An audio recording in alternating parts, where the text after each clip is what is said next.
Good evening, everybody, and welcome to the City Commission meeting this first day of November. For those of you who have been here for the first time, welcome. Welcome to our community and welcome to our City Commission meeting. Because this is your first time, let me just tell you a little bit about how we conduct our meetings. We start out with a pledge, and we have a few announcements to make, and then there'll be some presentations. Presentations are usually to recognize individuals, events, or organizations that are particularly important to our city this month. So, since some of you are already standing, can I ask the rest of you to please rise and join me in the Pledge of Allegiance? Pledge allegiance to the flag of the United States of America and to the republic for which it stands, one nation, under God, indivisible, with liberty and justice for all. Please be seated.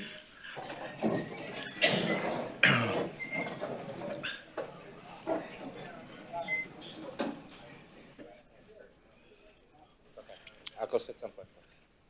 Mr. Clerk, please call the roll. Commissioner Moritas? Here. Commissioner Glassman? Here. Commissioner McKenzie? Not present at the moment. Vice Mayor Sorensen? Here. Mayor Trentalis? Here. I'd like to just take a moment, aside from our usual the usual protocol of this evening meeting, to ask for a moment of silence. The reason why we're doing that is because I want to announce the passing of three of our city employees. First of all, William Albert Jr., who served on the city's Park and Recreation Department as an apprentice facilities worker since 2018. James Eckert, who served the city's Park and Recreation Department as a Marine attendant since 2017. And Janine Richard, who served in the Human Resources Department as the city's Employee Relations Manager since 2014. So on behalf of the City Commission, we offer our condolences to their families, their friends, and colleagues, and would like to take a moment this evening to honor each of them with a moment of silence. Please join me in that moment.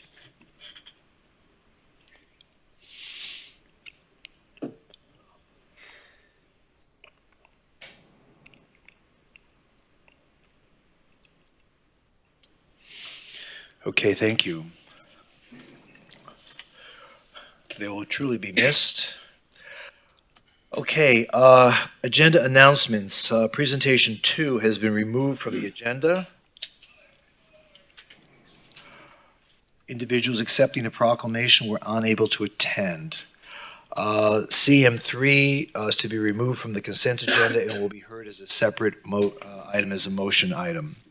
We have a walk-on, a motion accepting a donation of artwork from the James Winder Laird Trust for exhibition at the Henry E. Kenny Tunneltop Park, and authorizing the city manager in consultation with the city attorney to negotiate and enter into an escrow agreement for the commissioning, purchase, installation, and future maintenance of public art on behalf of the city of Fort Lauderdale. We have a few changes to the agenda. CR3, the CAM was revised to correct the commission district. CR6, the CAM and resolution were revised to correct the Winterfest viewing and festival event date. And R3, the CAM was revised to correct the commission district.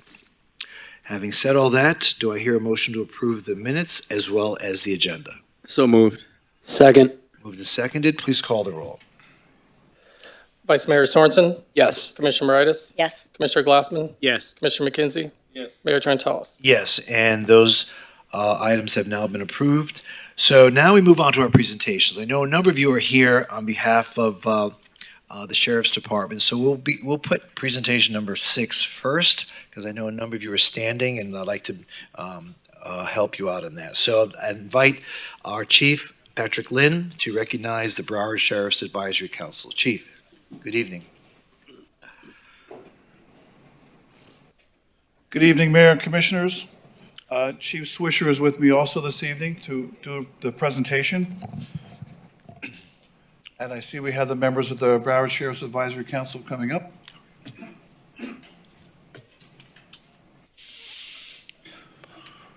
The Broward Sheriff's Advisory Council, BSAC, is a nonprofit organization formed in 1985 to support programs that enhance public safety.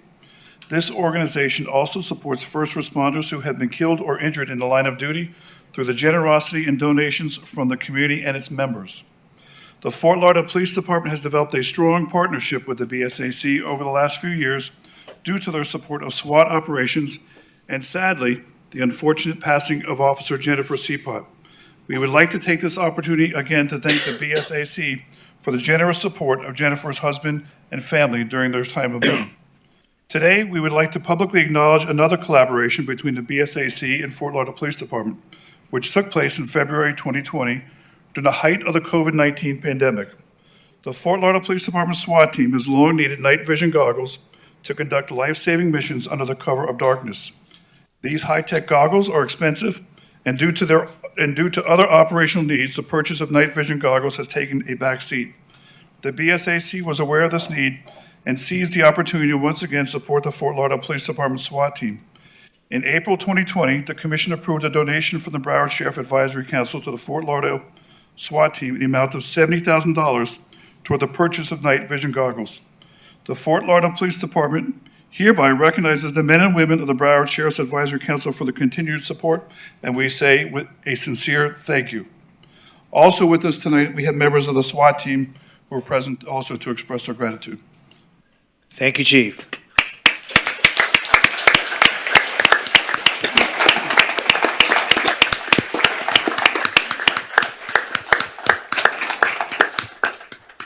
Wait, you want to get the members of the SWAT team in on this?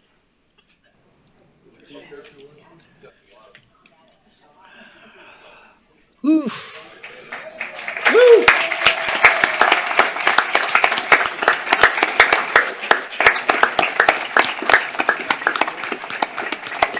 I think we're gonna have to do a couple of rows, if you don't mind. Well, good evening, Mayor, Vice Mayor, Sitting Commissioners, and City Manager Greg. It was nice to see you tonight. I'm Andy Mitchell. I'm the Chairman of the Board for the Broward Sheriff Advisory Council. For those of you that don't know us, I'm not surprised because we are the Shadow Warriors. We have 160 corporations in Broward County that watch over the group that protect us.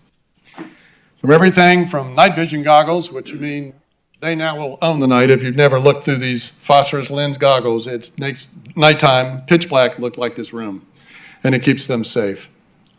To issues that involve fallen officers like Jennifer Seapot, where we send a significant financial contribution to their family. We provide all sorts of communication, phone help for them for counseling and grief counseling, the offline, off book, we pay for the whole thing. And we ask them to join our organization to come to any of our events for life. We are heavily involved in PTSD with Nova Southeastern University. This dais will hear more about that coming up. It is a major issue facing first responders in Broward County. There are 57 different purviews that we look over. Everybody from Coast Guard, Highway Patrol, FDLE, Aviation, SWAT, all 57 departments and all chiefs of police in Broward County. Additionally, we're working on a scholarship program, which you got a whiff of earlier this year, where we're looking to change the paradigm here. A lot of people who live on the 95 corridor would like to be fire personnel or police officers, but can't afford to do so. So we're going to raise a couple $1 million, and then we're going to come back at the cities and the departments and work with Bob Basic and Fire over here, work with Dillard Elementary, Dillard High, Boyd Elementary, Boyd High, to give an opportunity for these young kids and families that can make a difference in their lives. If you happen to be someone who is fallen and you happen to have young kids, you would have gone to the Dolphin Experience in the stadium and recognized, the Marlin Stadium and being recognized, going to a Homestead Raceway event that we had 2 weeks ago, recognizing the families of the fallen. We are serious about this, and we're damn determined to make sure we protect those who protect us. Their job is building community, and we're all about that. We are the community. So thank you very much for all you do, the risk you take every night. We're delighted to be here. We're humbled to be here, all of us, to a person. Let me introduce you here who's with us tonight, and some that couldn't make it. Some of them have caught the flu. Dave McNeil from WeatherTech. You probably put the liners in your car. He's part of our board. Bob Moss, Sandy Moss from Moss Construction here in front of you. They're building the new police station. We've got Suzanne Califer over there from lives in Fort Lauderdale, passionate about first responders. Her husband was a big supporter. We lost him last year to cancer, but we're delighted to have her part of the team. My son-in-law, who's the secretary for our group, Brent Campbell, and his wife, Kate. Who'd I miss? And Valerie Silverman, who's our chief of staff. So our group seems like small, but we'd fill this thing up many-fold, 160 corporations, over 200 members, and we're determined to meet our mission expectations. So thank you, and thank you all. Thank you, Andy.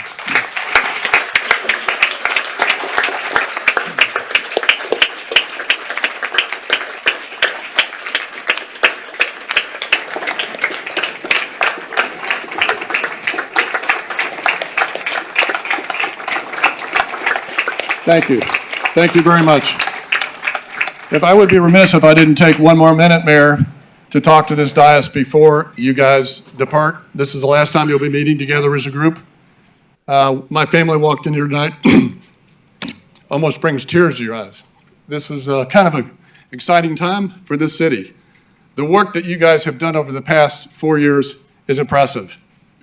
From the stadium, where we now have Lockhart Stadium, where you got soccer, to the War Memorial and the stuff you've done there, what you've done in the infrastructure stuff to repair these broken pipes and stuff in our city, what you're doing to keep the millage rate the same, I could go on, the waters and the clean waters, the stuff you're doing for the homelessness. I was over at Stranahan Park this week, walked in, I saw none. And for those of you that were here, I can tell you it was like as many people that are here in the park sleeping out, having a good time of it. But the leadership from this dais has been amazing. And I would be remiss if I didn't thank you from many of my colleagues out there that think you guys have done an amazing job. And many of you tonight, 3 of you will be going on to pursue your own interests. We wish you all the best and Godspeed. Thank you so much. Thanks, Andy.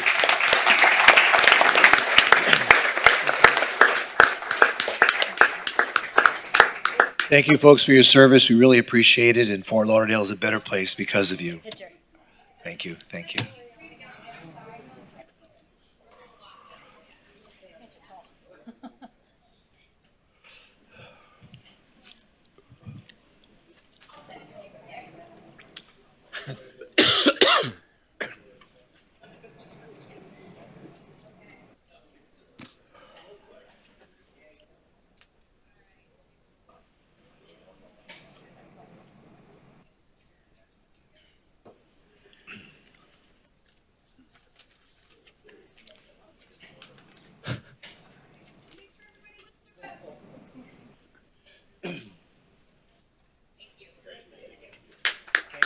Thank you. Thank you. How come there are no women on the SWAT team? They're working now, aren't they?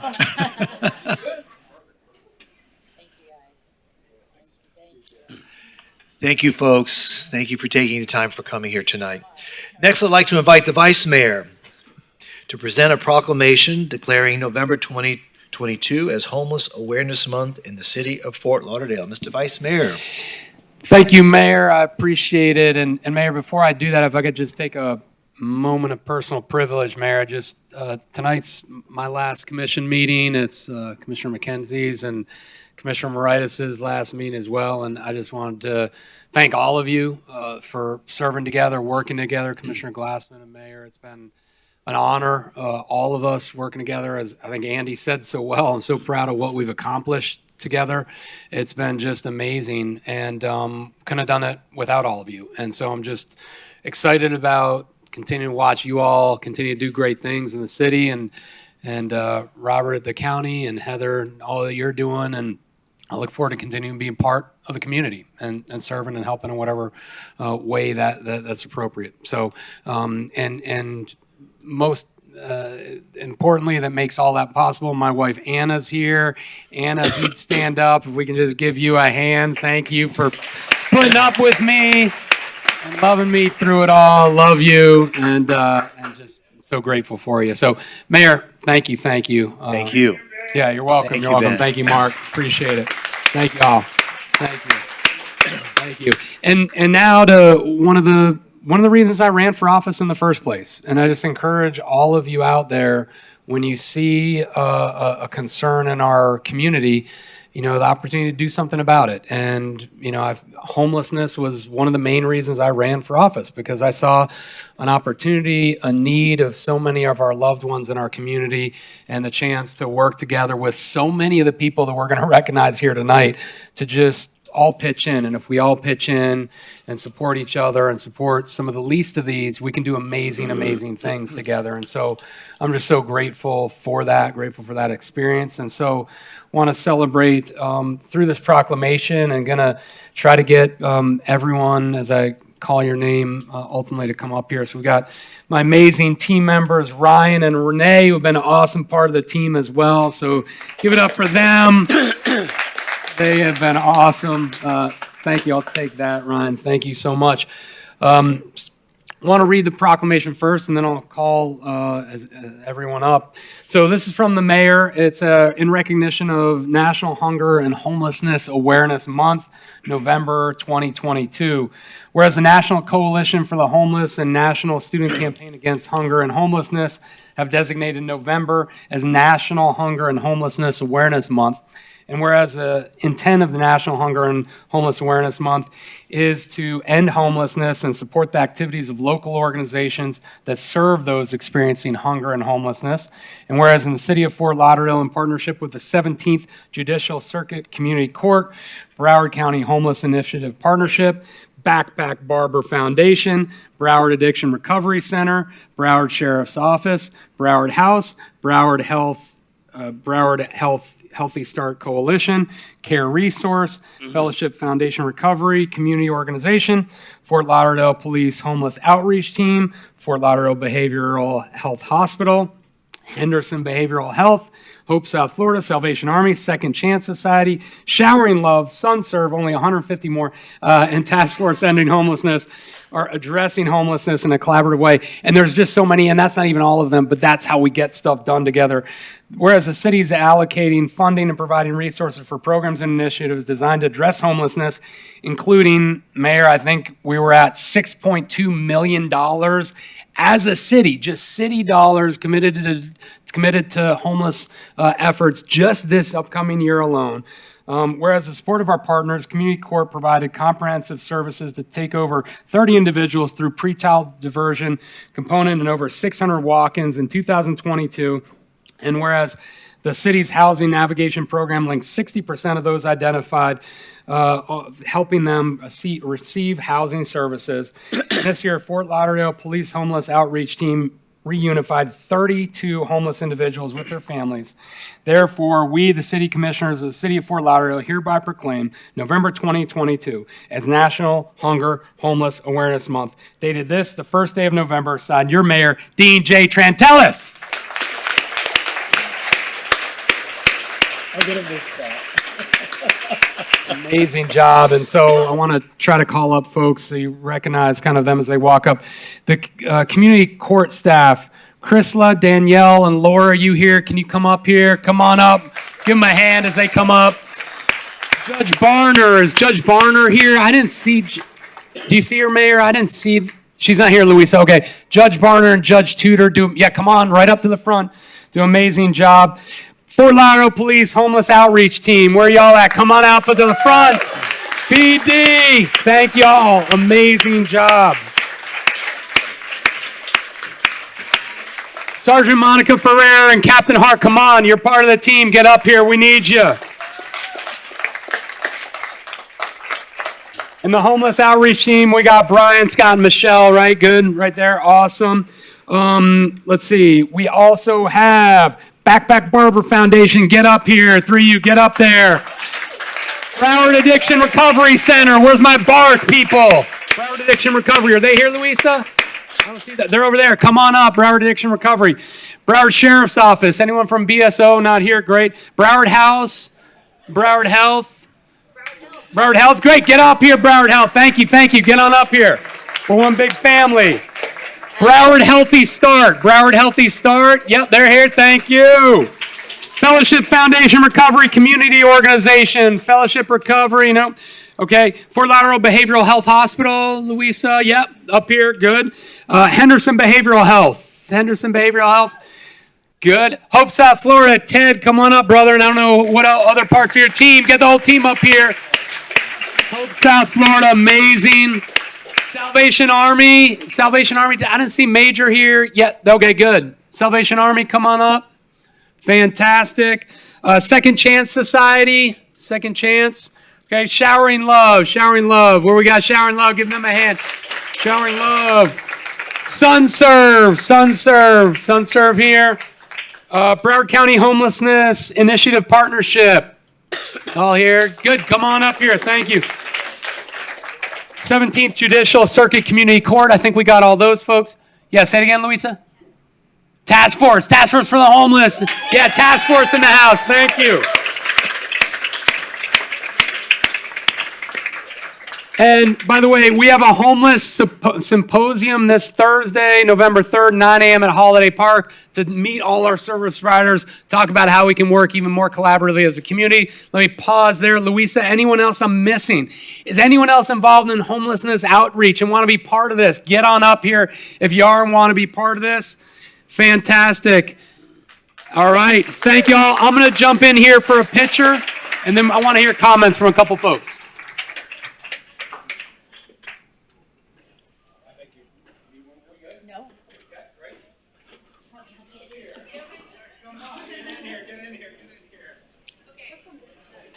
Oh, and in the back.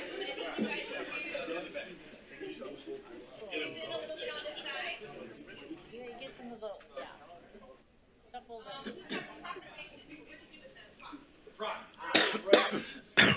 Frame right there. There you go. Leave that paper and thank you.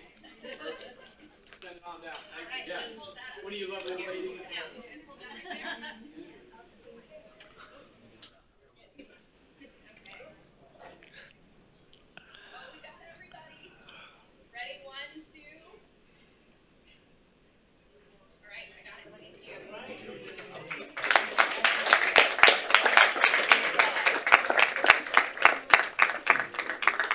And I also want to extend thanks to the Vice Mayor for his representation of the city on the Continuum of Care Board, the county's board. Thank you for the years you spent on that, representing the city and trying to seek solutions for homelessness. Thank you all for your service, your dedication,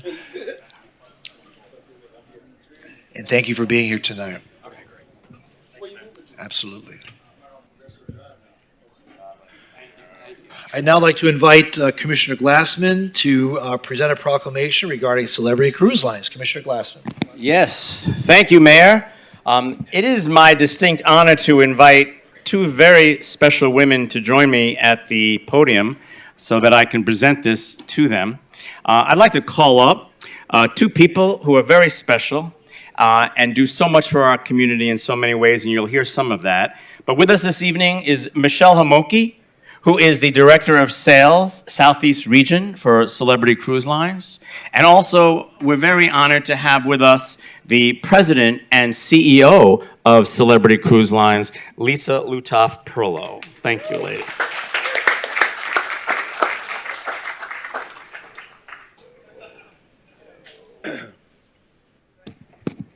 And I'm going to read this proclamation from the Office of the Mayor, City of Fort Lauderdale. This proclamation is in recognition of Celebrity Cruises' Celebrity Beyond Day, November 4th, 2022.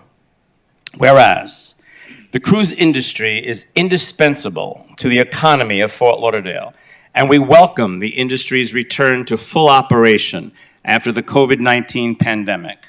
And whereas the home of Royal Caribbean's group new ship, Celebrity Beyond, is located at Port Everglades in Fort Lauderdale, one of the nation's premier vacation destinations.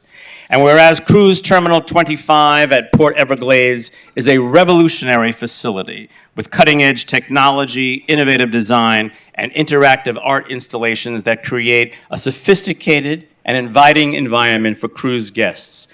The terminal alone supports nearly 300 local jobs.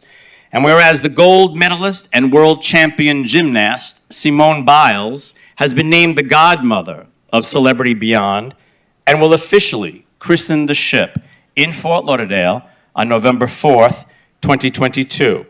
And whereas, under the guidance and leadership of Lisa Lutoff-Perlo, President and CEO of Celebrity Cruises, the cruise line is breaking every preconceived notion of the cruising experience with exquisite ships at the intersection of architecture and design. And whereas the captain of Celebrity Beyond, Captain Kate McHugh, is the first and only American female cruise ship captain. And whereas Fort Lauderdale congratulates Captain McHugh, Lisa Lutoff Perlow, and the entire Celebrity Cruise Line, and we celebrate the arrival of Celebrity Beyond.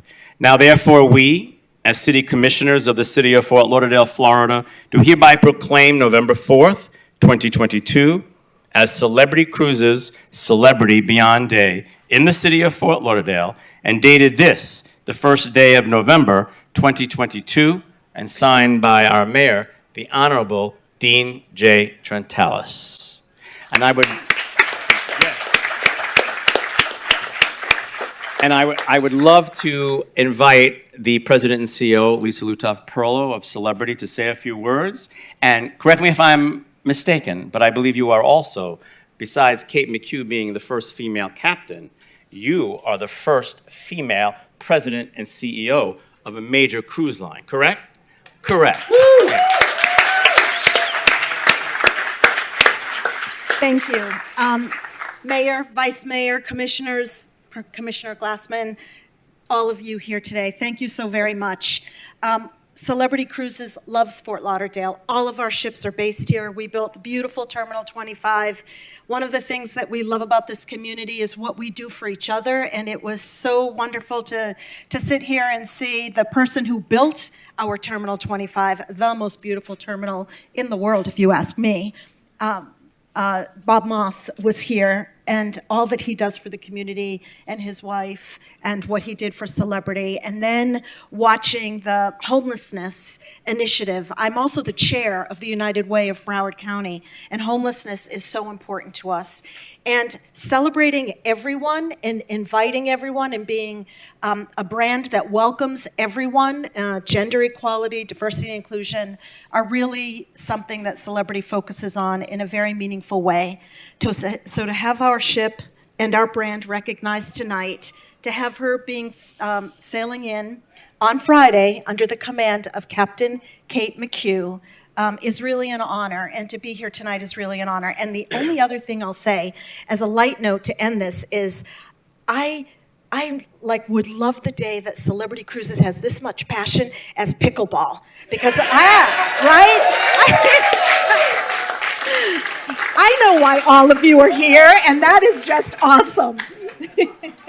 Well, I'd like to know when you're going to have a pickleball court on a ship. All right. If all of you come, I'll consider it. Okay. We'll build it. Easy. Pickleball crew.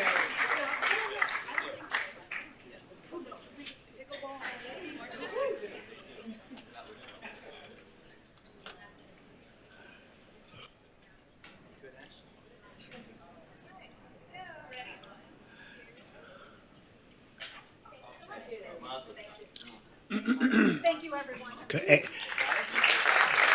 Good luck with the new ship. Congratulations.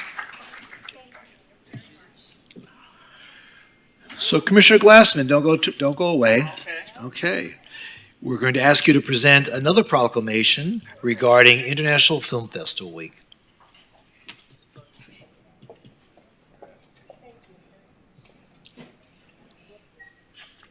Thank you, Mayor.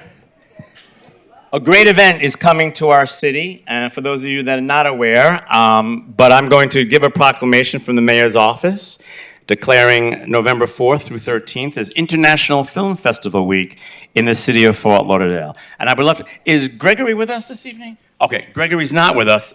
He is the President and CEO, Gregory Von Hausch, but we are very delighted to have with us the immediate past board chair, correct? Yes, Skip Marjoram. And if you could come join me at the podium, and we will do this proclamation in honor of your terrific event and how important it is to the city of Fort Lauderdale.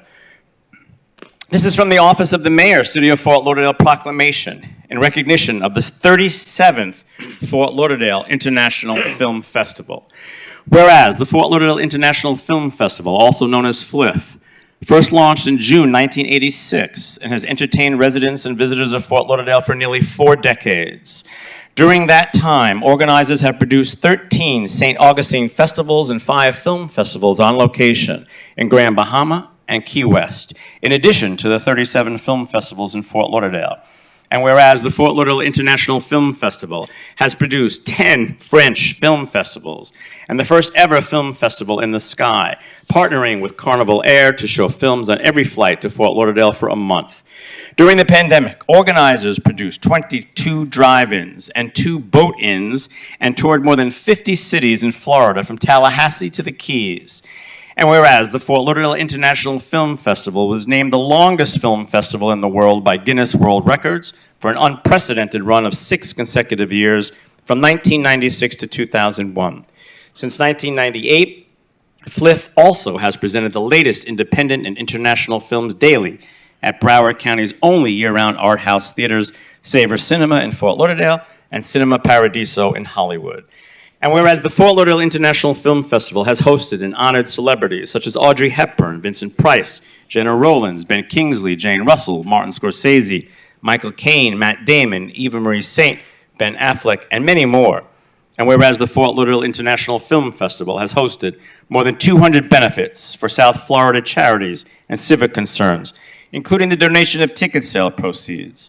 Following Hurricane Wilma in 2005, organizers were awarded the Florida Film Critics Award for service to the community for the creation of Bootacular, a free Halloween event specifically designed for kids ages 4 to 10. And whereas the Fort Lauderdale International Film Festival has benefited business in Fort Lauderdale as the top tourist-related arts project in the county 6 times, contributing to a wide range of businesses that include hotels, restaurants, printers, airlines, rental car agencies, boutiques, malls, and the downtown area. The festival also has brought more than $8 million in outside grants to the community. And whereas the Fort Lauderdale International Film Festival promotes diversity in programming and hiring, accurately reflecting our unique and vibrant community.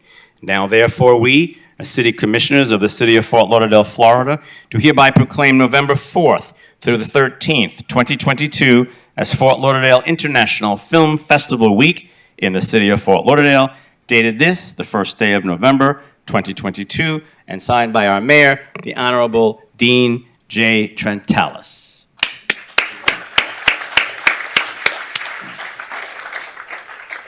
Mayor, Vice Mayor, City Commissioners, I am Skip Marjoram, past Chair of the Broward County Film Society.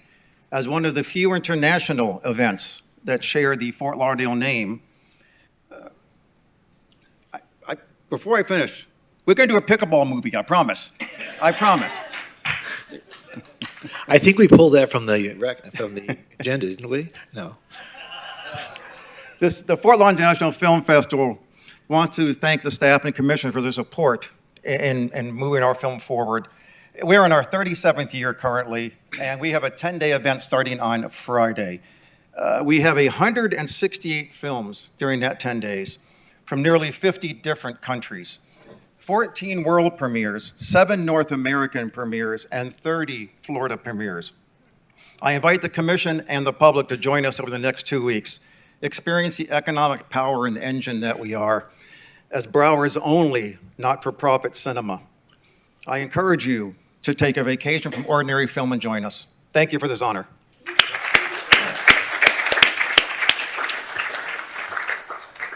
And thank you for the wonderful film festival that you put on every year, year after year, with amazing films, and you certainly have brought shine to the star of the city, and so thank you so much. We appreciate it.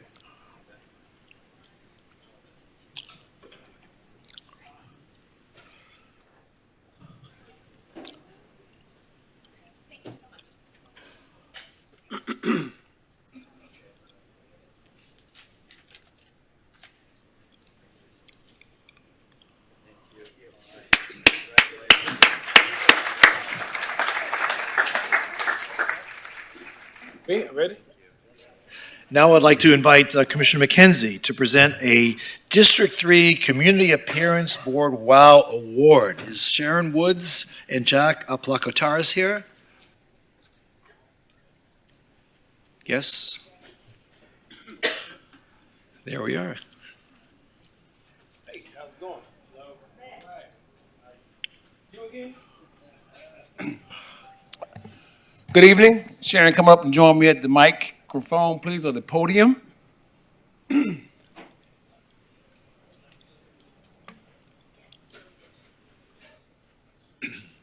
How are you? You look well, thank you. Good. I am honored tonight to be presenting this WOW Award for my district, and in particular, my neighbor and my personal friend. Community Appearance Board WOW Award goes to Sharon Woods at 409 Northwest 29th Avenue, Fort Lauderdale. What it says here. Oh, Third Court. 23rd Avenue or Court? But they don't know Avenue. Avenue. 409 Northwest 23rd Avenue. Oh, we have the wrong house? 33311. No, it's the right house. She knows where she lives. It's in River Gardens in Sweden Estates. For most of you who have never been there. But if you've driven your children to St. Thomas Aquinas High School, if you've driven down the corridor of Sistrunk, and that last light before you get to 27th Avenue is a beautiful hidden jewel called River Gardens and Sweeting Estates. It sits on our North Fork River. Sharon Woods and her vision for this home in 2004 when she purchased it. But in 2020, she decided to give it a makeover, a facade. Her facade, as you can see on the screens to my right and left, shows before and after her update. She chose a Sherwin-Williams exterior paint. She selected sophisticated plants to the tune of 17 different species. And then she put her own touch on the rock beds and other enhancements to make this complimentary to her neighbors and this beautiful river she lives on. And to complement that, she put the white fence. It's day and night. But in 2004, Milton Jones, she invested in an area that no one else would have dared to do. And today that investment is paid off, and she's been committed to this district and to this neighborhood today. And I thank you for that. And today, we are presenting you with the WOW Award. On behalf of this commission, the WOW Awards Board, are you in the house tonight? If so, please join me. Jack, come on up, sir.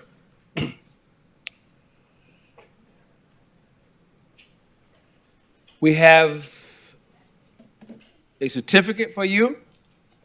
We have an orchid held by our wonderful mayor who has taken the hand that touched the president today and now has wrapped it around this orchid. He's my Vanna White for this presentation. And also a yard sign that you can place in your yard to show your neighbors your commitment to this community and your neighborhood. Again, probably none of you have seen this neighborhood. The next time you're there, turn. You will be blown away at what you see. So I'm proud to be your commissioner. I'm proud to present this award tonight. And you're the reason why I'm here at my last commission meeting. So with that, I'm gonna let Jack speak, and then you can take the mic and say anything you so desire.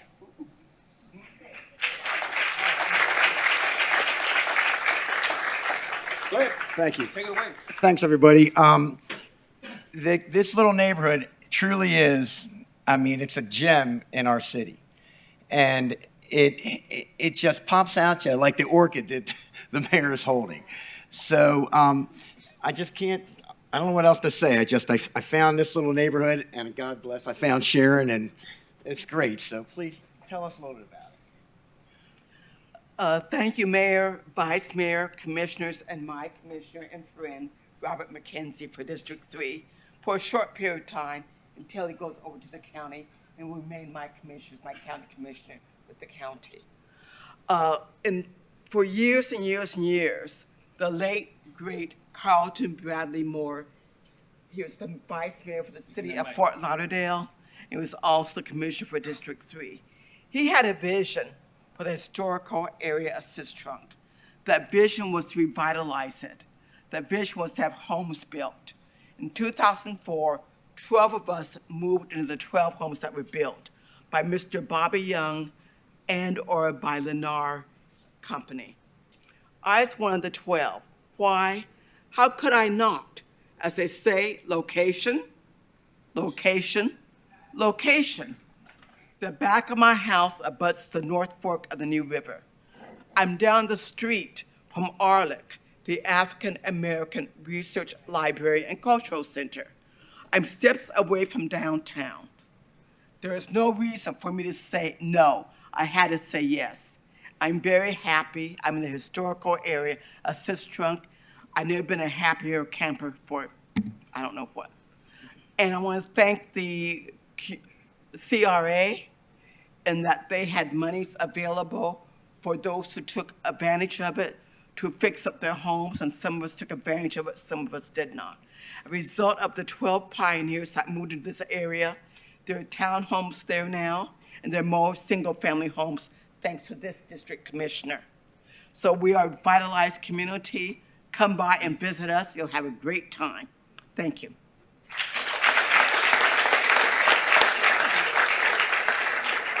We're going to go over here and take a picture and accept the award. But Jack, a little word to you. I live 2 streets over and you didn't pick my house. So, Ms. Sharon, I just want you to know that I had the honor of serving on the commission with Carlton Moore. And I was on the commission when we voted for those 12 lots in Sweeting Estates. So come on over here. Let's have a picture together.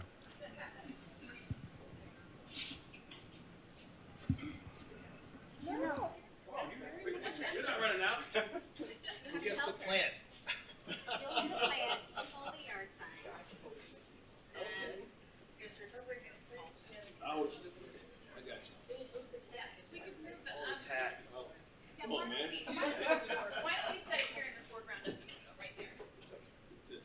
Set it. Okay. He knows what he's doing. He's trying to Perfect.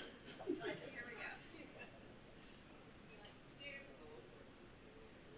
Great. Perfect. Thank you. Thank you.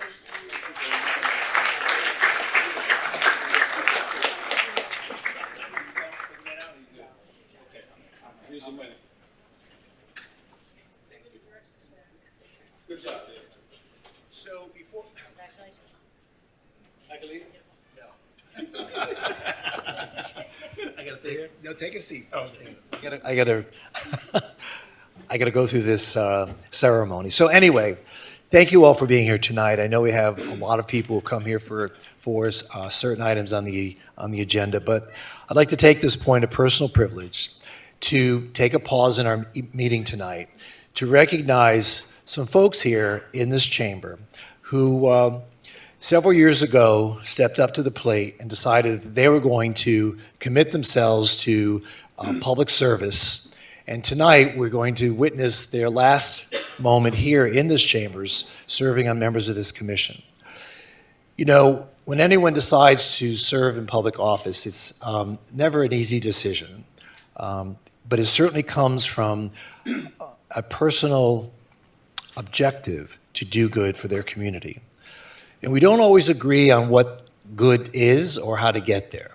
But in the end, the community benefits because each person who participates in public service knows that they've given their best effort to do the right thing, to work together, and to make their community the best that they could possibly see it become. So tonight, I want to take this moment and recognize 3 people who will not be with this commission after tonight. 3 people who have found a different path in life and that they're going to continue to work with the community in different ways. So I'd first like to recognize the district commissioner from District 1. Commissioner Moritas, would you please come down? I'd like to present you with a token of our appreciation. Wait a minute, I'll open it up.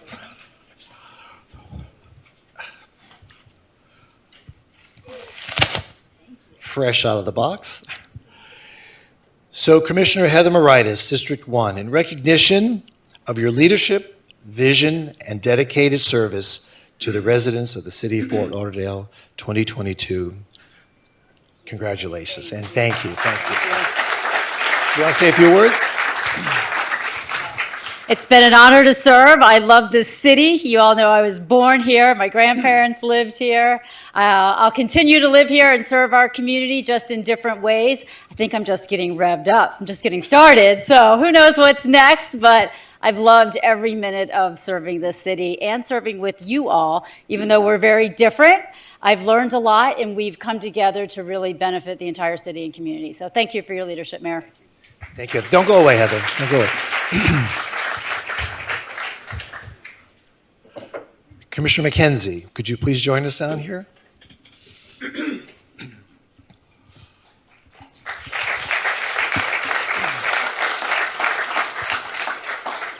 Commissioner Robert McKenzie, District 3, in recognition of your leadership, vision, and dedicated service to the City of Fort Lauderdale 2022, Commissioner McKenzie, thank you for your service. Would you like to say a few words?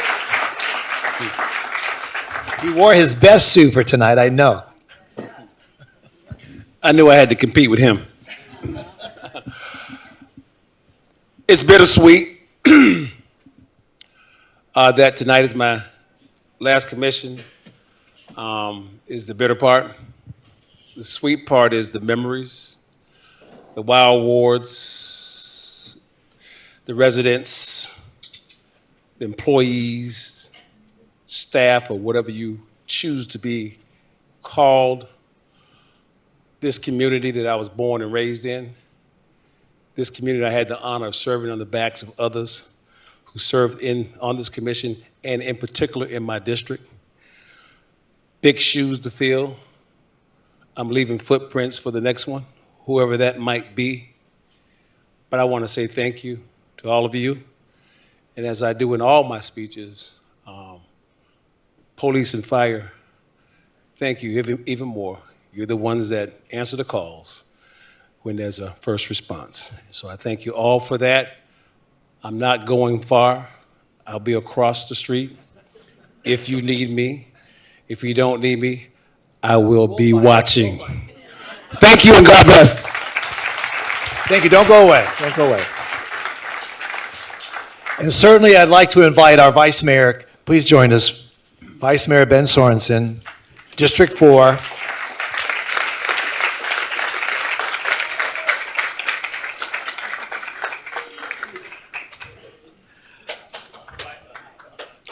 I'm going to miss your enthusiastic ending of your proclamations in which you recite my name. Take a lesson, Commissioner. Okay. To our Vice Mayor, Ben Sorensen, District 4, in recognition of your leadership, vision, and dedicated service to our city, the City of Fort Lauderdale, this 2022. Congratulations. Would you like to say a few words? Thank you, Mayor. Thank you, Commissioner McKenzie and Commissioner Moritas and Commissioner Glassman. It's been an honor, awesome time serving. Thank you to all of you, city staff, police, fire, neighborhood leaders, District 4, my people. I love y'all. I look forward to continuing to serve in whatever way that might be. Thank you. Thank you, Mayor. It's been awesome working with you, and I look forward to watching good things ahead. Thanks, Mayor. Congratulations. Want to take a picture, Ashley? Commissioner. Get up down here. Come on. We need you down here. The mayor didn't invite me, but I'll come down anyway. You sure you want him down here?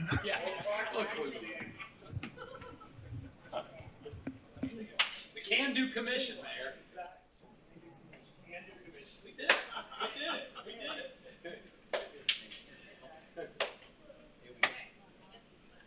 I will say we all look a lot older than our original picture. That's right. Our original photo in 2018, have you seen it? I don't think anyone was gray at that time. No, I mean, I looked at it the other day and said, oh my God.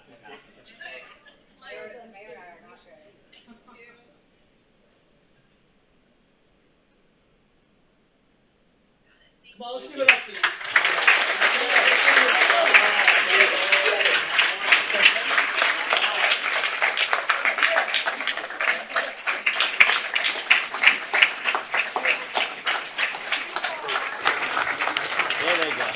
And I wish you all the best in your future endeavors. And we thank you for your commitment to our city. We know you're not going far, so we'll continue to see and work with you together. I appreciate it.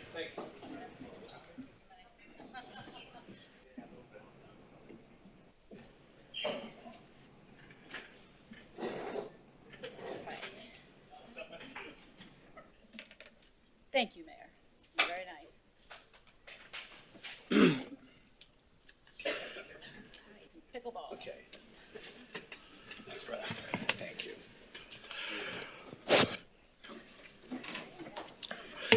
Thank you, folks. So now I'll proceed into the regular meeting. At this point, I would invite members of the commission who wish to pull any item from the consent agenda to announce what item they'd like to pull. If you could, Commissioner Moritas, None, thank you. Commissioner McKenzie, I'm going to pull CM8 for a public record comment. CM8, Yes. 420. CM8, okay. Any, Commissioner Glassman, None, thank you. Vice Mayor? None, and CM3 is pulled, right? You said that at the beginning, Mayor? I think he said that in his other announcement. The pickleball. No, that's It's not moved to been- motions tonight. Moved, okay, It's not been pulled. No, it's not been pulled. It's not been pulled. Okay, I'd like to pull it then. Pull CM3? I think it was moved to motions. CM, That's what you said. We got an email. That's Yeah, what- CM, yeah, exactly. That's what- CM3 was moved to a I motion. just want to confirm that. Great. Yeah. We're good then. Yes. That's it. That's all I have. All right. Thank very you. good. All right, so with regard to the consent agenda items, the only item that's been pulled is CM8. If you are here to speak on any other consent agenda items, now would be the time for you to step forward and ask to be heard. Right now, I have one person who's signed up, two people have signed up to speak on consent agenda items. One is for questions only, Mr. Rosenstein, so you don't really need to speak. And the other one is on CM8, so when we get to CM8, you can speak at that time, Mr. John Baston. So except for CM8 and CM3, which is being moved to the motion calendar, do I hear a motion to approve So all the moved. consent agenda items? They have Second. been moved, I heard in second. Please call the roll. Vice Mayor Sorensen, Yes. Commissioner Moritas? Yes. Commissioner Glassman? Yes. Commissioner McKenzie?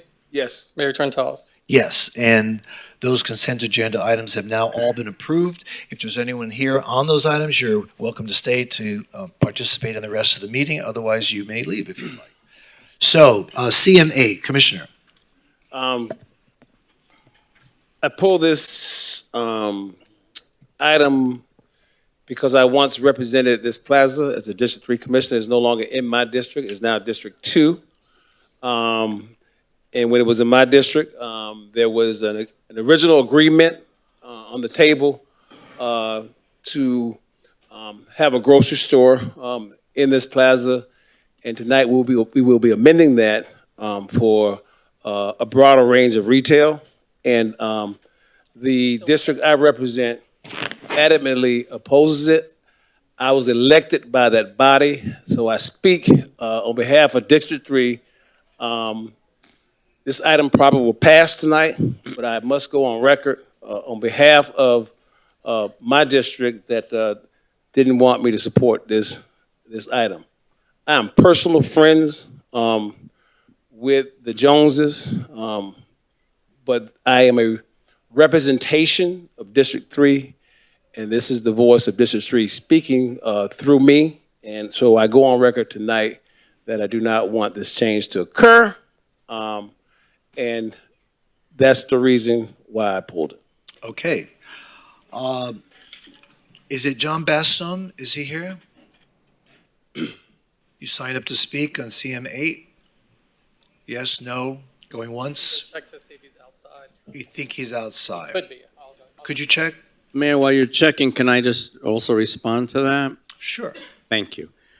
Yes, this is now located in District 2, and when I knew that this was moving forward in this direction, I requested of the development team and the Jones Corporation to make sure that they did extensive outreach to the neighborhood association. I heard back from the neighborhood association in Progresso Village, where this is located, and they are in favor of this because this storefront has stood empty now for more than 2 years. I'm hopeful that in the near future we'll be able to bring that long-needed market with fresh produce and vegetables a little bit further down the corridor on Sistrunk. But right now, I am in favor of this, as is the neighborhood association, and I'm grateful that the Jones family did the outreach that they did, because we really do need to fill up these empty storefronts that have sat vacant for so long. Thank you. Okay. Is that gentleman outside? Was he outside? Okay. A lot of people out there. All right, so let me, I'd like to comment on this he coming? also. Is he coming? Okay. He's coming. Go ahead. So before he comes in, I'd like to comment on this as well. The thing is that I too believe that this space was intended to be dedicated for a grocery store.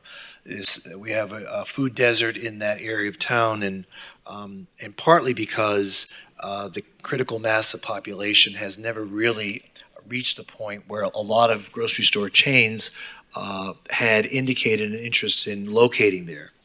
The other problem we have with that space is that the square footage, is not sufficient to equal to the model that a lot of these larger grocery store chains require in order to put together a grocery store that they feel would be able to operate effectively and profitably. So I was never happy with the store that was in there. I thought it was a disservice to the community. I never thought it rose to the level of quality that the neighborhood deserved. But now we're being asked, now that the store has vacated the space, now we're being asked to replace it with another kind of operation, which is a medical center.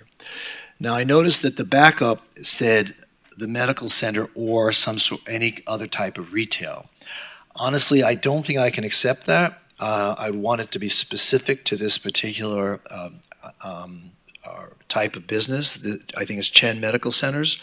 Because if they decide to back away, then we're going to open it up to almost anything that would want to locate there, even a secondhand store. And I don't think that's what we intended to that shopping center. The city donated the land.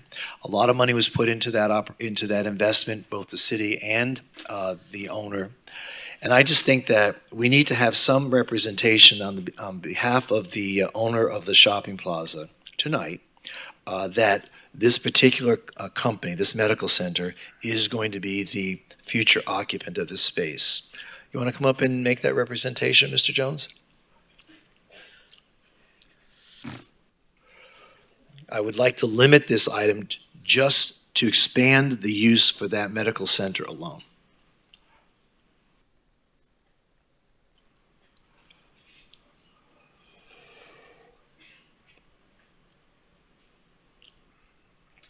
Oh, I see you brought Dad here too. I didn't see him. Okay, welcome. Mayor, Vice Mayor, Can you Commissioners. just try to speak? Does it come up to? Yeah. Okay. Thank you.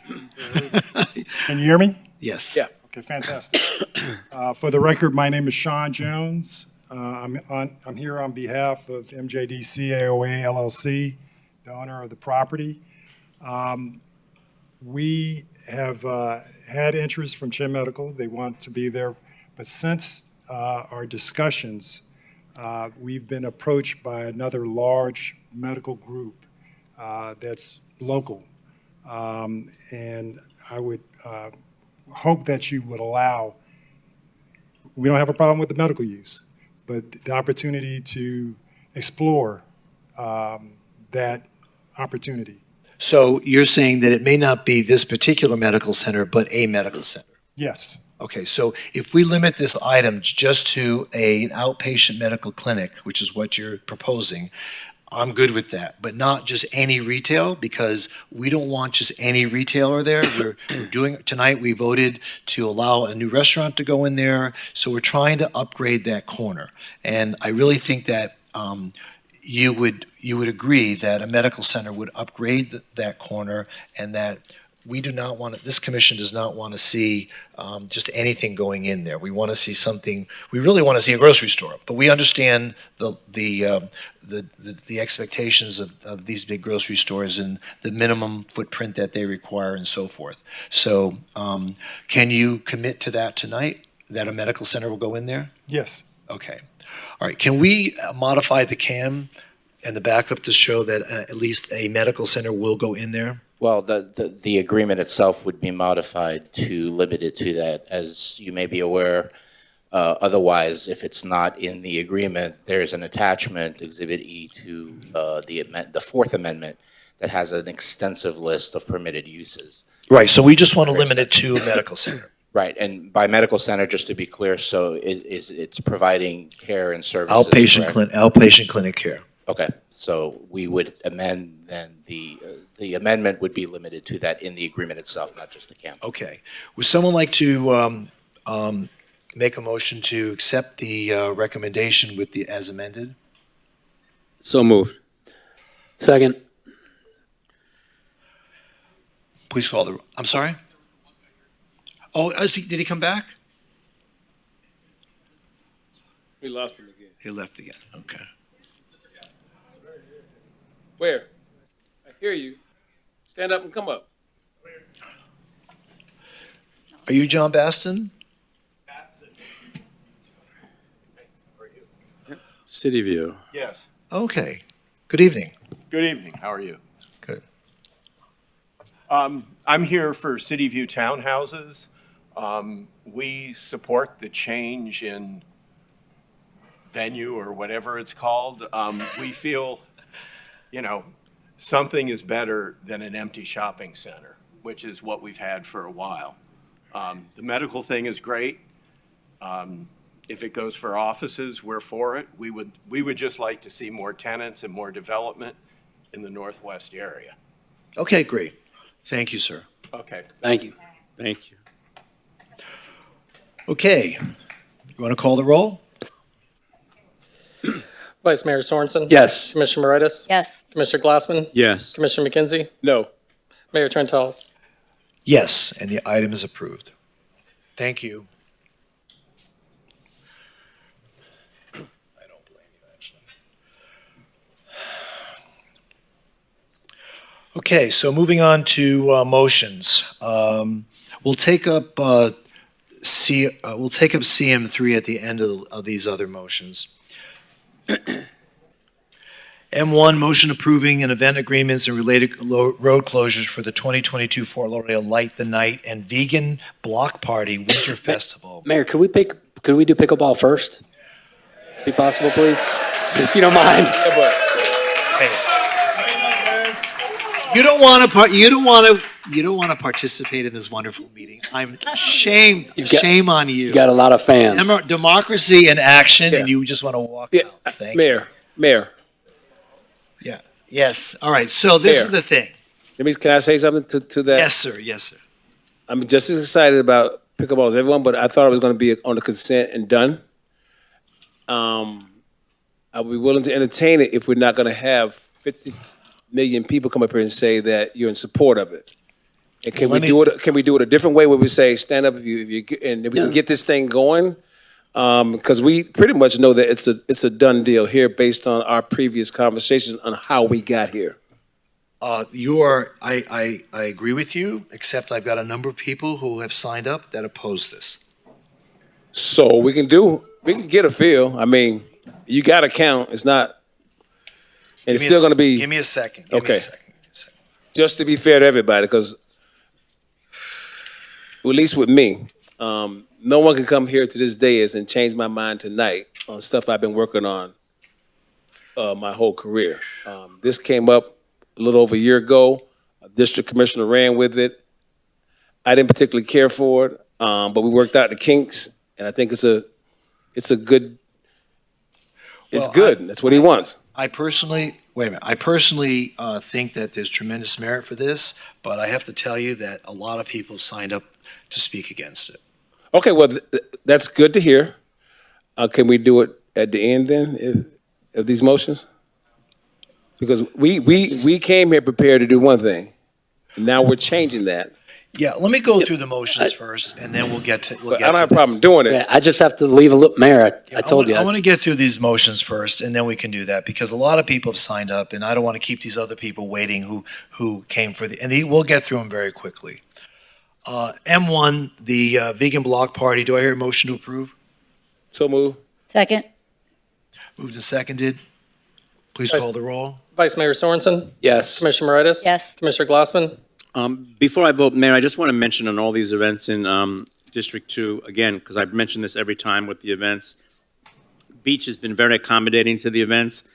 Public loves the events, but we just still need to concentrate more on the way we move traffic, coming to these events, leaving the events, and just helping people get around, especially with all of the construction happening now and road closures around the Las Olas Marina project. So I'm just going to reiterate that. I know I mention it every time, but I still think that we need to do a better job. And I'm voting yes. Thank you. Okay, Ariana, do you need to speak? You can see, Ariana, you still here? You support it, right? Okay. Where's Ariana? Let me see. Who is that? Okay. Thank you. Commissioner McKenzie? Yes. Mayor Trentalis? Yes, and that item is approved. M2, motion approving an event agreement with request for extended road closures beyond 10 a.m. on the Barrier Island for the Visit Lauderdale Food and Wine Festival. No one signed up to speak. Anyone have any questions? Same comment, and I'll move the item. Second. I have a question because it was a little confusing here. Bless you. Thank you. In the backup, page 2 of 3, amplified music from 11 p.m. to 4 p.m. Someone want to explain that to me? No, that's a mistake. It's 11 a.m. to 4 Just p.m. an all-night, all-day party? 11 a.m. to 4 p.m. That's the way the beach rolls, Mayor. Yeah.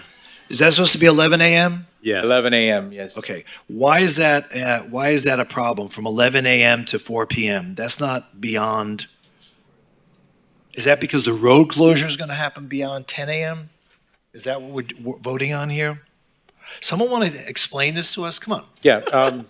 No, we're only voting. The only Thornburg. exception is the road closure, not the amplified music. So it's the road closure. Correct. Okay. Is that right, Phil? That's correct. Anything Okay. after 10 a.m. comes to the commission. All right. It's a road So closure. we're going to allow road closure after 10 a.m.? Correct. Yes. And we're doing that because? Remember we had They're gonna- a big thing over that? Well, this is the And what's festival closing? street, right? Just that section of Yeah. by the Festival by Street. the loop? The festival street Oh, the festival between street. A1A and It's Seabreeze. not A1A itself. It's just that festival street. Correct. Okay. Las Olas between A1A and Seabreeze. Okay. Good. Very good. All right. Anyone have any other questions? There being none, would someone like to move the item? Moved. Do I hear a second? Second. He's already moved a second. What's that? Vice Mayor Sorensen? Yes. Commissioner Moritas? Yes. Commissioner Glassman? Yes. Commissioner McKenzie? Yes. Mayor Trentalis? Yes. Thank you. M3, motion approving an event agreement, related road closures, and request for music exemption, excuse me, for Food in Motion. No one signed up to speak. Anyone wish to comment on this? If not, would someone like to move the item? Moved. Second. Moved and seconded. Vice Mayor Sorensen? Yes. Commissioner Moritas? Yes. Commissioner Glassman? Yes. Commissioner McKenzie? Yes. Mayor Trentalis? Yes, and M3 is approved. M4, motion rescinding and replacing a non-federal reimbursable agreement with the Federal Aviation Administration to provide air traffic control services at the Fort Lauderdale Executive Airport. No one has signed up to speak. Someone like to introduce the motion, or, move the item? Moved. Do I hear a second? Second? So moved and seconded, please call the roll. Vice Mayor Sorensen. Yeah, question. Greg Allen forwarded you that email about the continued monitoring of FLL flights eastbound, westbound over neighborhoods. Can we commit to doing this? I think were we still waiting on a quote from them as to how much it was going to be? I think we were supposed to meet and talk about we received the additional quote, but we're gonna be looking at the terms and conditions. Okay. So that we can look at committing to that. Okay, if we can, because they want us to continue monitoring flights to ensure accordance with FAA stipulations that we agreed to due to Metroplex and so forth, so it's not flying over Harbor Inlet and, on the Isles West. Right, and we'll work with the attorney on that. Your work on it? We'll work on Okay. it. It's an expenditure that Right. we're continuing to have, so that's something that's going to Right. come down to a business decision. Then we have to figure out also, since the litigation is over, the expert was actually procured through the attorney. Now that the litigation's over, we might have to do something different with the consultant. Litigation with the FAA? Yeah, well, litigation in the sense that we were actively pursuing in a legal form our cause and action and whatever we wanted to do with regards to what we wanted the FAA to do in compliance with. Right. That's done and over with. So now it's just monitoring, so we may have to process the consultant in a different way, not through the Okay, attorney. not through the law firm that we were processing it through. Okay, great. However we can do that. Thank you, Mayor. Yes. Okay, Commissioner Moritas. Yes. Commissioner Glassman. Yes. Commissioner McKenzie. Yes. Mayor Trentalis. yes, and M4 is approved. M5, motion denying protest submitted by WGI Inc. on the recommendation to award request for qualifications. One person has signed up to speak. Ed Lombard, and that's it. Mr. Lombard, are you here? There you Yes, I am. Hi, Thank you. how are you this evening? I'm doing well. Thank you, Mayor, Commissioners. I know I've got a short time. I'll be brief. I represent WGI, which is one of the largest engineering firms in the Southeast. We partnered with Jacobs, the largest engineering firm in the country, to propose a mapping plan for the city water system. And the rules of the road were this. You had to propose to meet the deadline imposed by DEP. One bidder said, the winner, we can't and we won't. Our client said, we can and we will. Nonetheless, staff decided to negotiate with the engineering firm that couldn't and wouldn't. To make that insult to injury, we have now found out that this engineering firm is going to charge almost $4 million more than we proposed to do a year and a half ago. So what we've requested through our protest was that either it be awarded to us as the only bidder who agreed to do it on the time frame that's required by law and for a whole lot less money. And as stewards of taxpayer dollars, I would hope you would see that as a major item here. And or reject all the proposals and start over. But you've got a major problem here where you put the rules of the road so that everybody understands how it's going to operate, where we had to meet the DEP requirement. The other bidder said no, we said yes. If you had told us we can meet any deadline, we would have put a different proposal in. But we didn't have that opportunity. They were afforded an opportunity we did not get. And I cited all the case law. I know you've got that big packet from us. I encourage you to talk to your counsel about it. This is a quasi-judicial proceeding. I know it's a regular commission meeting, but that is the scope of this. So if you have questions, I can answer them. But I think what I would ask is that you vote against the motion and either award it to us or start over and put out a new procurement. Okay, thank you. Mr. Wallow, you want to give us a little context here? Actually, Mr. Marcos is queued up to respond to the protest. Chief Our Procurement recommendation Officer. is to deny the appeal, but Mr. Marcos can explain. Mayor, Commissioners, Glenn Marcos, Chief Procurement Officer. Just to inform the commission that the process has been followed, what you have heard today is I think misleading, where the protester is indicating that the deadline was the only factor in this request for qualification process. There was multiple factors. It was weighted factors. The evaluation committee entertained those various factors. While the evaluation committee agreed with the fact that there was a methodology and approach that WGI went ahead and submitted. They ruled in favor of giving WGI the highest ranking for that particular criterion. There were two other criteria that was part of the evaluation process, and Craven and Thompson ranked 1 in those two other criterias. So that tipped the scale in favor of Craven. Again, I am recommending to the City Commission to rule in favor of awarding this contract to Craven and Thompson. So the allegation is that the contract that you're asking us to vote in favor of is more money than the protesting party is offering to do the same work. Can you comment on that? That is correct. As far as an RFQ process, this is a qualification-based procurement where qualification is the overriding factor. And so the evaluation committee decided that Craven and Thompson is the most qualified. That led to negotiations. Those negotiations went ahead and resulted in a contract. The contract, we ended up redefining and further defined the scope. And so while it's true that there's more money involved, the process allows for the most qualified firm to be recommended to the commission. And then obviously, as far as the fee is concerned, again, yes, it is indeed true that we are paying more money, but Craven is the most qualified firm. I also want to just submit to the commission that Craven and Thompson is here also. They are the intervener of this process, and so I believe that they would also want to speak on the item. Okay, does anyone have any questions? There being none, thank you, sir. You do? Are we done with it, or? Sorry, yeah. No, well, someone has to make the motion. I'm just, so staff is rejecting the protest, right?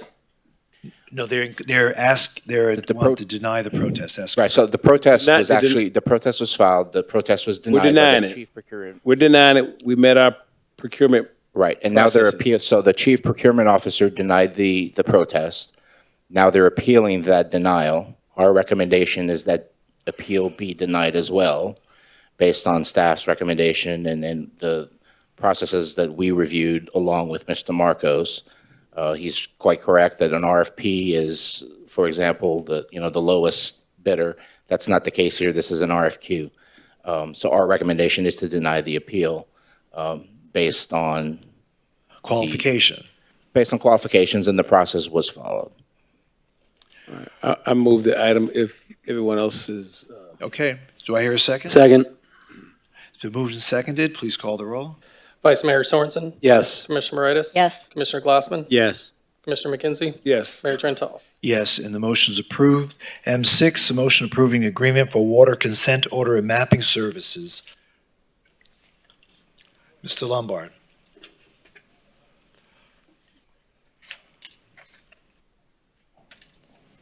You've denied our appeal, but I still would encourage you to think long and hard about spending $4 million more than you need to for a scope of work that has been watered down. You heard about the negotiation they had? Oh, they negotiated. They negotiated a worse deal for more money. I'm not making that up. You can look at the comparison between what you guys said you wanted and what you actually got. I encourage you to either table this, push this off, do something, but dig into it. I know you've denied our protest, so now I'm just speaking as somebody who, thinks you have a charge to make sure you're spending the money correctly. $4 million extra for a inferior service. So think about that as you go forward on this vote. I suspect it's your right. I don't know what your procedures are to kick it for another day and ask more questions of staff and have them come back to you with a better explanation of why they're going to spend that much more money for a watered-down scope of work. Thank you. Okay, thank you. Would you like to comment on that? Absolutely, Mayor. Thank you so much. The fact of the matter is that this is not an apples-to-apples comparison. The methodology and approach that was proffered by the highest-ranked firm was different than WGI, and therefore pricing is reflected there too. And so therefore the recommendation still stands as to denial of the appeal, and moving forward with the recommendation to award to Craven and Thompson. Thank you. Has Public Works kind of reviewed this and evaluated it, and what's their feedback? Absolutely. I have Alan Dodd, who's going to talk about that, but the negotiations was handled by both procurement and Public Works. Yep. Again, the scope of work is different than WGI, and so therefore that's the difference in pricing. Obviously, they're ramping up resources to get this in time to meet the consent order that's been agreed to with the Florida Department of Environmental Protection. But if you want further details, Commissioner, I'll defer to Alan Dodd. Thank you. Thanks. Alan, do you want to comment on this? Are we getting apples for apples here? Yes, Mayor, Commissioner, Alan Dodd, Public Works Director. This is something that we've been working on for a very long time, and a big part of it is trying to make sure that we comply with all the requirements of the DEP consent order. We had a lot of concerns that because of delays that we've had in the process, that we would not meet our suspense, our required deadline, and we actually negotiated with DEP to get an extension in order to finish this work properly. As far as the scope, we had two people who were on the selection who are very, very familiar with the requirements of it and evaluated the proposals. I was not part of that actual evaluation, but we are very, very comfortable at the department level with moving forward with this award. Okay. Anyone Thank have you, any questions Alan. of Mr. Dodd? Thanks. No. You good? I move it. Yep. Okay. The item's been moved. Do I hear a second? Second. It's been moved and seconded. Please call the roll. Vice Mayor Sorensen? Yes. Commissioner Moritas? Yes. Commissioner Glassman? Yes. Commissioner McKenzie? Yes. Mayor Trentalis? Yes, and the item is approved. Now we'll get back to pickleball. Pickleball. Pickle what? Ball. I just want to make an announcement that the Vice Mayor is going to have to leave early, so while he'll participate in part of this public comment, he may not get to vote on it. So we have about 30 people who have signed up to speak. I'm going to give you each 2 minutes to speak. You don't have to take all that time, but because so many people have signed up in opposition, I do need to give the community the opportunity to be heard. So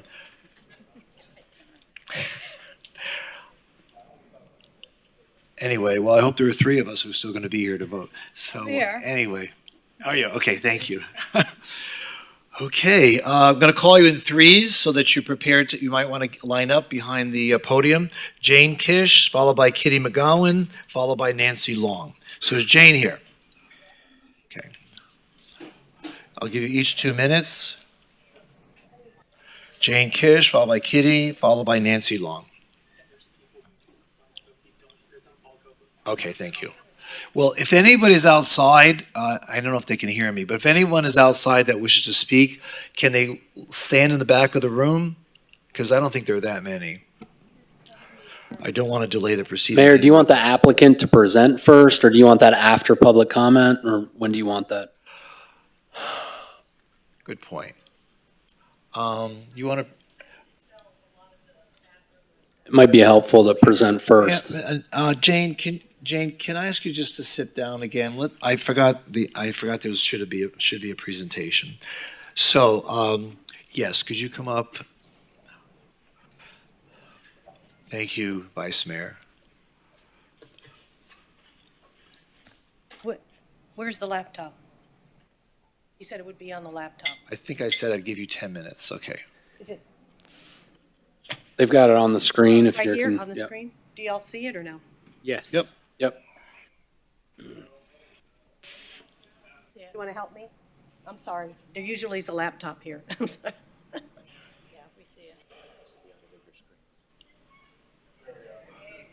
It's up? Okay. Okay, so I have to go back. Hold on. How do I go back? This is all new. I'm sorry. Can you go back to the beginning? Where's Got it? David? Okay. I'm sorry. Are we good? Thank you, Mayor. Ellen Bogdanoff, representing MPI. My park initiative. Thank you so much for this opportunity, and I know that this is a long time coming. We've been working with you all for well over a year between staff, and I want to thank the district commissioner and the other commissioners and the mayor for your generous time in going through this, and we've talked to many of the community members. I know that social media is sometimes can be very dangerous, and we've received a lot of comments and misunderstanding about what exactly we're doing. So hopefully we have the opportunity to dispel a lot of the rumors, and then we have a Q&A of 50 questions of things that have come through social media that we can respond to, and hopefully that will reduce some.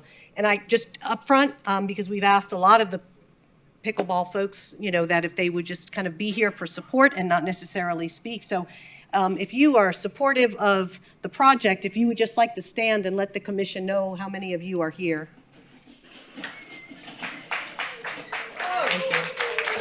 All right. Your time is passing, so please try to make your presentation. A lot. So Okay. So if I Please could. don't yell from the audience. Please sit down, everybody. Please, this is not, let's make a deal. Come on. Thank you.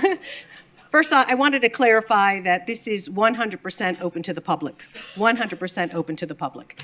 And currently what you have, and I'll put this here, is virtually all of this area from the restrooms to the lakeside beach to the seaweed mound, garbage transfer, and to the truck and parking in the back of the house, which Parks and Rec is currently using, is not accessible to the public. The beach has been closed for over 15 years. This area here, which is approximately 3 acres, is the area that is used a lot of times when they have the concerts, which I know is sometimes problematic for the Edgewood community. And when we went out there, I believe it was yesterday, there's still a lot of glass that has to be cleaned up so that it can be utilized.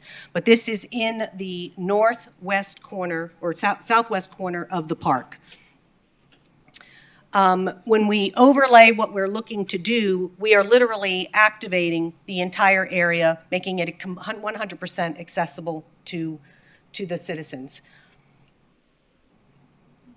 This is the proposed site plan. Obviously, we haven't gone through the DRC process, and the public will still have plenty of opportunity to comment, but we are looking to activate the beach. We are looking to provide, it's not 80, I know that was one of the things, 80 pickleball courts. It's 39 pickleball courts. We're going to have covered pickleball courts so that they can be utilized during the hottest times of the day. I'm hoping that Commissioner Glassman would appreciate that. And we've got here, there's going to be a restaurant here. We've got all of the parking in the area that is currently inaccessible because of Parks and Rec's use. We're looking to put volleyball, bocce ball. It is going to be a place where you can come as a family and spend your entire day and not necessarily spend a dime. Okay, please stop. Please continue. Thank you. So currently, what I think a lot of people misunderstand in this part of the park, because we're not interfering with the lush landscape and all of the other parts of the park. What this is about, if you realize, is that I think Snyder Park is about 90 acres. We're occupying less than 5% of the entire park in an area that is completely not utilized by the public. This is the trash mound. We call it the seaweed mound. Unfortunately, when you pick up seaweed off of the beach, you got a lot of other trash, and it's a big task for Parks and Rec to have to sift through all of that. This is disc golf, which is a course, and we've been working with the disc golf folks to try to improve that course and move some of the holes away from this area. This was somebody we caught golfing. He had to throw his disc over the mound in order to, I guess, not lose the game, or his score was going to be too high. It goes up to 20 feet, just in case you know, right? It's been accumulated over a period of 14 to 15 years. And our plan is to utilize it as fill, because we want to build a berm around it so that there's going to be virtually no noise heard in the rest of the park coming from the pickleball facility. Just wanted to show you what, and I think a lot of people think there's lush landscape and wildlife hanging out there. It's not. It's this, and it's this, and it's this. And it's just the nature of collecting seaweed, bringing it back to this particular location. It's unfortunate that this is there, but there's nowhere else to put it. It just doesn't belong in a park, and we have found another site in which we can put it.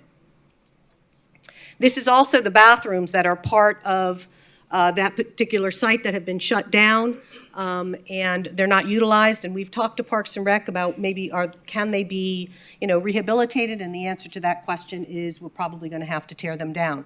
We are going to be building some new bathrooms that the public will be able to access on that side of the park, because you haven't had bathrooms on that side of the park for quite a while. This is the transfer station. This is currently at the site.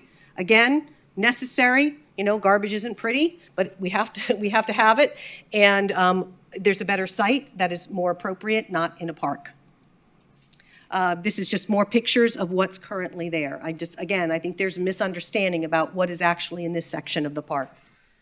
Parks and Rec is using it currently, and their goal is to have a new home where they can bring many more of their employees together, and we were able to accomplish that for them.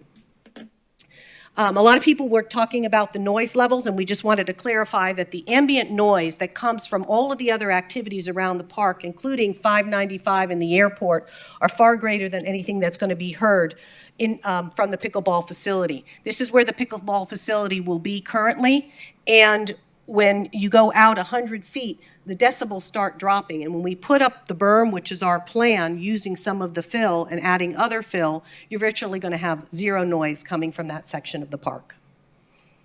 And for those that are concerned about the food forest is over here. And we'll explain to you one of the goals that we have in terms of trying to improve Snyder Park overall.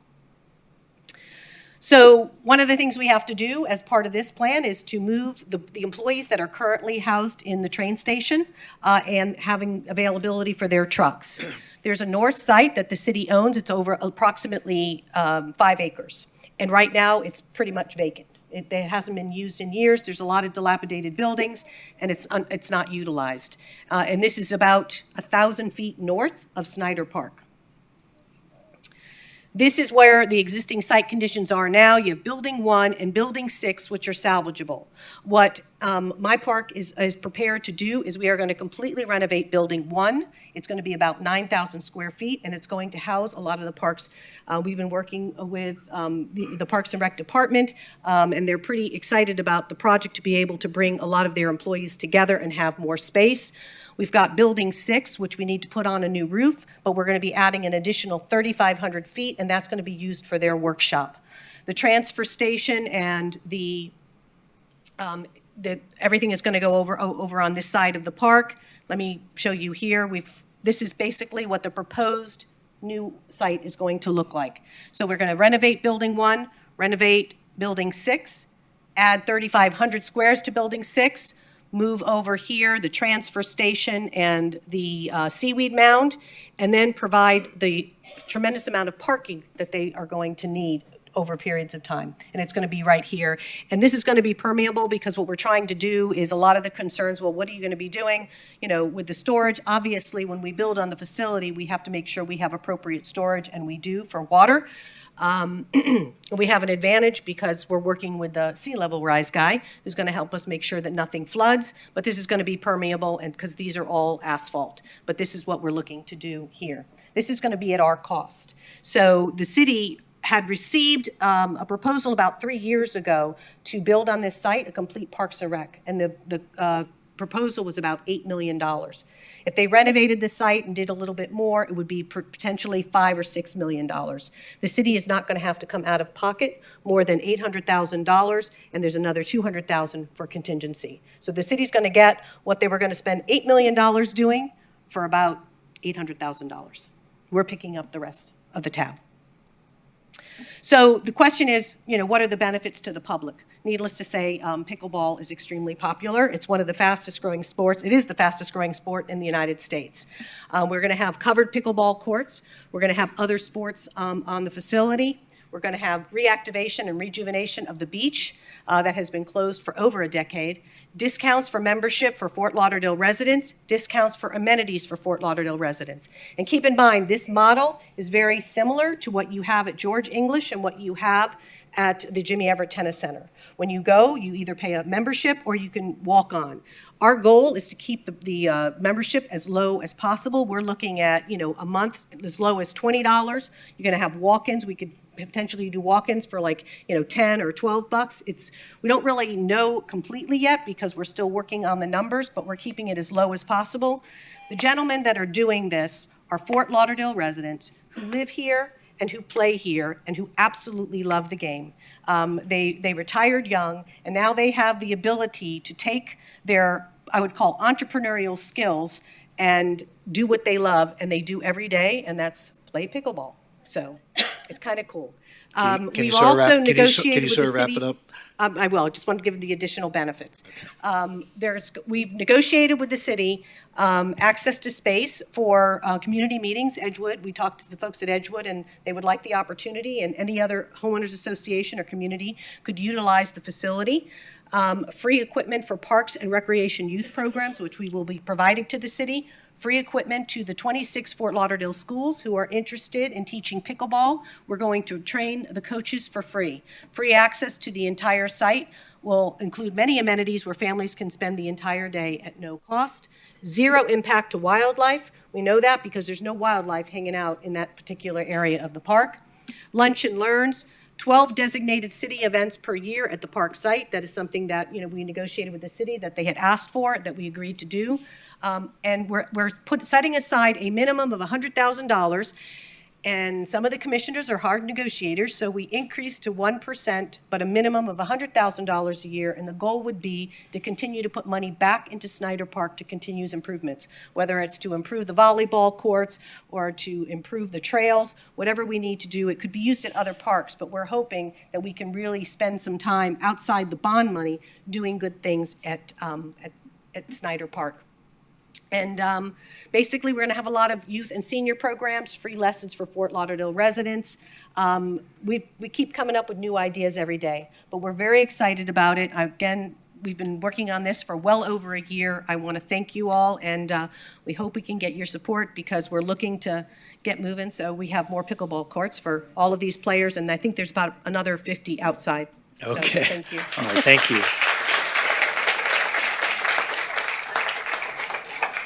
All right. Anyone have any questions, or do you want Yeah, to wait? Mayor, if I could just, Ellen, if I could Ellen, ask a few. Ellen. Oh, thanks. Just a few questions, if you don't mind. Just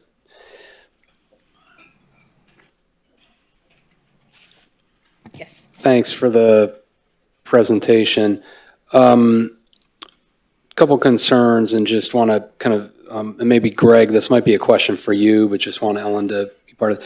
So one of the challenges with this, even though a lot of great possibilities would be losing a debris management site. In other words, if there's a hurricane where we can take debris, traditionally part of Snyder Park has been used for that purpose. We're losing that.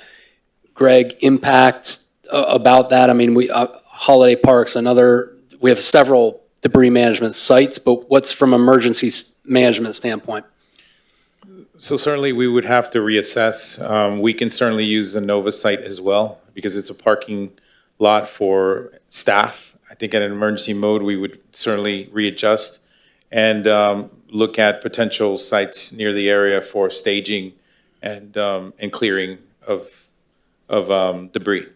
Okay, and then I see Wendy's scared and shaking her head. She's hearing that, but what are other debris management sites in the city right now, Greg? Is it? I don't have that in front of me, Okay.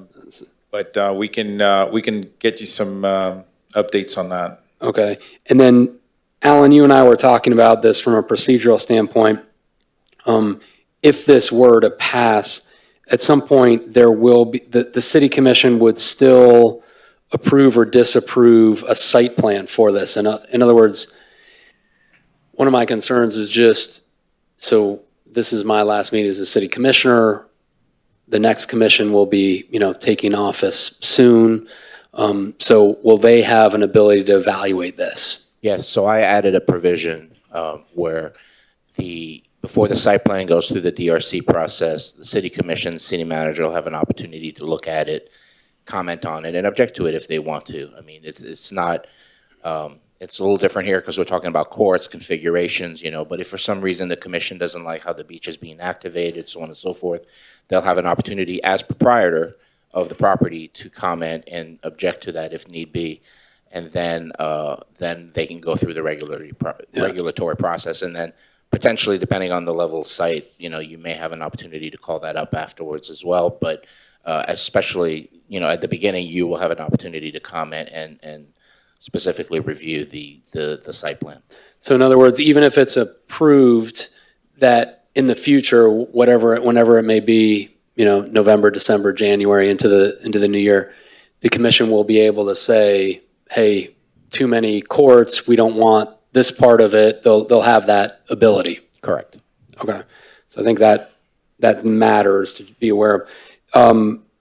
Ellen, also in terms of access to the community space, one of the things that's important to me is just that all community associations and so forth will be able to have access. Is that part of what we're saying here? Yes, this Community is a space. community facility for the community. Anybody can reserve it if it's available, they can use it.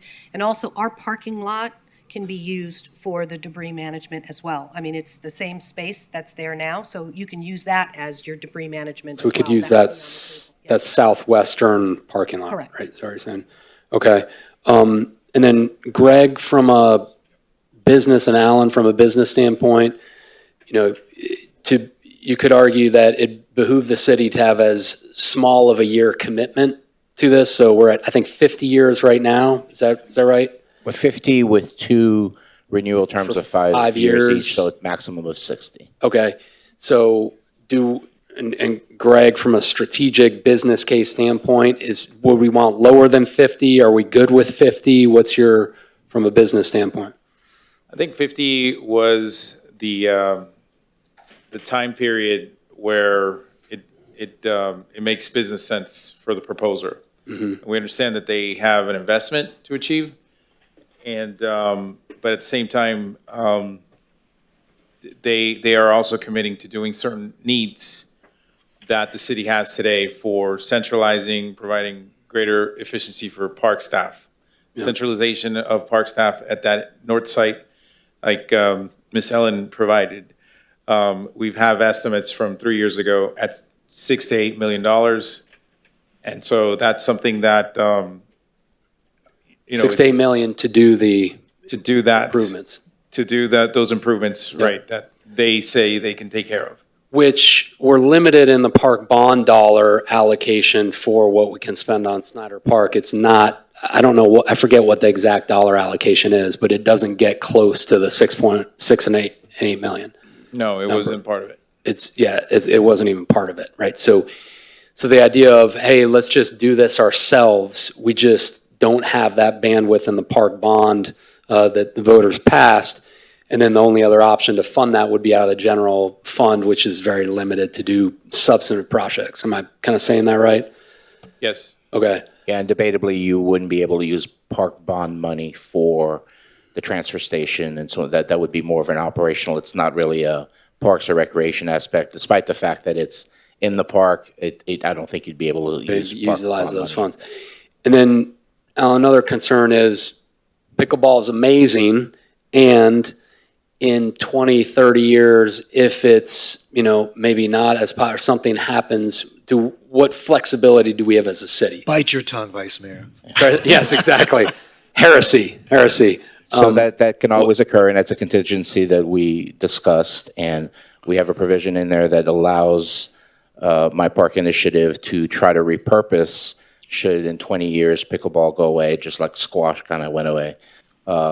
Potentially, there's another purpose, another sporting type of use that could be, so they'd have an opportunity to do that and repurpose it and make it successful. If they can't, then obviously then we'd be able to negotiate out of the agreement. Well, the agreement specifically says that it has to be operational. I mean, if it goes inactive, then they lose their license. Correct, and we give them a certain amount of time to be able to cure that and repurpose it. So we get it back. It's still ours. We own it. Exactly. Right, so we this is a license, it's not a lease, so Right. we own the property.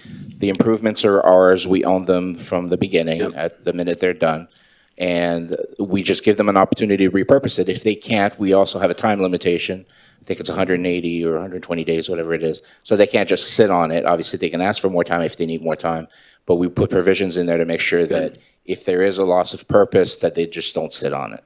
Yep, great. And then, Greg, from an investment standpoint, I think they're looking at like a $10 million investment in this, right? We're looking at about $800,000 investment from the city. Is that numbers We're looking at 800,000 plus 200 contingency to reach a goal that we've had for some time, which helps us do other things strategically. within the city as well.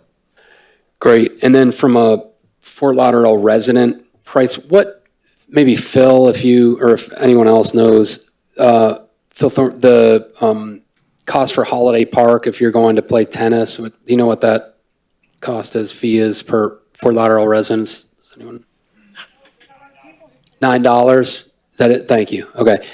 So that would be my suggestion, is that there is a significantly reduced resident fee that wouldn't require membership to participate for residents. I don't know if that's. We haven't really put together the entire formula yet. One of the things we plan on doing is putting out a survey to find out who would utilize, what the price points need to be, what would you be willing, if you join, what's going to be your price point. So we are doing a community survey so we can figure out the pricing better. Okay. Again, if we get, sponsorships, or if you, name a court or whatever, what we're trying to do is bring in revenue so that we, especially if we do, food service and stuff, so that we can reduce the cost of membership. The goal is to get as many people on the courts playing pickleball as possible. Yep. Thank you. And then, Greg, the contingency, so explain that a little bit. The contingency for cost overruns, explain that. So say that there are additional things, unknown items that make the cost more. I mean, they have the bandwidth to increase their costs up to 200,000 more from what they've set already as a price point, 800,000. Meaning they can ask us to pay 200,000 more for unknown risks. For unknown risk. Yeah. We do that actually with every one of our construction projects. There's always a contingency built in because obviously, although they're endeavoring to start the project in April of '23, as we've seen with all our other projects, costs increase and so on and so forth. And there's some things unforeseen. They've looked at the buildings and evaluated them, but something they could, once you start really doing the work, you can discover something that wasn't there. So there's always a contingency built in to make sure that ahead of time, but we're limited and it's capped at 200,000. So they take the risk. So if they find something that is really going to cost $400,000 more, we're capped at 200,000. They're going to have to pick up the extra. And how does that split go? In other words, are they responsible, the percentage split? In other words, if they find $200,000 worth of more work that needs to be done, can they just ask us to pay the whole thing, or do they? Right. So you're going to go through your contingency before they're going to pick up. So let's say it's 800,000. They figure out that it's going to be another 350,000 because of things that they found. We're going to chip in the 200,000, max capped at that 200,000. They're going to have to pick up the rest. But the contingency is going to be expended before they put in the additional money. Right. But no, not anything. Because remember, this is a $7 to $8 million job, right? So we're putting in 800,000 to rehab basically a building and then 2 buildings. So they're putting in actually more money than we are, but we're just capping that amount of money to the 800,000. And then if there is a contingency, they'd love for it to be at 800. We'd love for it to be at 800. But we have to, try to have some contingency built in so the city is aware that there could be a potential for that additional expenditure. Okay. And that, Greg. And it's cost reimbursable, correct? Yes. So they would have to achieve the work first in order for us to pay. And I just want to be clear because I got a question from the audience. Yep. This is not to build pickleball. The pickleball facility is in Snyder Park. This is for the Nova site above Snyder Park. That's what the contingency is for. That's what this 800,000 plus 200,000 contingency is for. Important clarifying. So in other words, if they run into issues on the pickleball courts, we are not providing additional money. That cost is entirely up to them. Part of this deal, right. Okay. And keeping in mind also, and I don't know if it got picked up when Ellen was making the presentation, but we are also moving staff from the police station site. So we're concentrating, so we're not just moving the staff from Snyder Park to another part of Snyder Park at the Nova site, but we're relocating a group of folks also from the police station, which would be, again, an additional expenditure that we'd have to pay for if we didn't negotiate this. Right. Today, as it is, constructing the police headquarters, we've had challenges just to find parking for staff that works on the south side of the police headquarters building. So this would help us achieve operational efficiency. You have all groups in one place. You can do training in one place. You could do dissemination of information from one place. That co-location helps out operations. Yep. Okay, great. So, thank you. So I like where we're heading. I'm sorry, I'm going to have to leave a little bit early, but, I like that the upcoming commission, Mayor, you all will be able to, again, approve or disapprove the future site plan to this. Yeah. So this is, a first step, but not the final step, which I think matters. If this was the final step, Mayor, I would be very concerned, just me, moving forward without the upcoming commission being able to decide what you all want or don't want on this site. So I think that there's great improvement possibilities here, great investment in our city with this project. So I just wanted to share those perspectives and get some of those questions answered, Mayor. So What do you find at fault with the proposal? You said you have some concerns if this was the final proposal. I would have concerns, yeah. If this was the final vote, Mayor, that the future commission would not be able to shape this project, I would have concerns. That's not the case. Okay, but do you have concerns about this particular site plan proposal? I'm comfortable where we're heading right now. Okay. And I want the future commission to be able to weigh in and evaluate this on its merits. Well, there's going to be a lot of things the future commission is going to have the ability to weigh in. Yeah, exactly. And I think this is a lot of things important. going on in the city. Yeah. It's just like, what was earlier today, Commissioner Glassman, that we were talking about?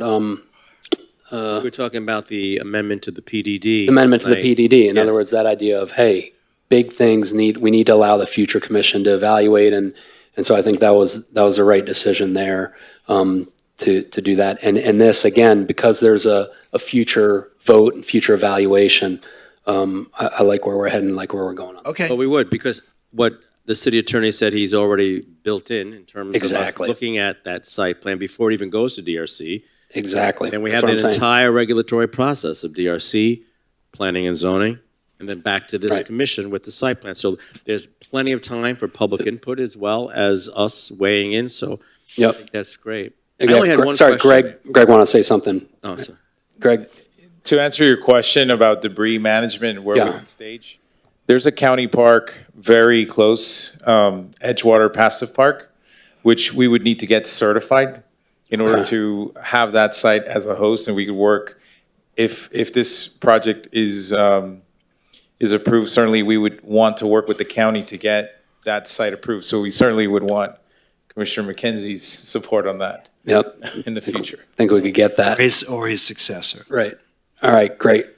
Ellen, thank you. Appreciate it. Okay, Mayor, thank you. I Yeah, just go have ahead, one Ellen. question, Mayor, if that's okay. Ellen, so we did talk about this when we reviewed it, but I just want to make sure it's part of the discussion.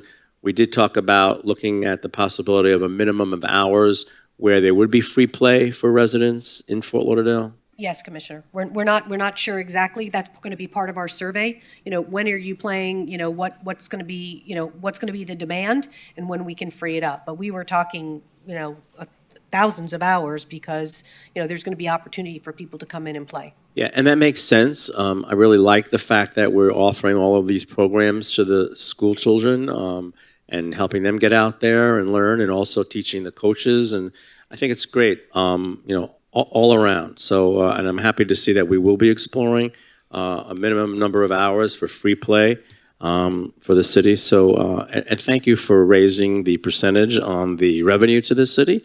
Appreciate it. Yeah, thank you. Yep. Okay. Thank you. Thank you, Mayor. So thank you, Vice Mayor. Take care. Take care. Let's give a round of applause to the Vice Mayor. This is his last meeting. Yes.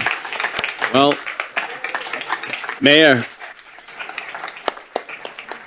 Commissioner Moritas, we've lost two, but you can't go. I'm We here. need a quorum. No, I know. Okay? I've got a lot of comments too. You When just the gotta public's sit. done, You I've got just a lot of gotta things to say about pickleball. Okay. Lock the Just door. Lock the door. Don't let her Here. go. No one's leaving the room right now. They're, Okay, now back. Jane, Kitty, and Nancy Long. I'm Jane going to Kish, kind of go how are you? backwards because Jane doesn't want to walk up here first, so Can I you said I speak would walk better in the up. microphone? I'm Nancy Long. I'm the president of River Oaks Civic Association, and it's right down the street from where the pickleball court's going to be, or trying to be put in. When this announcement came out, this is how many emails I got. My phone rang off the hook, my text message, and nobody was for it. And I got a lot of comments, and basically, we looked through the contract, and the problem, there's a lot of problems. There was no section showing a report from Parks and Rec, which now we got that it's got to still go through Parks and Rec and DRC, so I can at least answer that. And when we were here last August, I believe, when we were doing the voting on the trees ordinance, and this came up at that meeting, and at that time, we were told there was no backup to support the pickleball courts. And we asked, there were people sitting here and they couldn't answer us. And we found out now tonight, and also on the document sent to us, that this has been going on for quite a while. So it kind of disturbed a lot of people that we only got notified twice, once in August and now it came up. So with that happening, I think that's why everybody got so excited. How many pickleball players here live in District 4? 4, 5? How many 6? what? How many pickleball players are what? Live in District 4, pickleball, that live in the area of the park. District 4. All right, come, handful. just, you know what? Wait, I'm just curious. Stop. This is not a meeting where you interact with the Oh, I'm audience. sorry, I Just please apologize. make a presentation Sorry, and state your just curious, comments, 'cause- and let's just proceed, because we'll be here all night. We're all one city. I'm sorry. One city. We're all in the city, okay. I'll give you an extra minute now Okay. for good I behavior. apologize. The questions were experts from the Audubon and other wildlife groups asked to evaluate the wildlife? Because we know we have birds that come down here in the winter, and we also have additional wildlife than the garbage and the raccoons that were shown on a presentation. So they just want to make sure that is brought into the evaluation. And they also said that the development team had several sites to move the composting operation. Why don't they build their club on one of those?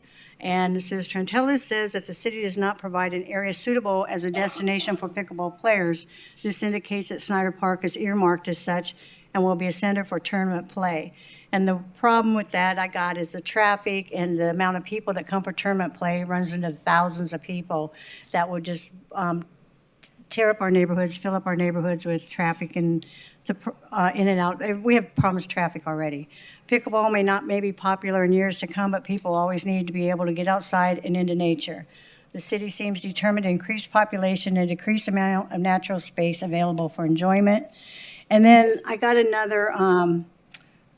another email that came to me, and it was from Sunbiz, that the person signing this contract, his Sunbiz corporation is not alive anymore. It's been removed. It was conduct to state. He's not active. So, and they sent me a whole booklet of all the corporations they've had that's not active and all that stuff. We'll make sure that it's I alive. just wanted to Mayor, check we, that, we, yeah. Mayor, we looked into that today, and I won't call him out, but somebody forgot to file his filing fee and annual report. Annual report. So they did that today, so it's fine. Okay, so that, Shame this, on you. I tell you, I get this, whenever something like this comes up in our district, this is what I get. No, we Everybody looks at understand. it. Yeah. We appreciate it. but, Thank He was you too for- busy thank playing pickleball to file the report, so that was the Exactly. problem. I'm sure. Live But and learn. The majority Live of and the learn. votes was no, they don't approve it, they don't want it in the neighborhood, and we hope you consider River Oaks. I didn't get any, and I got pickleball players that said, no, they don't want it there else too. So the River Oaks, the majority of our residents, the 4,500 residents, has emailed me at least 1,200. This is just a part of them, saying, no, please, no. So Okay. Thank you, now I got Nancy. more information to give them since tonight. Thank you, Nancy. Kitty McGowan. Is Jane Kish still here? Did she leave? Okay. I'm sorry? I said Kitty McGowan and then Jane Kish. I know what I'm doing. Okay, good. Relax. Just moving it along. No. Is Jane Kish still here? You are. So I had called you first. Did you still want to speak? Jane, go first. All right, Kitty, go ahead. We're Kitty, go reversing. ahead. Reverse. Good evening, everybody. Thank you, Mr. Mayor and Commissioners, and welcome to all of our fellow pickleball enthusiasts. I clearly see there's a lot of you out there and from all over the county. And my name is Kitty McGowan. I'm a resident. I'm a business owner for more than 50 years. And I am a taxpayer. And I'm a tax-paying citizen who backs right up to Snyder Park. And I'm also running for city commission, as you can see. That's a week away, the election. I'm probably going to get myself unelected, but you know what? It matters. We have to have a voice here. I wish it was a happier day because, in the words of the mayor tonight, we need to do the right thing and work together. And I understand that there's a lot of people here that they say, we've been talking about this for a very long time. Well, I go to my city civic association meetings, and you get one sentence on something or something's noticed, and that's considered involvement, engagement. I mean, to me, if we're doing, when I sat on the Marine Advisory Board, a minimal waiver on a dock required letters of support and action from the community around it. We're talking about vastly changing the nature of a park that's a treasure that I grew up in, that I used to swim in. So I'm all saying there's just way too much unknown. I'm only asking that we ask this commission to take a pause. There's a lot of pieces of this contract that are unknown and very vague. I ask you for please to just take a pause, reconsider, engage the community that live around it, and not end it, but we all live there. I've yet to have anybody come to me and say, how do you feel as a resident that's gonna hear the bonk, bonk, bonk, bonk, bonk all night? Ever ask me? So I'm just saying, please pause, and thank you very much. And I respect everybody's right to play, and I think it's a great thing. Let's just take a moment and let's all work together to do the right thing. Thank you. Okay, thank you, Kitty. Jane? Jane, do you want to speak, or do you? Okay, followed by Mark. Oh boy, Mark, I can't pronounce it. Iglarsh, and followed by Shauna Bowden. Good evening, Jane. Hi. Long-time listener, first-time caller. I just want to say I have nothing against pickleball per se, but I do have concerns with it coming into my neighborhood. I'm concerned about losing my public parkland. I was at the meeting where they voted to zone my park as a park in my neighborhood, and I was very grateful for that. And I know with people coming in and the development, we're losing green space, and I want to keep as much of it as we can. And also, I'm really concerned about the traffic that's going to come with pickleball. You're going to have more people, and more people means more cars and more traffic. And I'm really pro mass transit, if you can find a way to do a shuttle or something, because I'm really concerned about all these cars. We're right near 95. 95 is always very busy. State Road 84 is a major road. We have a lot of traffic, and we're just going to have a huge increase, especially if we're doing tournaments, okay? So I just wanted you to reconsider that, and I think, there might be some private land that you could build it on, some other alternative. Okay, Thank you. great, thank you. Is Mike Iglarsh here, Shauna Bowden, and Marcos Ritter? Don't beat me up if I mispronounce your name. I remember the first time that I played pickleball. I thought to myself, this is amazing. Someone's been reading my diary. And then everyone else caught on. And the problem is there's not enough courts. The other thing is the name is horrible. You named it after a dog, really? Anyway, I want to thank you in advance for hopefully passing this. We need additional courts to play on. And what we're missing here is that pickleball brings happiness to me, to my family members, to my dear friends, to the new friends that I make. And when we're happier, we're more productive, we're more creative, we suffer fewer fatigue symptoms. So this is all about being happier. And I thank you in advance for raising my happiness level. Thank you. Happy to do so. Shauna, are you here? Mayor, I just want to say, I remember the first time I played, and I couldn't move for 2 days after, but I'm a lot older than you are.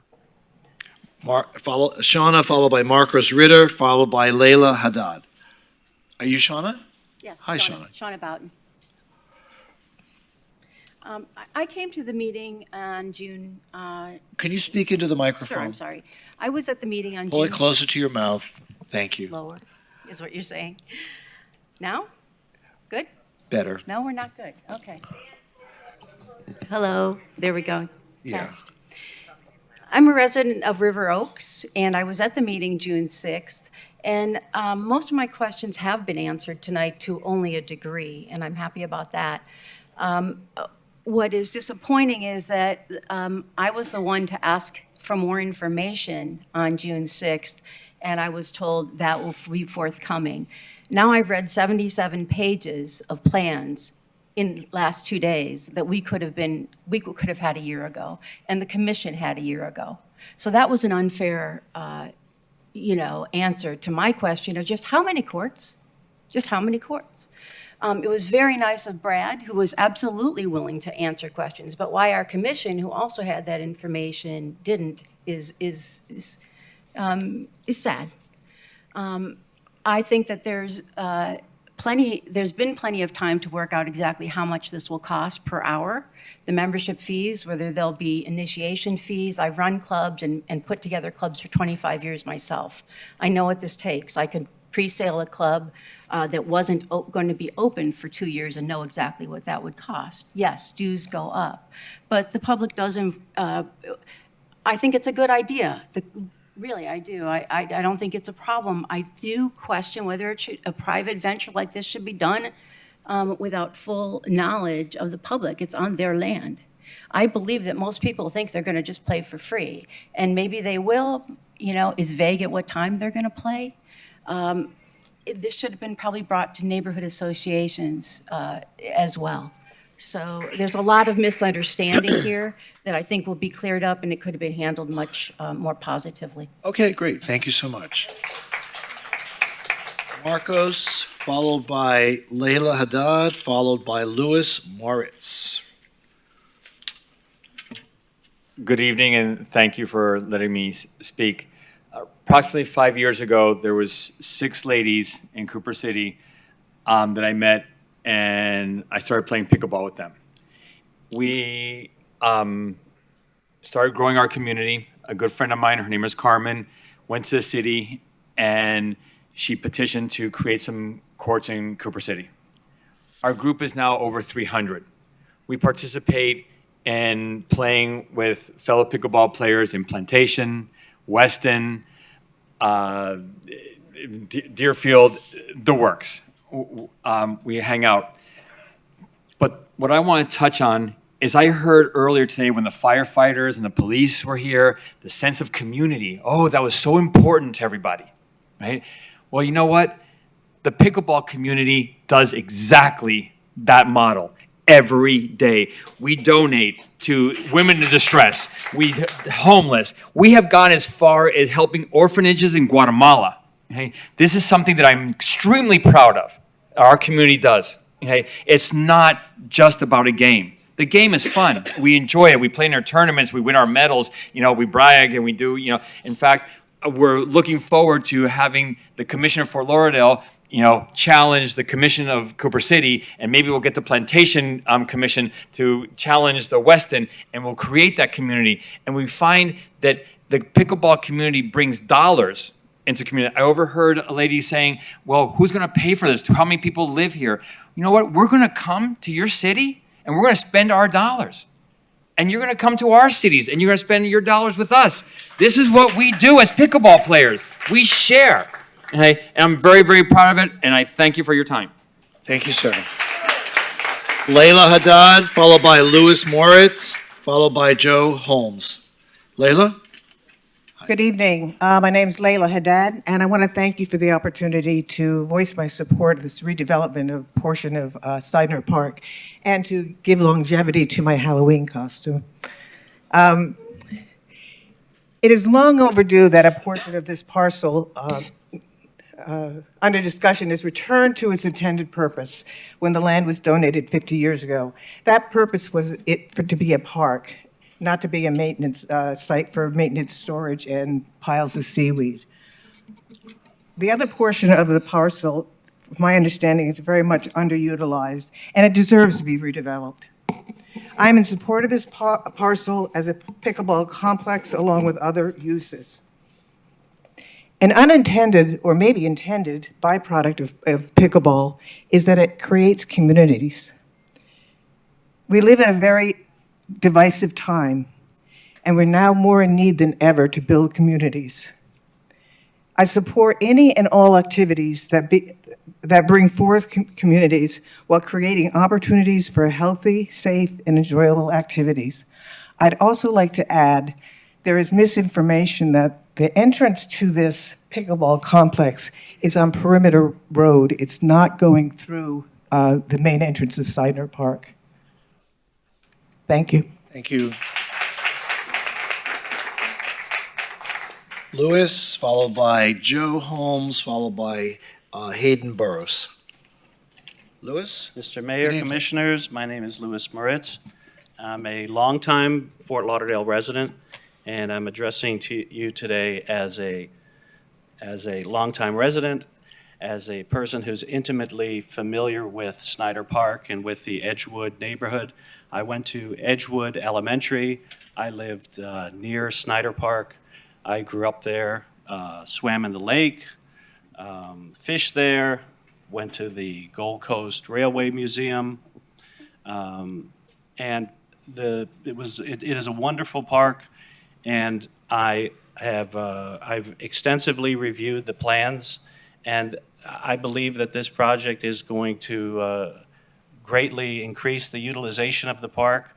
The park is woefully underutilized, and while I'd like to address the people who are opposed to this park, and I respect their view to want to keep the park in its current state, but having walked the park, walked the site, know the park intimately, I believe that this project is going to enhance utilization and is not going to detract from the natural beauty and old Florida feel of this park. I am a pickleballer, and I just love the game, and I think that it is going to, in addition to benefiting the pickleball community, I believe that it's going to enhance the Edgewood neighborhood. My business is in Edgewood. It's been there since 1985, lived in Edgewood, and feel that Edgewood itself is really a hidden gem that is also, the entire neighborhood is underdeveloped, and that having this pickleball facility is going to be beneficial to the Edgewood neighborhood in general. Thank you, sir. Joe Holmes, followed by Hayden Burrows, followed by Katie Lalis. Hi, my name is Joe Holmes. I'm a retired school teacher teaching in Broward County Schools for 32 years. I'm also the president of the Broward Disc Golf Association. And if you're not sure what disc golf is, it's also referred to as frisbee golf. And in Snyder Park, there happens to be one of the best disc golf courses in the state of Florida. It's quite often ranked in the top 10 and was recently ranked as high as number 5. And I happen to be very proud of the course because I helped design it along with several other courses I've made in the county. And when I heard about the pickleball going in, of course, I was shocked and saddened because it would take up approximately 4 to 5 of the holes on the courses. But after speaking to a couple of the main people who are involved in the pickleball, they have assured me that they can work with my organization because we're just as energetic and excited about playing disc golf as you guys are about playing pickleball. So I believe we have worked out a situation where we could move those 4 holes at another part of the park, and specifically the mountain bike trails that are completely not utilized at all. And we could move our holes in there for a minimum amount of money. So again, I'm not here to oppose pickleball. I'm just here to promote disc golf, which is a wonderful sport that has a lot in common with pickleball. It's inexpensive to play. Anyone from any age can play it. You're outdoors in nature. So again, just kind of promoting disc golf. Let's not forget it. We got a nice sport there, right? All right. Thank you. Steve.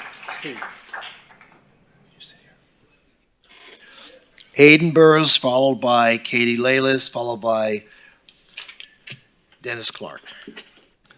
Hello, my name is Hayden Burris. I'm also a member of the disc golf community.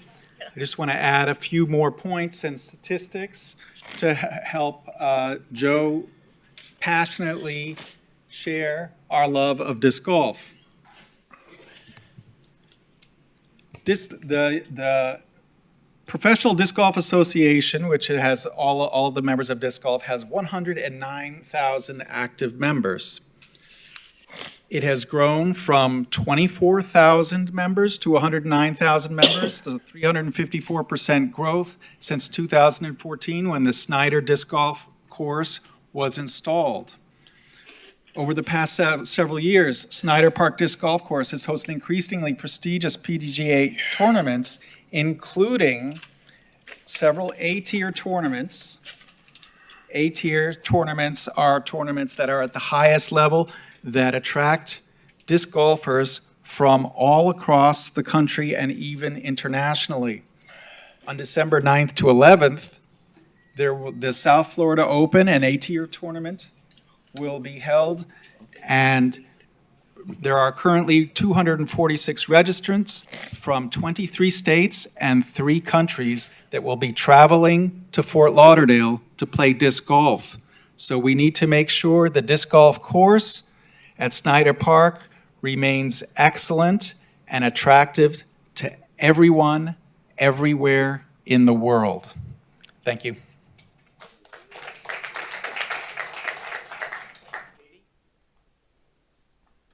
Katie, thank you. Hi, my name is Katie Lelis, and I am a pickleball player.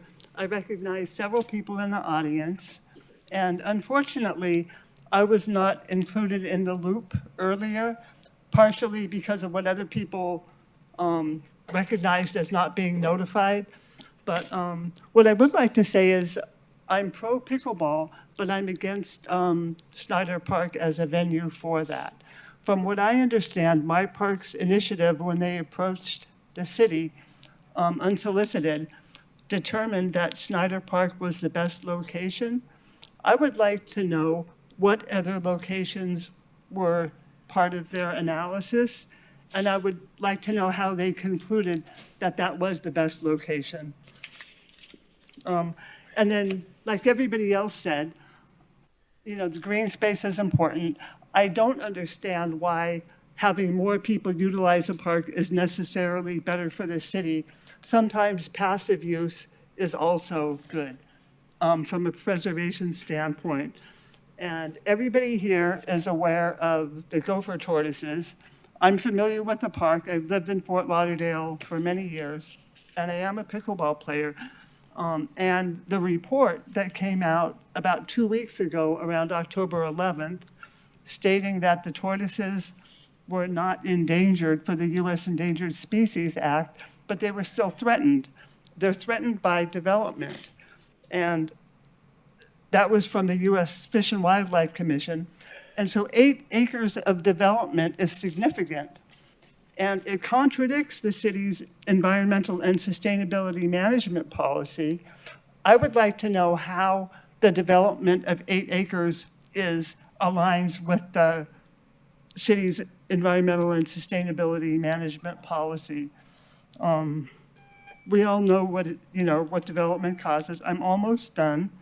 In addition, the federally listed eastern indigo snake lives in the burrows of the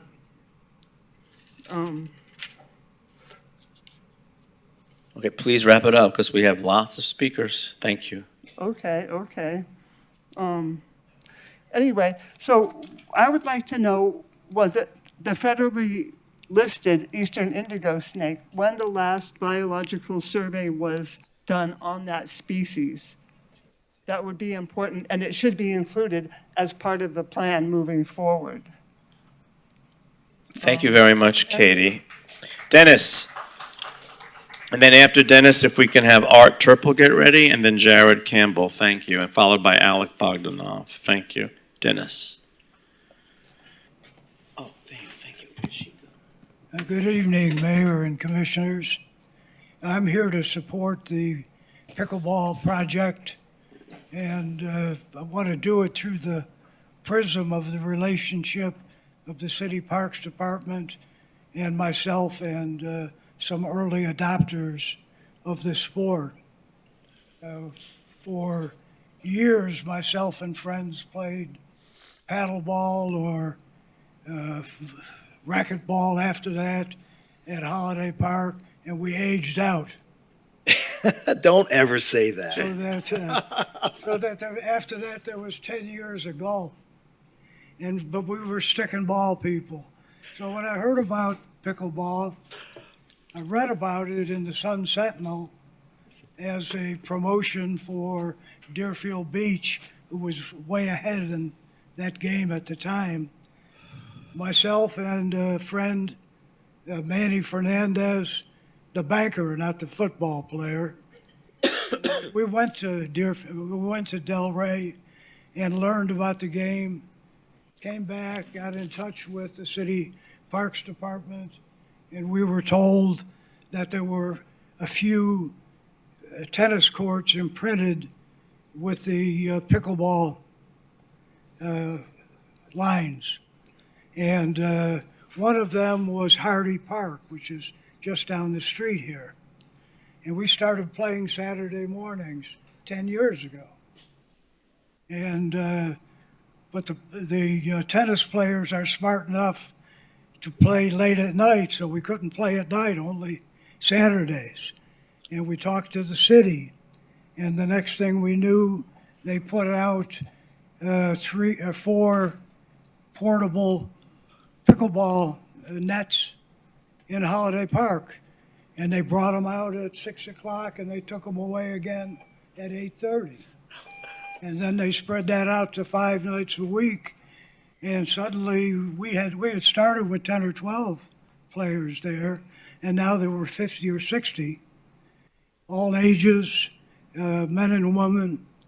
And then we heard from the city, well, we're going to build a permanent facility, and it's going to be great.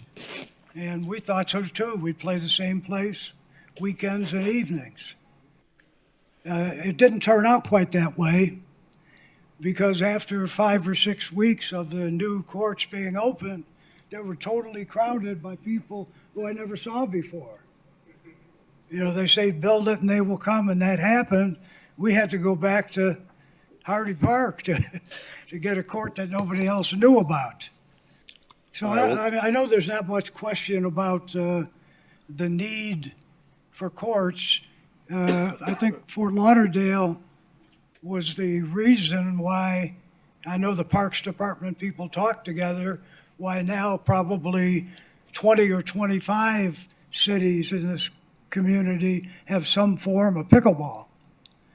So Fort Lauderdale is going to be the premier place. Is that what you're asking for? Anyway, I see I'm running out of my time. Your time is up, sir, but can you I've wrap got, it up? I just want to, I got to go on that. All right, thank you, thank you. No, I'm sorry, I need to make one more point for the people here. There are the benefits to this plan of being able to secure courts by appointment. That's a pretty important feature that's not available. Courts are covered, some of the courts. That sun will give you sunstroke at some point. Okay, all right, thank you, sir. Thank you. Art Turple, followed by Jared Campbell, followed by Alec Bogdanoff. You're done? Okay. Hello, Council. My name is Art Turple. I am not a resident of Fort Lauderdale, but for over 43 years, I have commuted to work downtown in Fort Lauderdale. I've owned land there, and I've worked for one of the largest corporations headquartered in downtown Fort Lauderdale. Auto Nation? That is correct. I'm a huge supporter of the game of pickleball. I've seen it all over the country. And the one comment I want to make is that this facility that is being proposed is one of the finest facilities that I've seen on paper. And I think it will be a huge benefit to the city of Fort Lauderdale. It'll be a huge benefit to people that work downtown. Some of these crazy people get up at 5 in the morning to play and play till 8 o'clock at night. And I'd love to be able to drive from downtown and just get my paddle out and play with them. So thank you for your support. You're welcome. Jared, followed by Dory Cox, followed by Thomas Tuberville. Well, thank you, everybody, for allowing me to speak today. I'm on behalf of the pickleball. I was born and raised in Broward County and a resident and homeowner in Fort Lauderdale for the past 10 years. In addition to that, I also ran a nonprofit organization, Life Sports Fitness, which was out of Holiday Park from 2010 to 2020.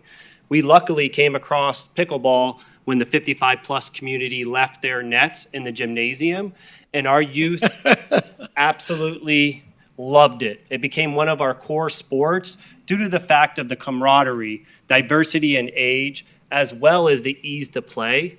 The biggest issue I've been seeing recently, especially at Holiday Park, due to the fact of how many people are there, is the fact that a lot of the youth don't get the opportunity because they're intimidated. The fact that the Brad and Rich are willing to add more courts at Snyder Park, as well as introduce it to all of the schools, is huge for the growth of our children, mainly due to the fact that of the ease of play and the team building that it does offer. And having courts at Snyder Park, which I ran summer programs there as well, which is very underutilized, is going to be a huge benefit to our community. So I truly appreciate your time today, and I'm really hoping that you pass this agenda. Okay, thank you. Dory Cox, followed by Thomas Tuberville, followed by Ted and Sarah. Hi, I'm Dory Cox. I am volunteer secretary with Edgewood Civic Association, but I'm speaking as a private citizen. I love pickleball. In fact, you're using my photo on the Holiday Park Facebook page that I shot at your holiday event. So I do play and I love it. I have concerns about just the magnitude of this development and a few points that have not been made clear even yet. The Edgewood has recently lost a lot of drainage and green space to the last two developments. One is Edgewood Elementary School was paved over to make a trucking transfer station. And then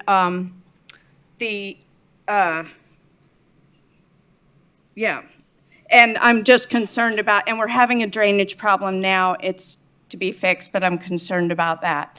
And I was curious about this, brought up before about other locations that were considered, other concrete areas without trees and without wildlife. The city seems to own some other properties, and I had hoped those would be considered more closely. I'm concerned about the traffic coming to the new transfer station behind at the Nova property. That is inside Edgewood on 8th Street if you come around Floyd Hull, and that is directly inside of our neighborhood. And now we're talking about the trucks, the seaweed, and I'm not clear on that.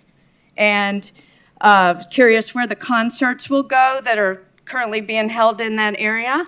And the last thing is, if this property does have a loss of purpose, and in the agreement, it says it will be returned back to the status of certificate of occupancy, not to an original status. So if it fell apart, it would just be left as concrete.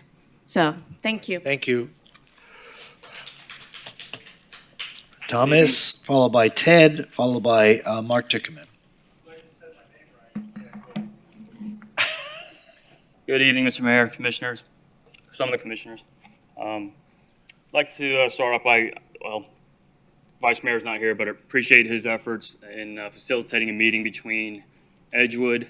Let me start off. My name is Tom Tuberville. I am current Vice President of Edgewood Civic Association. So let me thank the Mayor, Vice Mayor's office for facilitating a meeting between Edgewood and my park initiative, Ms. Bogdanoff. A lot of my initial concerns were alleviated with Ms. Bogdanov's presentation yesterday and even tonight. Some of those are the current entry and exit, the access points to Snyder Park that are open to the public today. That is Southwest 4th Ave on the south end, north of Perimeter Road, and also the neighborhood, the Edgewood neighborhood entrance, which is a pedestrian gate that is on the south end of Southwest 9th Ave. Disc golf was brought up. I think some of those concerns are alleviated, but I know Ms. Bogdanov did speak to the disc golf people, and some of them spoke tonight. Just want to ensure that that is maintained. And a big concern I have is the seaweed operation. I'm not too sure if that was addressed tonight. I know Vice Mayor brought up some good points. If this were to happen tomorrow, would the seaweed operation continue seamlessly on this new relocation site? My understanding is this seaweed operation is needed to keep our beaches pristine. So this south end of the park that's currently, to me it's a misnomer. It's not used. It is used. The city is using it heavily. So I did ride my bike back there one day and asked staff, I said, what happens if all of this goes away? Now, this is one person talking, but he said to me, he said, if this goes away, then all these truckloads will have to go to another site. Is that right? Go to another site for like $400 per truck. Let me just, I'd use that Snyder a lot, at least 5 days a week. The dog park, I do a 5K through there when I'm not lazy. I volunteer for a green year routine. I also use the bike trail, so I hope that bike trail is maintained. I use that at least once a week. It's very good exercise for me. My biggest concern and my main opposition, I do appreciate pickleball. I fully appreciate the enthusiasm and the enjoyment it brings. I'm with you there. My main concern, my opposition is that it's an unsolicited bid. So those scare me. One of my biggest enjoyments is for my family to go to the Holiday Park summer concerts. My fear is that the Florida Panthers is going to come to the city one day and say, hey, we need that field to store Zambonis or hockey equipment. And then they're going to put up a gatehouse at the intersection of US 1 and Sandy and Integer Drive. I just don't want that to occur. I don't want something like that to happen at Holiday Park. I wanted to keep it open to the public. So I guess the question is, if the city recognizes the need and the demand for pickleball courts, which I don't deny, why can't the city do it on their own? And I got the short answer from yesterday's meeting with Vice Mayor. The short answer is money, of course. So then the other question is, if there is such a need, why can't My Park Initiative find 8 acres to do it on their own? All right. Thank you, sir. Thank you. Thank you. Thank you, Thomas. Ted, followed by Mark, followed by Krishna Joshi. Hello, everybody. My name is Ted and Sarah. You want to know what I think? I think this shows 2 minutes to tell us. This shows the lack of respect that our city commission has for the residents and their opinions. For one thing, we were already told this is a done deal. Another thing, 2 of them already checked out. You know, I respected jobs that I had. That when I quit, I worked as hard on the last day as I did the first day. So this is a problem that I see right from the beginning, is that I've been here many times and they do not really care what the residents think. And the residents do not want this. You know, I think I have nothing against pickleball. You know, I think Cooper City is a great place for it. Sounds good to me. I never go to Cooper City. So, but I went to Snyder Park yesterday. It's been like that natural for centuries. You know, we got to leave it that way. Why is a green space is all of a sudden everybody has got to build something on a green space? Yesterday, I did play that Frisbee golf. My dog, Lily, did go swimming in the water. I did go to the butterfly garden. And you know what? There was no concrete. It was all natural wetlands. That is a good thing. Concrete, not so much. And, when I was walking through the trail through this natural wetlands, tropical wetlands, it was about 20 degrees cooler walking through there. You know why? Because of the urban canopy, which is good for global warming, which we need to leave. If you're going to do anything with that end of Snyder Park, let's extend those tropical wetlands instead paving it over with cement. You know, and I've been in touch with Blair Snyder, who was the great granddaughter of Byron Snyder, who donated, and let me say again, donated this park to the city of Fort Lauderdale. She is against this. She couldn't be here tonight. She will gladly show up at any time. And this is the closest living resident, or a family member of the Snyder, who is completely against this. It's a great area. I was born in Fort Lauderdale in 1956. I've been going to this park since it was just called the Rock Pits. It's a treasure in our neighborhood, and just to cement it over, what's going to be next? The towers of Snyder Park, where it's going to be condominiums? I mean, that seems to be the direction that you as city commissioners and you as the mayor tend to be taking the city, and the residents, we don't like it. Okay, thank you, sir. Mark, followed by Krishna, followed by Brad Tuckman. Thank you, Mayor, Commissioners. First, the point of personal privilege. My last stance at the podium here, I took ill. I want to thank especially the fire chief, the city manager, the police chief, and the commissioners that all reached out to me to make sure I was okay and feeling better. We're not just citizens, we're family here in Fort Lauderdale. So thank you. I stand because I've been on record before as being opposed to private entities taking over our public space, particularly a park.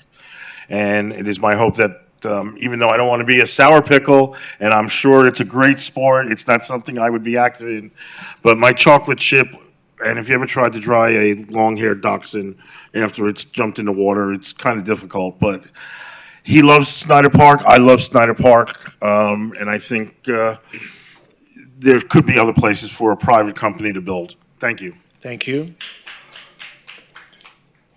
Krishna, followed by Brad, followed by Raul Travieso. Good evening, Mayor, and thank you all the other councilmen. I am Krishna Joshi. I've been a resident for almost 5 years now. We enjoyed playing pickleball at Holiday Park. I'm glad you took this motion at the last, because one thing that we pickleball players have is a lot of patience. So we've been patiently sitting, because we're used to putting our paddles down and waiting 45 minutes for our turn to get on the courts. It's becoming more and more normal because the number of people who actually play has grown exponentially in the last 18 months that I've been playing pickleball. So what that means is, for someone like us who are working 9 to 5, we get on the courts at 6 o'clock, we barely get to play 1 or 2 games an hour. That doesn't really allow us to actually keep playing for a longer time. I think this initiative really provides us the solution. It gives us the courts that the city desperately needs. Pickleball is a great social event. It's a community in itself. A lot of us are out there, and I'm glad I know most of the people out here. That's because we are one strong pickleball community. And it would really make me happy to play a tournament in Fort Lauderdale, to call it a Fort Lauderdale Open. I've played Delray Open, I've played in Plantation. You know what I'd really love to see? A tournament in Fort Lauderdale. And I think this initiative can make it happen, and I would really encourage you to support the idea. Thank you. Okay, thank you. Come on. Brad Tuckman, followed by Raul, followed by Leanne Barber. Is Brad here? Okay. Raul, followed by Leanne Barber, followed by Jay Serenieri. Good evening, Commissioners. My name is Raul Travieso. I live in Boca Raton. Welcome to Fort Lauderdale. Thank you. I've been playing pickleball for 6 years, and I've enjoyed playing at Holiday Park for many years prior to the expansion of pickleball throughout South Florida. My purpose here today is I represent the USA Pickleball Association's Southeast, Florida Southeast district. And so that's from Monroe County to Martin County. And we have ambassadors within those districts. There's 10 of them in Broward County as we speak. And so our purpose is to promote pickleball within our community. And so it's important for me to be here tonight. And I've taken time because, and I've had other things that, but I made it a point to be here tonight because I think it's a very, very important to promote pickleball. We have to, I think, as municipalities and districts, get in front of this phenomenon called pickleball. It's unbelievable, the growth of the sport. We have over 4 million people playing right now pickleball on a regular basis.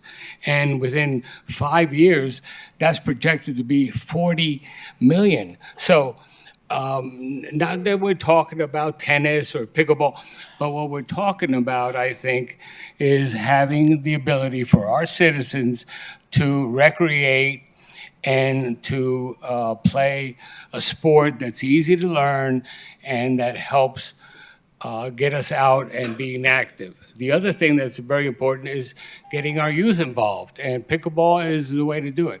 So I thank you for your time. Okay, thank you, sir. Leanne Barber, followed by Jay, followed by Yasmani Gomez.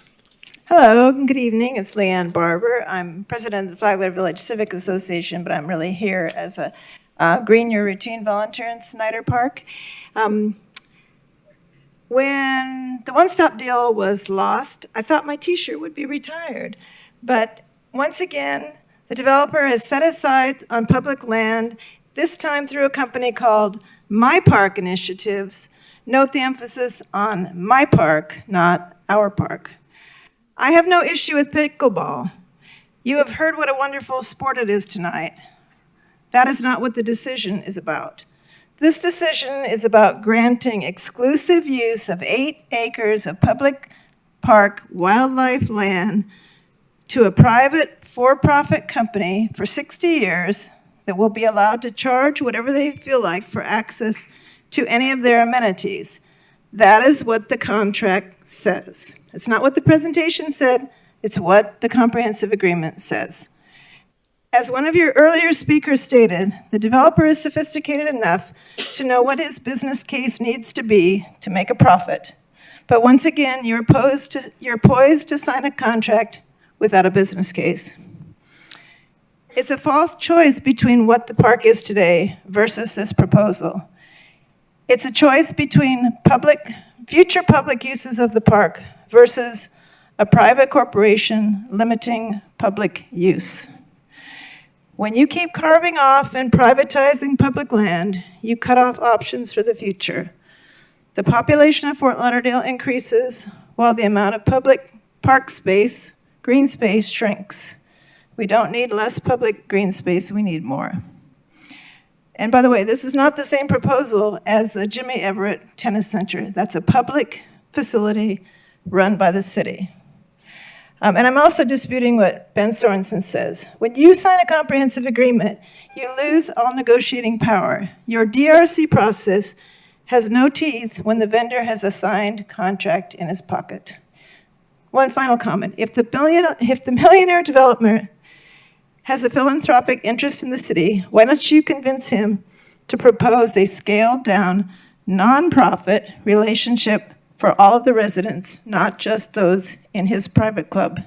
Thank you. Thank you. Jay Cernieri, Yasmani Gomez, followed by Barbara McGill. Is Jay here? Did Jay leave? Okay. Yasmani Gomez, is Yasmani here? Okay. Barbara McGill. Sean Fee, followed by Barbara Franzoso, followed by Paul Bosler. Are you Sean? Good evening, Sean. Good evening. First, I want to thank you guys for your commitment to the city. I know you get beat up on a weekly basis, and it's not an easy job.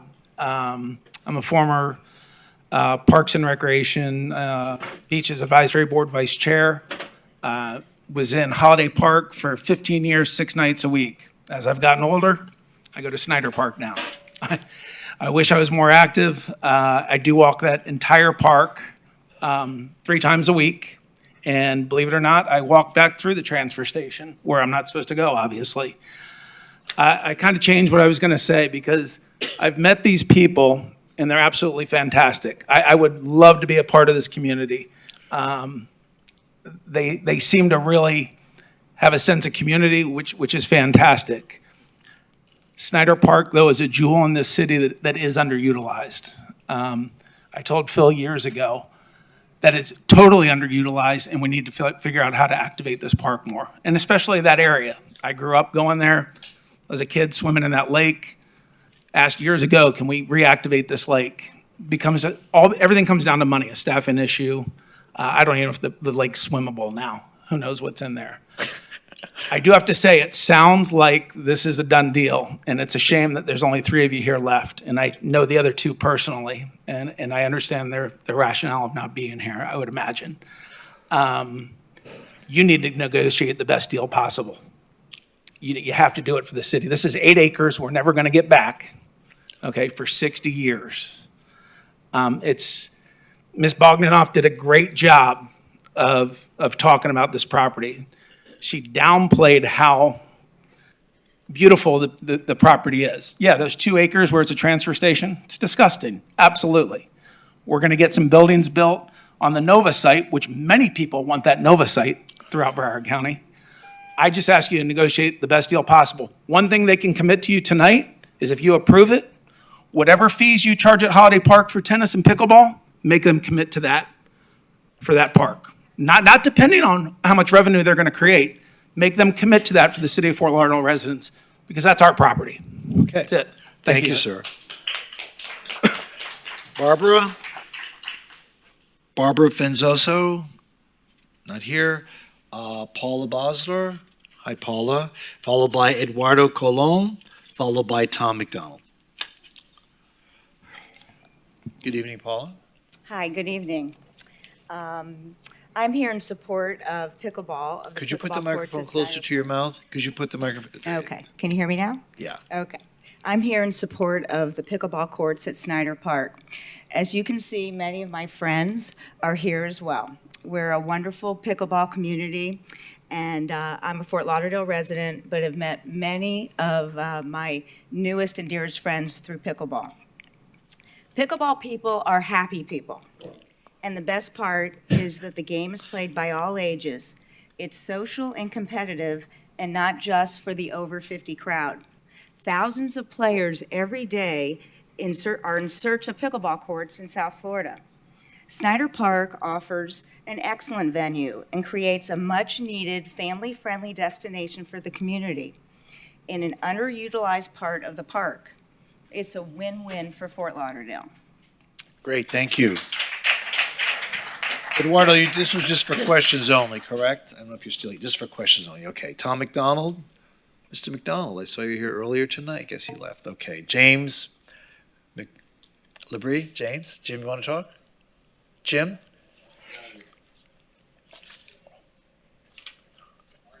Oh, they mixed everything up here. Okay, sorry. You want to talk about pickleball? Okay, thank you. Rusundana Jason Corral, followed by Elena Nora, followed by Jackie Scott. I'm Rusudana Jason Curo, and I am against this. And I'm against this because I feel this is unsolicited privatizing a park, our park. And I don't believe once you do this, you will eventually open the doors to who knows what, a condo or something. I just am very against privatizing any part of a park. And if pickleball people really love pickleball, maybe they can find the financing to build it someplace else, but not on a park that is owned by us, that was given to remain a park with no privatization. They want to put a restaurant, they want to put a swimming area and a beach. I mean, leave it alone. Just go find another place to play pickleball. That's All right, it. thank you. Elena? And last is Jackie Scott. Is there anyone else who wants to speak on this issue that has not signed up? Okay, that'll be it. Hello, Elena. Good evening. My name is Elena, and Elena, I'm sorry. no worries. Thank you for your attention. I'm a resident of Edgewood neighborhood, and I feel like Snyder Park is really a natural treasure of Fort Lauderdale. It's unique because of its natural landscape with the live oaks, with the resurrection ferns, lakes, and gardens. And my family and I feel so lucky to be able to live so close. We use it almost every day, 3 to 4 times a week at least. And we walk the gardens, we look at the turtles, check out the fish. And this is where my daughter learned how to bike, because the paved and shaded roads are perfectly safe, for kids to go ride the bikes, learn, explore. And Snyder Park has done a tremendous job of kind of preserving what is kind of most important and unique about this specific park, which is the natural landscape, and we just can't destroy that. In the last few years, all the efforts have been to kind of align with the mission and the brand, sort of speak, of the park, which is they've introduced Heal the Planet. I know they say it's underutilized, but we've done the workshops, farmers markets, edible gardens, mountain bike trails, which we use all the time with my daughter. Even the disc golf, it all kind of organically fits in with the natural landscape and the way kind of what the park is unique, kind of specific to. Unfortunately, this proposal is, and its magnitude is, with paving so much of the green land, goes against the grain of the park and its mission and its ecosystem. And I'm not against pickleball. It's just not right for Snyder Park. You wouldn't have, a beer at a Starbucks. It's not the right place for it. And I ask you to please, kind of reconsider the location and keep the green spaces green so kids in the future have the same experiences that my family has been able to experience. Thank you so much. All right, thank you. And Jackie Scott. Good evening, Jackie. Good evening, Mayor, Commissioners. Thank you for the opportunity to speak with you tonight about the pickleball courts. My biggest problem with this whole situation, with this agreement, is, in my opinion, the process. I know that the people, Ellen and her clients, have been talking to you for a year, et cetera, et cetera. But as it looks to me right now, a lot of people have been left out of this process, because I got calls from people today from Shady Banks, River Oaks, Edgewood, and this shouldn't be so negative and so divisive, in my opinion. I mean, I think this is probably a good opportunity for the city, but to hear all the negativity and people feeling left out, it's just not right. It's not the way we should be doing things. As far as the financial part of this, Commissioner, thank you very much for going from 0.5% to 1%. Can you imagine if there was more negotiation, how much higher you might be able to get that number? I'd like to know, if I'm allowed to ask this question, did you all consult with this gentleman here to find out if this is financially a good deal for the city, or could we do better? I'm not trying to push them out. I'm just asking if that was part of the process. Well, as you know, the process is not over. This is just the beginning of the process. Okay. And all of those details will continue to be negotiated. So let me ask you then, Mayor, if you agree to this agreement tonight, you're agreeing to that agreement. Can that agreement be changed? Any details of that agreement? We're going to talk about that after you finish speaking, but there are a lot of details that still have to be worked out. Okay, well, again, I'm not against pickleball or anything like that, but I'm very, very disappointed. What? You don't want it in Cooper City like the other fellow? No, but I'm very disappointed with the process. Thank you. Okay. Anyone else wish to speak? Did you sign up? You have to sign up and swear in, because I can't have you speak until you do that. So why don't you go over there, take a moment and do that. Any member of the commission wish to comment before? I mean, we're going to close public comment in just a moment. Well, anyway, let her sign up. Is there anyone else who wishes to speak? Okay.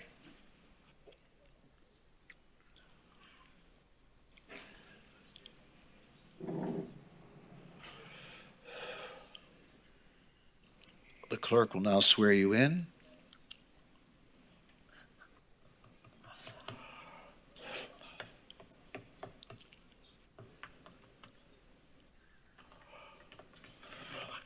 Okay, what is your name? Nancy Kimball, native of Fort Lauderdale, Okay, taxpayer for over 50-something years. So okay.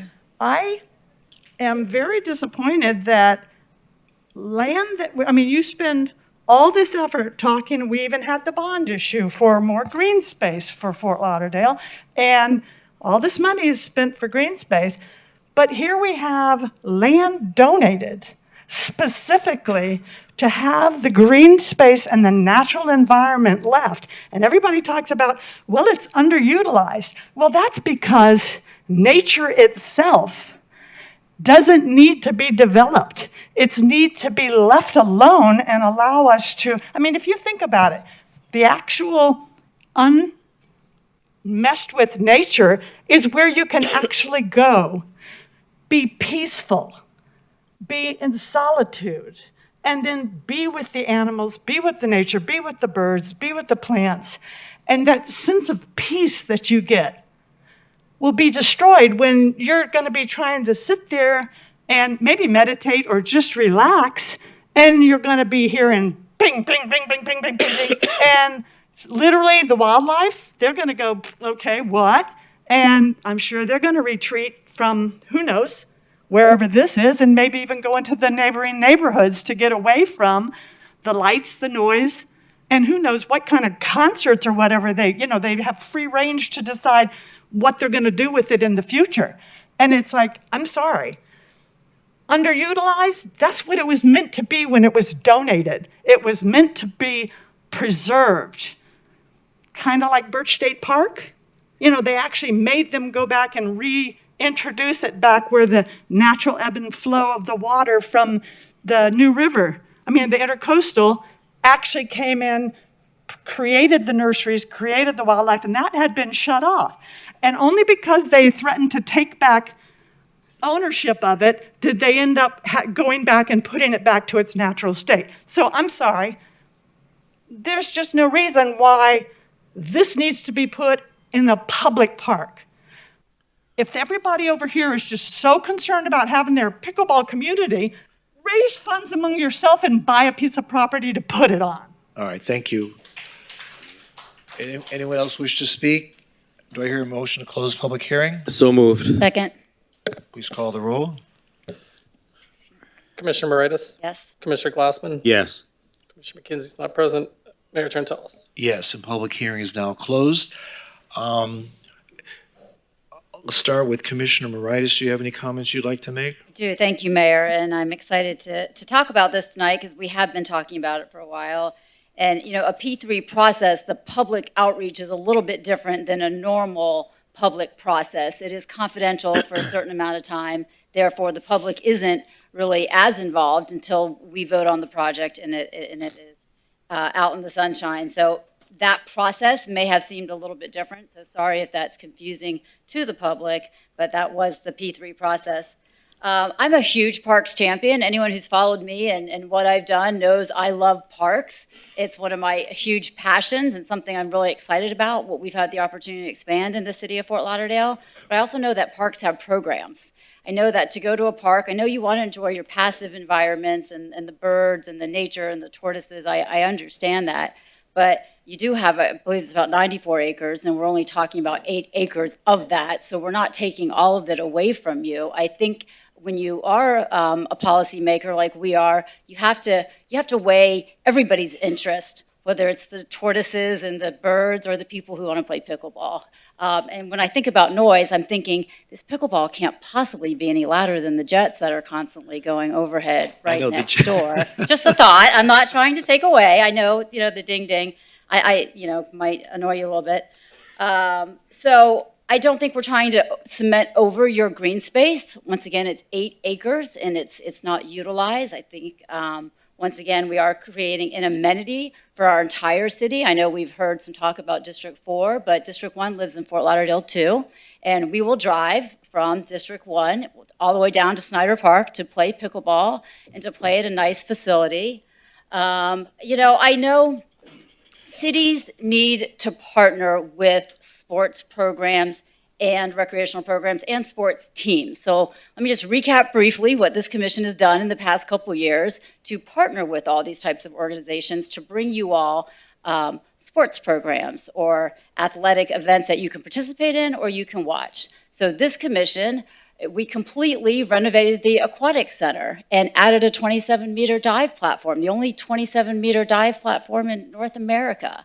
So, we did that because we value sports, we value recreation, and that was the aquatic world. And you can also, as a resident, go swim some laps in that aquatic facility. Because once again, we want to make sure what we're investing in is open to the public. We worked with War Memorial. Yes, don't worry, whoever spoke and said we're going to close off Sandy Ninninger, we're not going to do that. But, we do have a partnership with the Panthers. They have 2 ice rinks. One will be a practice facility. One will be the other one will be available for the public to use. And we will go in there and we will get to play ice hockey when it's sweltering outside. And it's nice and cool inside, and we can play ice hockey. Our youth, our adults, everyone will enjoy that too. So we partnered with the Panthers. That's a P3. It's a public-private partnership. Public-private partnerships have a place when we need help financially. Once again, we didn't have the money as a city to pay for 2 ice rinks, so we partnered with someone. We don't have the money to build a state-of-the-art pickleball competition facility in Fort Lauderdale with 39 pickleball courts that people from all over the country and world will probably come to. So we partner with people. We give the land, they pay for the improvements. P3, public-private partnership.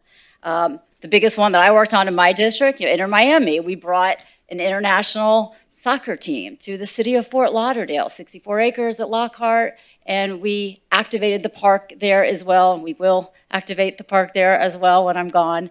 And my neighbors, interestingly enough, there are 18,000 seats at Inter Miami. I didn't get the feedback and the pushback from the neighborhoods on either side of Lockhart saying, we don't want this in our area because I heard about traffic, I did hear some traffic, but they were willing to accommodate the increase in traffic because it was an amenity. It brought something exciting to the area, a soccer team, a park eventually. The city gave land to 2 YMCAs, a public-private partnership, so that the YMCA could build a state-of-the-art facility off of Sistrunk and at Holiday Park. We give land so that you can play sports or watch sports. That's just what municipalities do, okay? So we are within our purview of what we're doing with this pickleball competition facility. This is, once again, what I think good cities do, and I think this has been a good commission. So to the people who are worried about to the taxpayers, we're saving you money. Did you hear about the money that we were going to spend to have to remediate or fix this?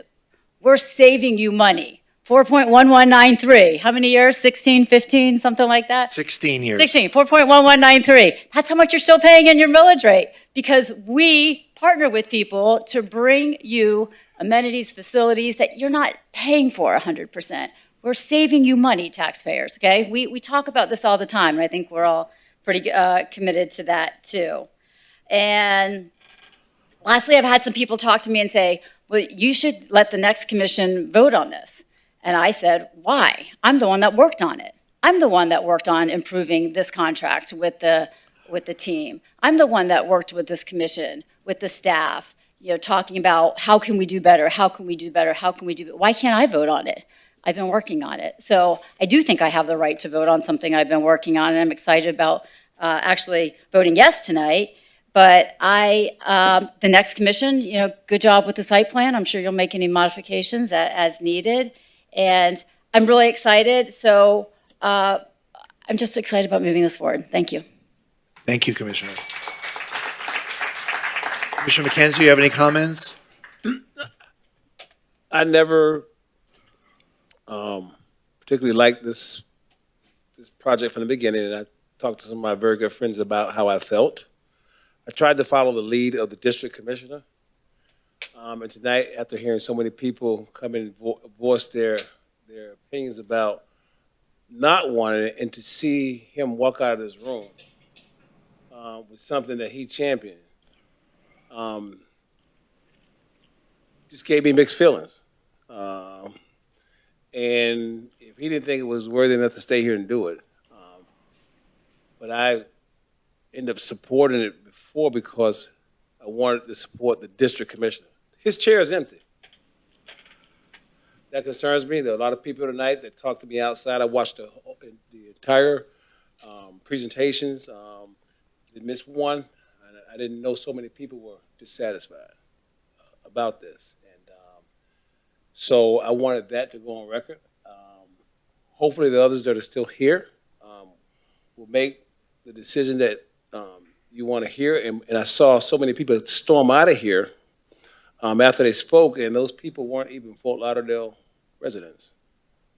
And so I can't move forward and support this item. If it moves forward, I mean, fantastic. Great. If you don't think you have the votes, I would suggest that you pull back now and give it to the next commission, because I just can't support this item. Okay. Commissioner Glassman? Yes, thank you, Mayor, and thank you, everyone from both sides that spoke tonight. We always do appreciate it, and we know that it takes a lot to come here, take time from your life, and spend that with us for the input, and it's always really valuable. I have a few questions for Ellen Bogdanov, if that's okay, because we heard a lot about process tonight, and I just want to clear the air. You know, I'm very fact-based. That's why when I try not to open up next door too much because my head explodes a lot. But I saw so much misinformation with this project, and I'm glad you clarified a lot of it. But I want to talk about process now. So, because we heard a lot of people seem to be surprised about this. So what kind of outreach did you do to surrounding neighborhoods, and how was that determined? So, and thank you for the question. I talked to Commissioner Sorensen as to who he wanted me to reach out to, and he immediately said he wanted me to reach out to the Edgewood community because they were going to potentially directly impacted by it. And I've been speaking with the president there for months now. And in my opinion, based on our conversation, she appears to be extremely supportive. She's had several meetings of the association. I don't know whether or not she put it on the agenda or not. I did offer to come to the association meetings to speak to them if they were interested, and I just never heard. But we maintained communication, and I said, any questions you have or any feedback you get from your community, let me know. We also, I've talked to the folks from Lauderdale tomorrow. Are they getting any feedback? Are they hearing anything? We presented at Parks and Rec several months ago. So hold on one second. You presented at Parks and Recreation Beaches Advisory Board. Correct. So this was an agenda item. Parks and Recreation Beaches Advisory Board is a notice meeting to the public. Correct. Anyone can come, anyone can speak, and anyone can listen to the presentation. Correct. And I actually, Jackie Scott was at the meeting. She was there at the beginning, and I said to her, let me know you want to, work with us on this or whatever. She actually left the meeting. I don't think she saw actually the presentation. But anybody who has approached us, I know that Brad and Rich are talking to a lot of people in the community, especially the pickleball community, and trying to get feedback from everybody. The biggest concern was talking to Edgewood, and I took my lead from Commissioner Sorensen, and that's what he was most concerned about. Do you know if Commissioner Sorensen wrote about this at all in any of his newsletters or correspondence with the district? Did you ever see any of that? I did not. I don't live in District 4. I live in your district, Commissioner. Yes, I know. But I do get the mayor's stuff, and I do get Commissioner Moritas' stuff, and basically you all have been talking about it for months. I think it was in the State of the City address. Yes. We were very excited about that. So I know it's been out there. And I've tried to be as public as possible that if people had questions, they could call me. And I've talked to a lot of different community people. It's like, what feedback are you getting? And Lauderdale Tomorrow, which has active group folks in all of, in all of the communities, basically told me that they had not received any feedback, which would indicate that everybody kind of maybe, my opinion is they thought it was a good idea. So this came to us in August of 2021, correct? That's when we first saw the presentation and when we decided to put it out for others to bid on something at that site? Correct. Is that August of 2021? I don't have the exact date. I know that I've been working on it for well over a year, and everything had to remain confidential Right. until we were voted on, and I think that was April of this year, Okay. where you all took the vote because nobody else stepped forward for the project. It was publicly advertised. It was discussed at several commission meetings, and you voted on it, and then we moved forward, and that's when we could make everything public, and that's when I started talking to the various communities. Okay, so again, I think that's a lot of public process that you just went through, especially because this did go to one of our advisory boards, the Parks, Recreation, and Beaches Advisory Board. I also feel that, as we stated earlier, through the city attorney's office, we're going to make sure that the new commission has a chance to weigh in as we see something develop. In other words, you have to come back to the new city commission with whatever's going to go to the regulatory process. DRC, planning and zoning, and then back here. So I feel comfortable also with all of that public process that we're going to go through. I heard a lot tonight about, doesn't live in the city, doesn't live in the district. Again, I look at it as we all live in Fort Lauderdale. I represent the Holiday Park area in District 2. A lot of people play pickleball there, and they don't all live in District 2, and I don't care. Everyone's welcome. So I don't quite understand that mindset of it's only for some people, or how many of you live in District 4, or that just doesn't fly with me, because I do believe that every amenity that we develop in our city is for everyone to enjoy. So I'm okay with that. I just think that we have to have that kind of mindset going forward. I know we're going to be adding some courts in Holiday Park. We're going to be adding some courts, I believe, in George English Park in District 1, because we understand the need. We understand the growth of this. I also did not believe a lot of what I read online because people just, they made it sound as if we're just losing so much incredible green space, and we're not. This is a trash site. This is a site that the public has not had the opportunity to enjoy and use. I love that we're going to start testing the water. I love that people are going to be able to take their families, and even if they don't play pickleball, they're going to be able to go to a little beach area. They're going to be able to partake, in any kind of water activities. So this is really more than just even the pickleball. There are a lot of amenities here that we're going to be giving to people. And as Commissioner Moritas said, that's what this city commission has done. We have tried to create public spaces that for a long time were just not functioning. And everything that she mentioned. I'll mention even another one that she left out. I have a feeling why, but diagonally across the street, we're going to be building a beautiful park, where if we put that out to an RFP, we would have had high rises right across the street from here. But we're going to have a beautiful park and a cultural venue. So that's what we're all about. And I don't look at it as, oh my gosh, these are sacrosanct areas, because if you look at great parks around the world, they all have something in them. They're not just 100% passive. And I can name a whole slew of parks around the world that are activated. But yes, you have that opportunity to be passive, but you also have the choice to partake. And restaurants, I forgot the name of the woman, I apologize, who talked about Birch State Park. Guess what?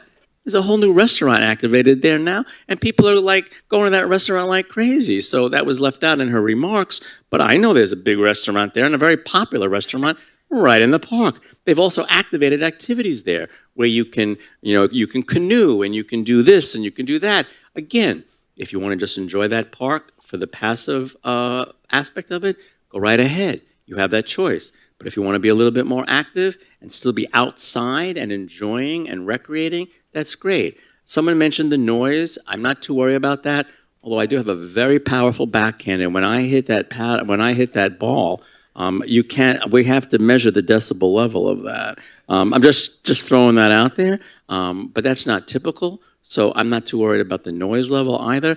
I think that we can work together with whatever site plan is coming forward, and I think that we can create something here that's really going to be a win-win for everyone, and I think it's going to be something that's also going to actually put Fort Lauderdale on the map, because I'm expecting that we will get some national tournaments. That's not a bad thing. Again, we will have to manage traffic. We will have to make sure that this is not an imposition on the surrounding neighborhoods, but I think we can do that.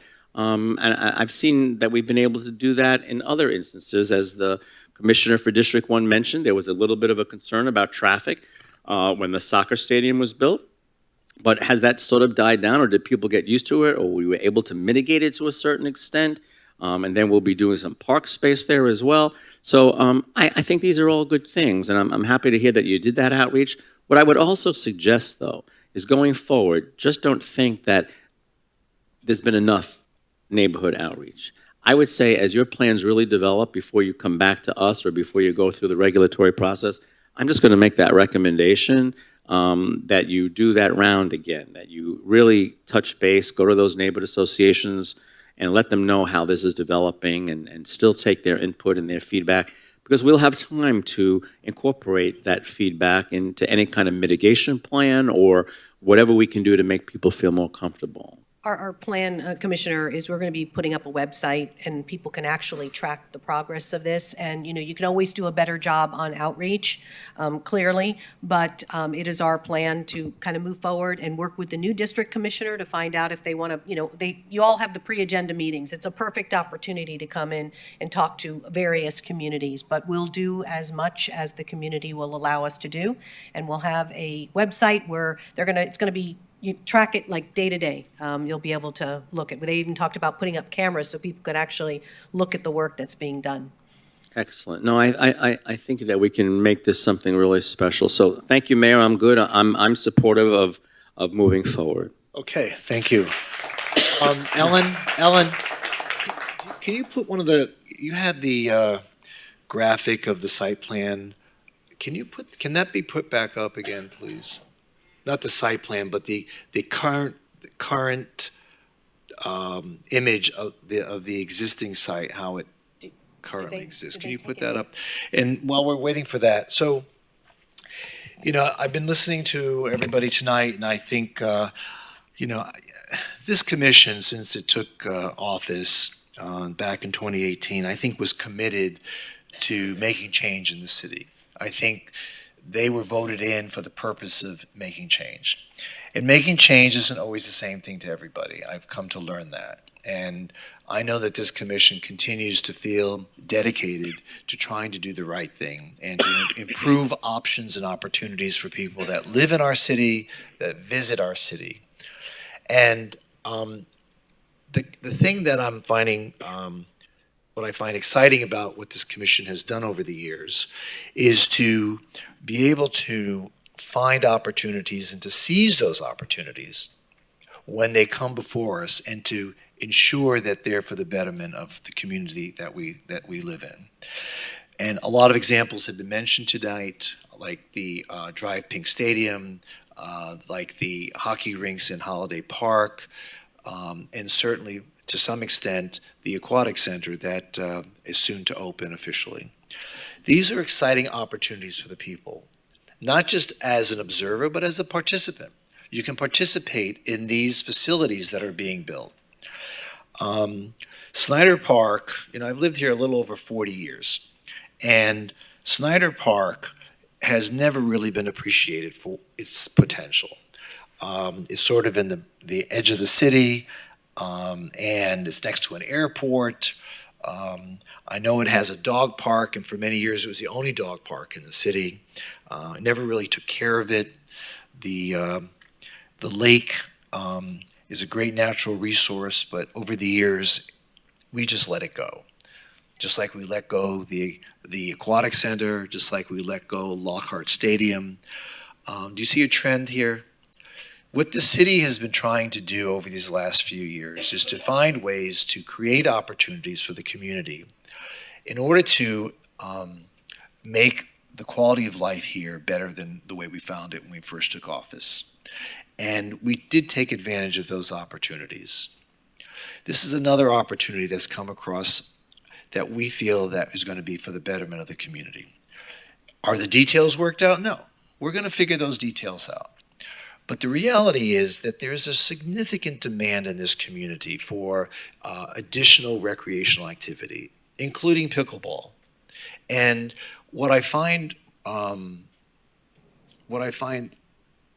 this community looks to this commission to do is to continue to work towards enhancing that quality of life.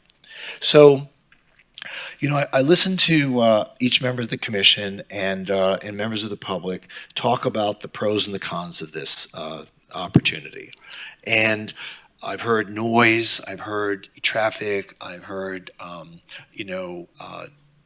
paving over the natural aspects of this site.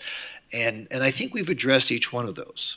Noise, when you're next to an airport, I don't think you can say you're competing with a quiet environment. In fact, you're probably deafening some of that noise that comes from the airport. As far as traffic is concerned, so Ms. Bogdanoff, can you tell me what is the traffic pattern that is anticipated for the use of the pickleball courts going forward if this should be passed? Can you explain to the public how traffic is going to be brought to the site and where is it in connection with the Edgewood neighborhood? So, thank you, Mayor. Everybody would come off Perimeter Road and the entrance would actually be, I don't know if it's up, it might not be up. You all can see it on your screen? I can't Oh, hear there it you. is. I Say got it again? It's here. So they would be coming off Perimeter Road. We're not going to be using the main entrance because that was some of the feedback that we had gotten from the community. Please don't use the main entrance. Can you please use another entrance? So we'd be coming off Perimeter Road to the back end near where, the transfer station is. So they'd be coming in that way because that's where the parking lot is, where it's currently closed to the public. So do you have to come down 4th Avenue to get to Perimeter Road? Yes. Correct. Okay. So are there any neighborhoods located on 4th Avenue? Isn't that mostly industrial? It's industrial. You have the Wildlife Center. You have the alternative school that's there. It's all industrial or Commercial, correct? Where is Edgewood neighborhood in this map? So the Edgewood neighborhood, if you look, is up here towards Up in here. that corner? Yeah, up in the corner, and it's pretty far distance, meaning the biggest complaint that I got when I talked to the Edgewood folks was, believe it or not, the concerts that take place in the park now. It brings in thousands of people, and the decibels for some of the homes goes up to 70. Because we're putting up a berm and because you have all of the ambient noise around it, they're not going to virtually hear. Within the park, you're not going to hear the pickleball. Outside the park, it's going to be less than what they're hearing now, so you won't even hear it. But traffic is not going to be funneled through the neighborhood, is that correct? Not through the neighborhood and not through the neighborhood and not, it's going to come around the perimeter. And then the other concern was the north site, but there's a road that is away from the neighborhood that they could actually come down. We've talked to Parks and Recs about that. It's on the east side of the property where the trucks can come, and it's nowhere near the neighborhood. Okay. I just want to clarify that because it was confusing because hearing the public talk about traffic and then I was listening to you and I just wanted to make sure there's a clarification. Alan, sorry. In terms of pricing, that's a concern of mine too. That's something that still is going to be worked out. We're not committing to anything right now, are we tonight? Pricing in the sense of How much it's going to cost to utilize these courts, either in terms of a monthly membership, a yearly membership, or a day membership. right, that is not set in stone. There's still things they need to do. Keeping in mind that Deloitte did a full financial analysis of all the data they provided, and they found it viable. They still need to work out exactly what that's going to be. So that's not set in stone. And so are we still weighing in on that as a city? Do we still have a voice in that decision making? Well, you'll not Or is it just necessarily- completely up to them to decide the pricing? It'll be up to them, but obviously it'll have to be viable. If the city's in disagreement with the charges, I mean, if it's $1 here, $1 there, but if it's excessive, obviously there's going to be issues with the city and activating that part of it. I mean, there's other processes as proprietor that we're going to have to go through. If we're not in agreement with that, I think it's going to cause some problems on other issues. So I'm sure they'll be highly motivated to make sure that the city is acceptable, that the rates are acceptable to the city. All right, so tell me how we're going to have some sort of involvement in that. Yeah, so I'm Brad Tuckman, for everybody who doesn't know. There's a couple of factors. We're still trying to determine what final membership will be, count-wise, but we did do a financial analysis that was audited, and there is a range, and we're trying to get it as low as possible, and that is actually the truth. we anticipate daily walk-ins. We anticipate trying to have a rate in the $20 range that allows someone who comes in the middle of the day that doesn't want to come in a busy night. And we're trying to keep it around an average of $65. It may be 20, it may be 80, it may be 40. It's in that range. And we have worked and talked to other similar clubs around the country, and spoke with the APP, the USA Pickleball, everybody, and that is I'll say the standard. People are used to paying nothing in some cases with pickleball, and obviously that's how it is today in the park. When we're done, there'll actually be more percentage of free pickleball courts than there is free tennis courts, same percentage in the city. So by us adding a fee to it, and it's in line with what market will be, it's fair to everyone. And our goal, again, from a business standpoint, you want to have the price right, so you have as many people who will come there. From a social standpoint, I'm getting into this also with Rich because we want to do the right thing. So the range there, there'll be discounts. That's you tonight. I don't know who, 30 years from now, 20 years from now, there may not be a you there. There may be your successor or your assignee, right? Mm-hmm. So the thing is that, if your organization prices it to a point where fewer people are going to we'll go out of business. We're going to want to buy into this. So you're instead of using 40 courts, you're using 3, okay? You're still using it. We're still stuck with it because you're still using it as a pickleball court center, but no one's using it because it's too expensive to use. So how are we going to come to some comfort level that we know that we're going to be able to see the public still being able to benefit from this, but the general public not being priced out because you're charging too much money for it? Right. There's terms in the contract that make the place has to be viable. If we are charging too much, we won't have people there because the pickleball community will have options. I understand that, but you'll have people there. You just have fewer people there. So we want to make this available to as many people as possible. Now, the tennis courts, for example, at Holiday Park, we control that, all right? So we don't control this. So tell us how we can establish a mechanism where we can feel comfortable that you're going to charge something that most people can afford to pay. Because I understand that you have to charge something for maintenance, upkeep, repairs and all that. I get that. So there has to be some kind of charge. So tell us what you're thinking. Unfortunately, I don't have a crystal ball, but if we look at the analysis or look at what else is being charged throughout the country, maybe we can look at some type of analysis down the road if the city feels that there's an issue with how we're charging fees, that there's a simple clause in there that we can do a third-party analysis of what the industry is after a certain amount of time. But I think, in all fairness, for the investment we're making and everything we're looking to do on the north site, we do need to have a certain amount of time where now the risk is up front, right? We have to get everybody in there. And then we're in good shape for a while. And then there's risk again in the future, right? Because you have maintenance, you have all that. I fully understand that. Yeah. I fully understand that. Yes. I just need to know how can we work. Give us some ideas to what kind of formula, what kind of parameters, how do we ensure going forward that this is going to be a public site? Because the reality is it is a public space, it is a public park. I think we have definitely underutilized this place. I appreciate your coming forward and wanting to build this because it's something that a city could do or should do, but obviously your investment is going to help taxpayers still be able to benefit from something like this without having to fork over the cost of this. There's a lot of good that you're offering here tonight, but at the same time, I want to make sure that it is not diluted with something that is going to ultimately hurt the general public.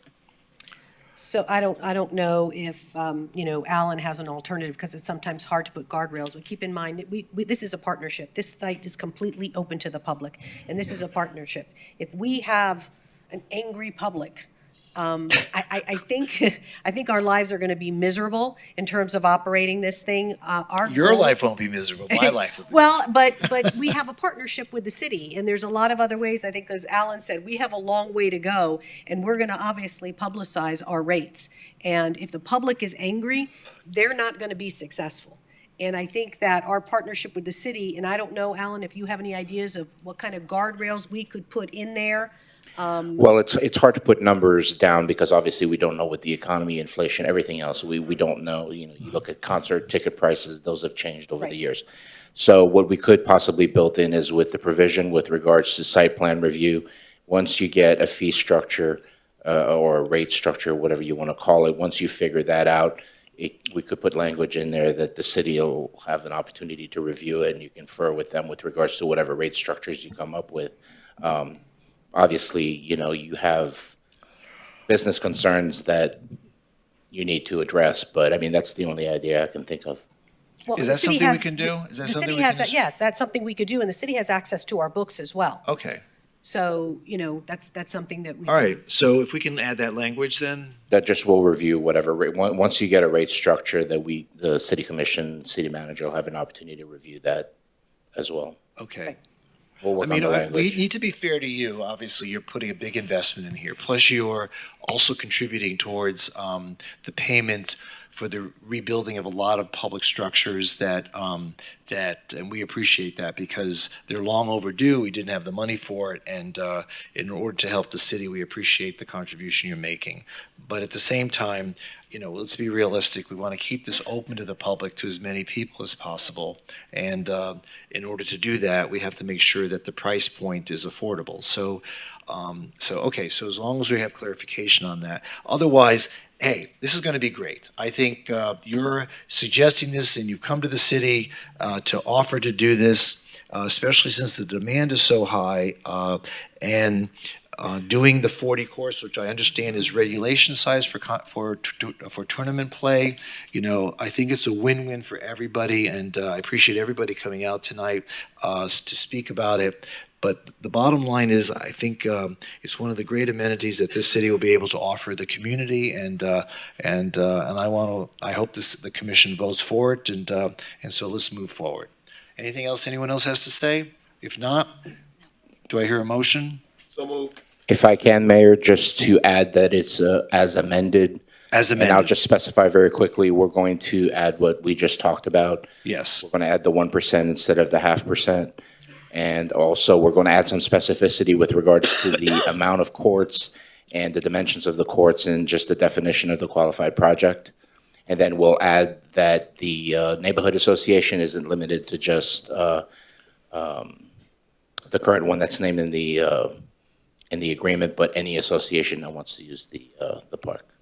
I move the community motion center. as amended. Okay. All of that. Okay. Edgewood. Do I hear a second? Second. Second. Please call the roll. Commissioner Moritas? Yes. Commissioner Glassman? Yes. Commissioner McKenzie? No. Mayor Trentalis? Yes, and the item's approved.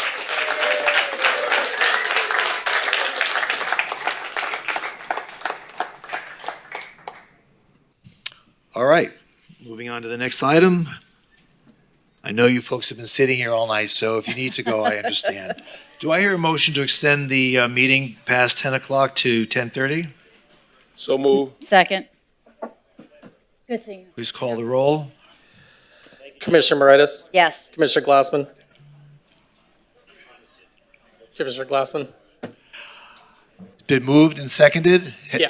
Okay, please call the roll. Commissioner Moritas? Yes. Commissioner Glassman? Yes. Commissioner McKenzie? Yes. Mayor Trentalis? Yes. So this meeting is now, will continue until 10:30. Let's see if we can get the rest of the items done by then. R1, appointment of board and committee members. Can you read the names into the record? Yes, for the November 15th resolution, Consensus Citizens Committee of Recognition, Romney Rogers, nominated by Vice Mayor Sorensen.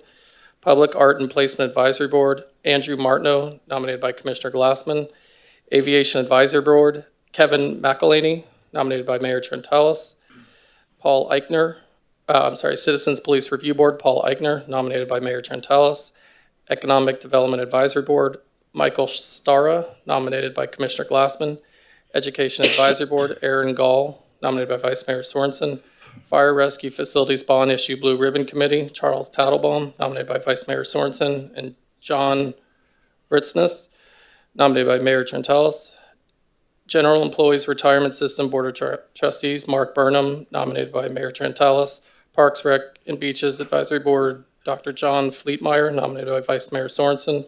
Sustainability Advisory Board, Kelly Charles, nominated by Vice Mayor Sorensen, and Sophia Thornton, nominated by Mayor Trentalis.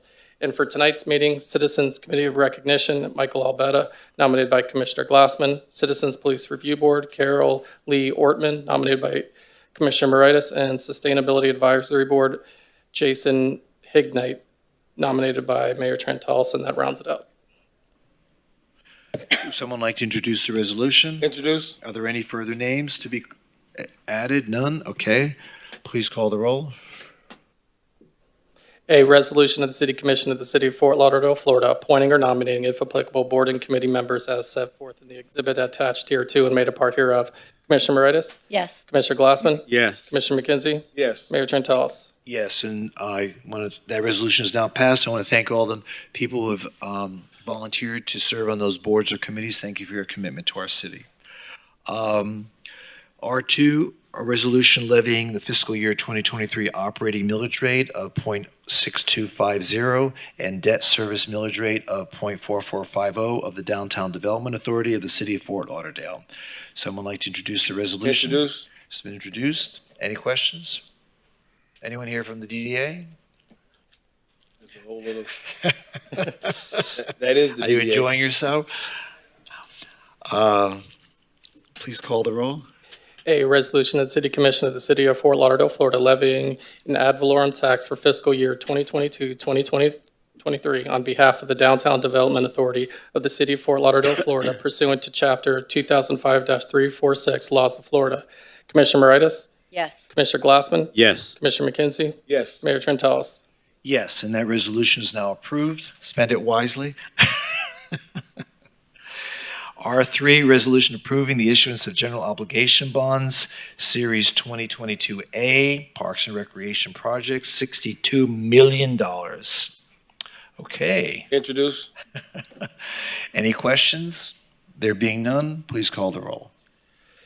A resolution of the City Commission of the City of Fort Lauderdale, Florida, authorizing the issuance of not to exceed $62 million in aggregate principal amount of general obligation bonds, Series 2022A, to pay for the cost, development, design, acquisition, construction, enlargement, renovation, equipping, installation, improvement, and furnishing of certain parks and recreation projects within the city, providing that such bonds shall constitute general obligations of the city, that full faith, credit, and taxing power of the city shall be irrevocably pledged for the payment of the principal of and the interest on such bonds, making certain covenants and agreements in connection therewith, delegating to the city manager the determination of certain matters and details concerning such bonds within the parameters set forth herein, authorizing the public sale by competitive bid of such bonds, and authorizing the city manager to publish a summary notice of bond sale, approving the forms of the official notice of bond sale and official bid form, authorizing city manager to award such bonds within the parameters set forth herein, appointing a paying agent and a bond register,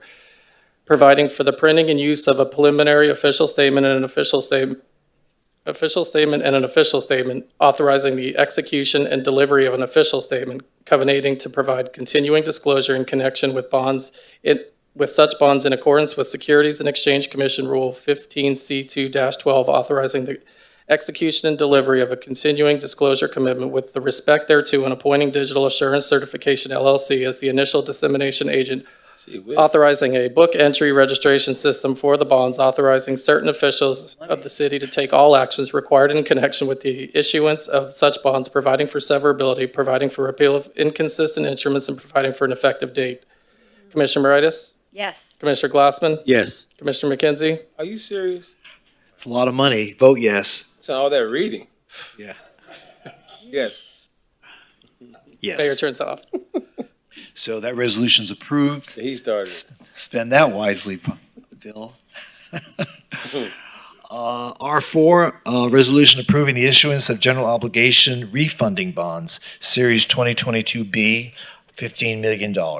Anyone have any questions with regard to this? There being none, please call the roll. Introduce, right? You introduce it? Yeah, I will. Okay. Oh, it's been introduced, yeah.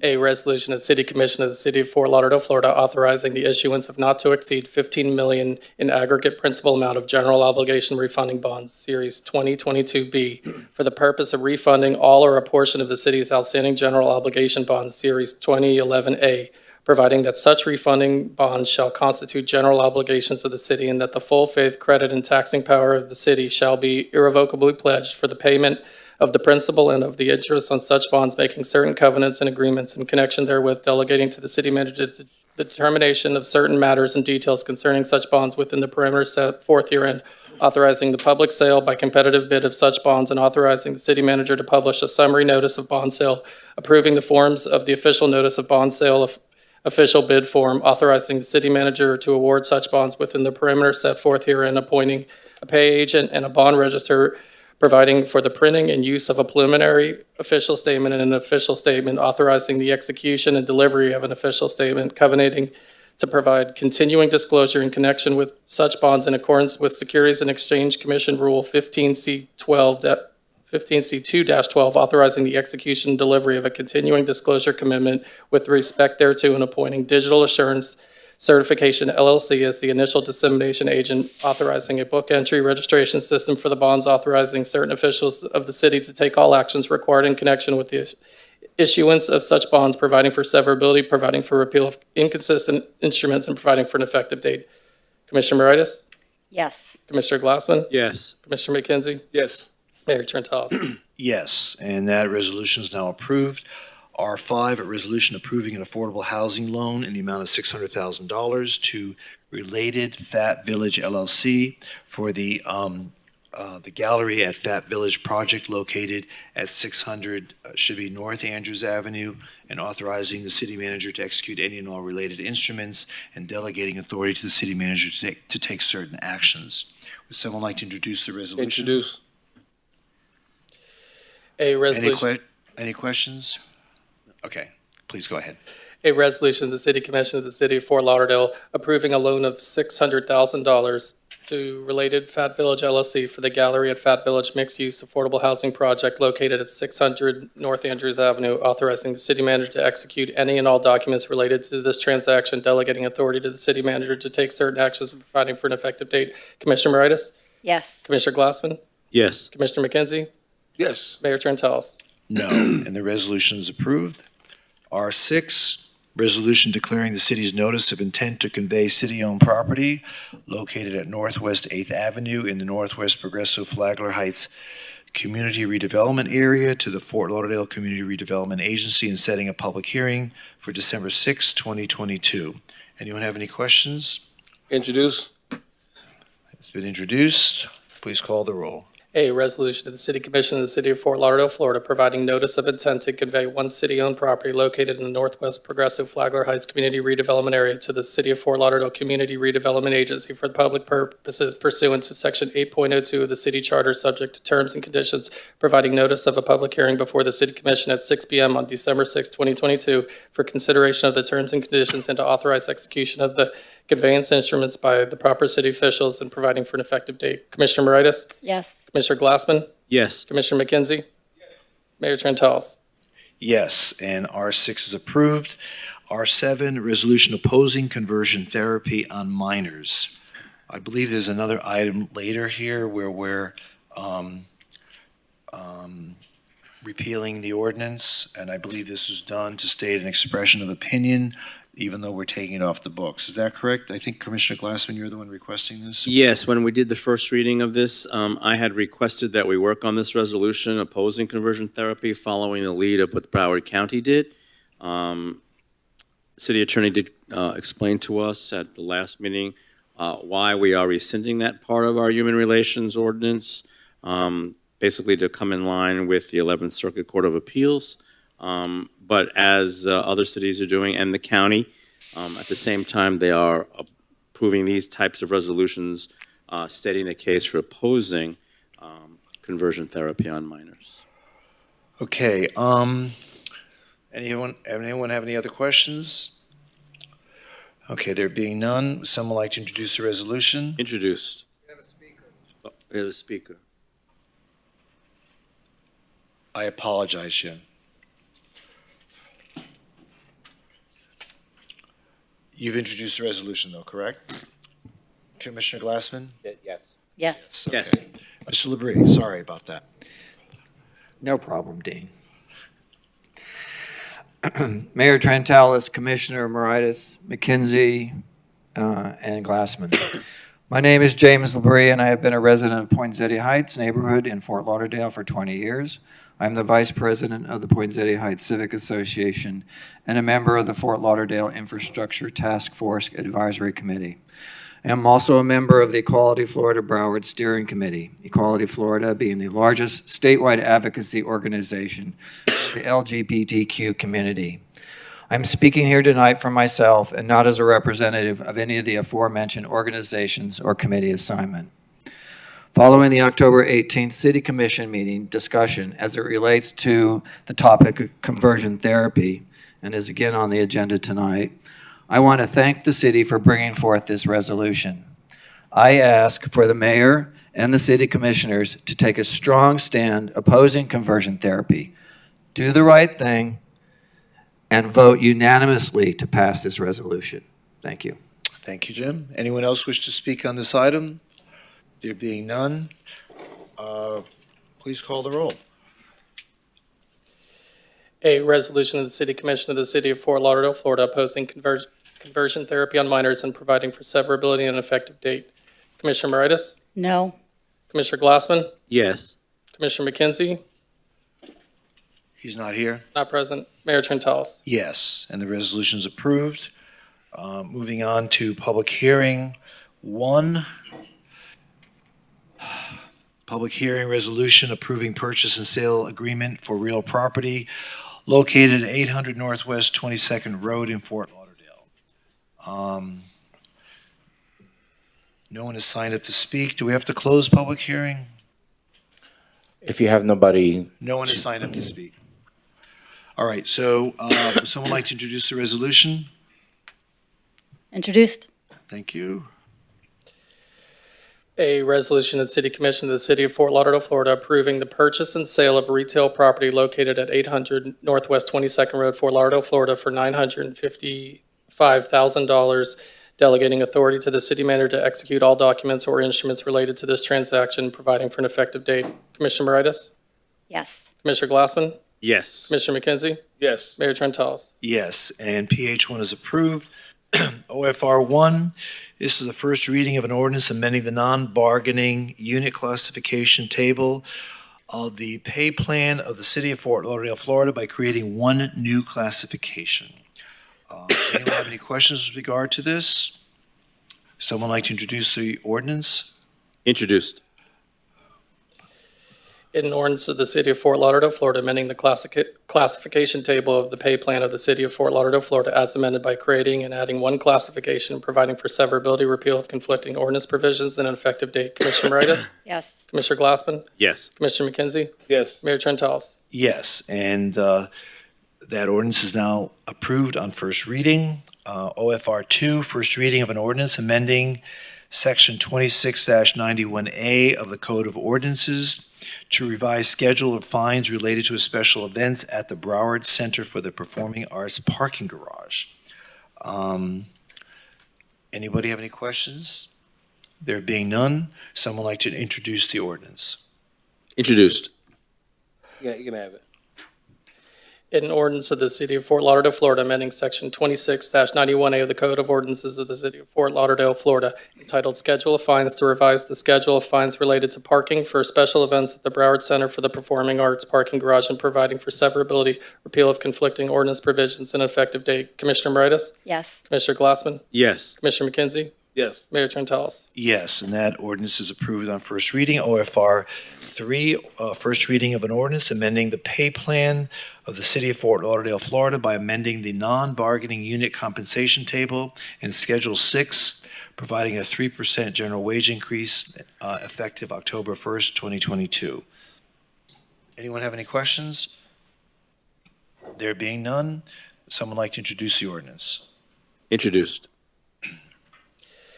in ordinance of the City of Fort Lauderdale, Florida, amending the pay plan of the City of Fort Lauderdale, Florida by amending the non-bargaining unit compensation table in Schedule 6, thereby providing a 3% general wage increase to non-bargaining unit employees in Schedule 6 special employees and providing for severability, repeal of conflicting ordinance provisions and effective date. Commissioner Moritas?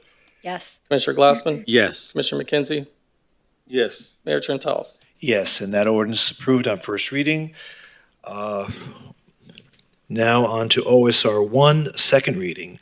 An ordinance amending the City of Fort Lauderdale Chapter 8, Public Beaches by repealing in its entirety Section 8-55.4, titled Food and Non-Alcoholic Beverage Service, and creating a new code, Section 8-55.4, titled Sale, Service, and Consumption of Food and Alcoholic Beverages, and amending Section 8-85 titled Alcoholic Beverages Prohibited to allow an exception.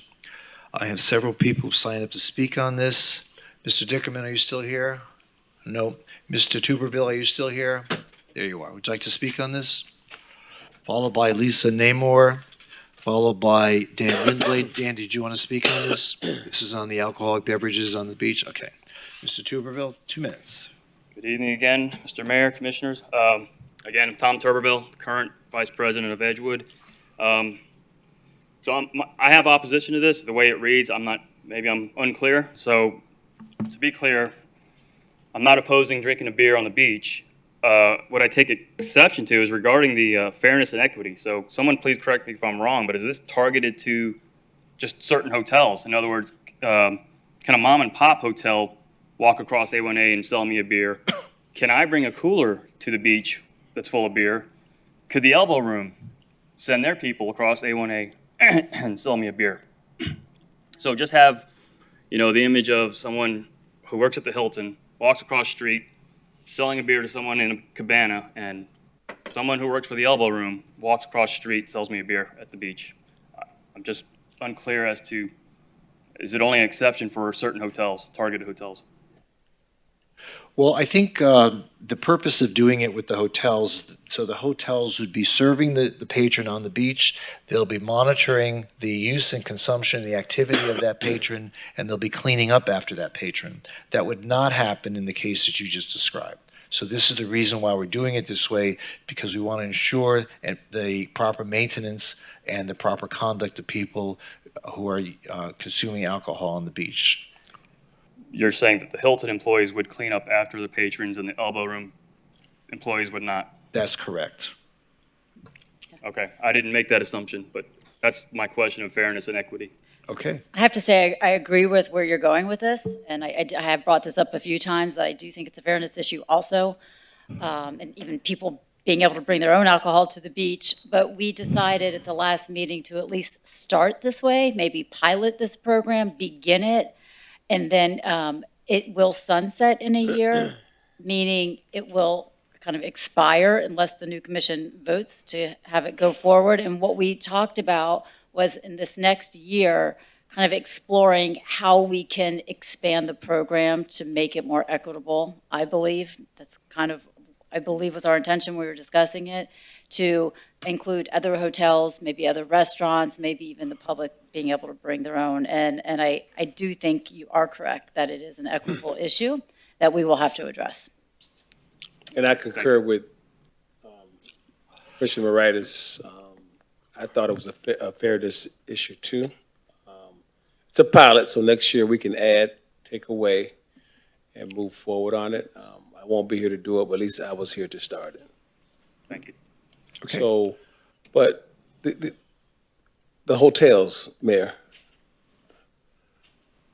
do we have complete representation of all that we want to be a part of this?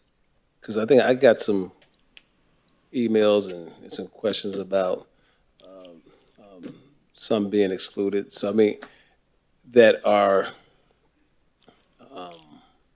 just as important as the ones that we are talking about today. One in particular. Well, so maybe we'll hear it in one of these comments to make sure we didn't exclude one of our premier pilot programs. It's a pilot that- program. Yeah. It's a pilot program. Okay. Okay. All right. Do you have any further comments? Can I bring a cooler to the beach full of beer? Say it again? May I bring a cooler of beer to the beach? Absolutely not. No. Thank you. I want everyone to understand that there was a time in Fort Lauderdale where liquor was allowed on the beach, and we had abuses of that, which led to conduct during spring break that brought significant deterioration to the quality of life and the experience using Fort Lauderdale Beach. So about 40 years ago, this commission, the previous commission, obviously, voted to terminate Previous commission. to terminate that ability to drink freely on the beach. And as a result, the beach has changed significantly so that more and more people have come to enjoy it. This is an attempt to try to step back and see if we can, through a measured and controlled process, bring the use of alcoholic beverages onto the beach. We're not trying to discriminate. We're just trying to maintain some semblance of order and reasonable conduct for families and visitors to enjoy the beach. Let's see how this works out. Let's see if this pilot project makes sense, and then we can, after a year, we can look and see how we can improve upon it and hopefully make it, we can hopefully expand on it. If not, then, let's just continue to monitor it and see what's in the best interest of this community going forward. Is Lisa Namor here? Followed by Dan Lindblade, followed by Mazen Zala. Is Mazen here? Yeah. Oh, there you are. Yeah.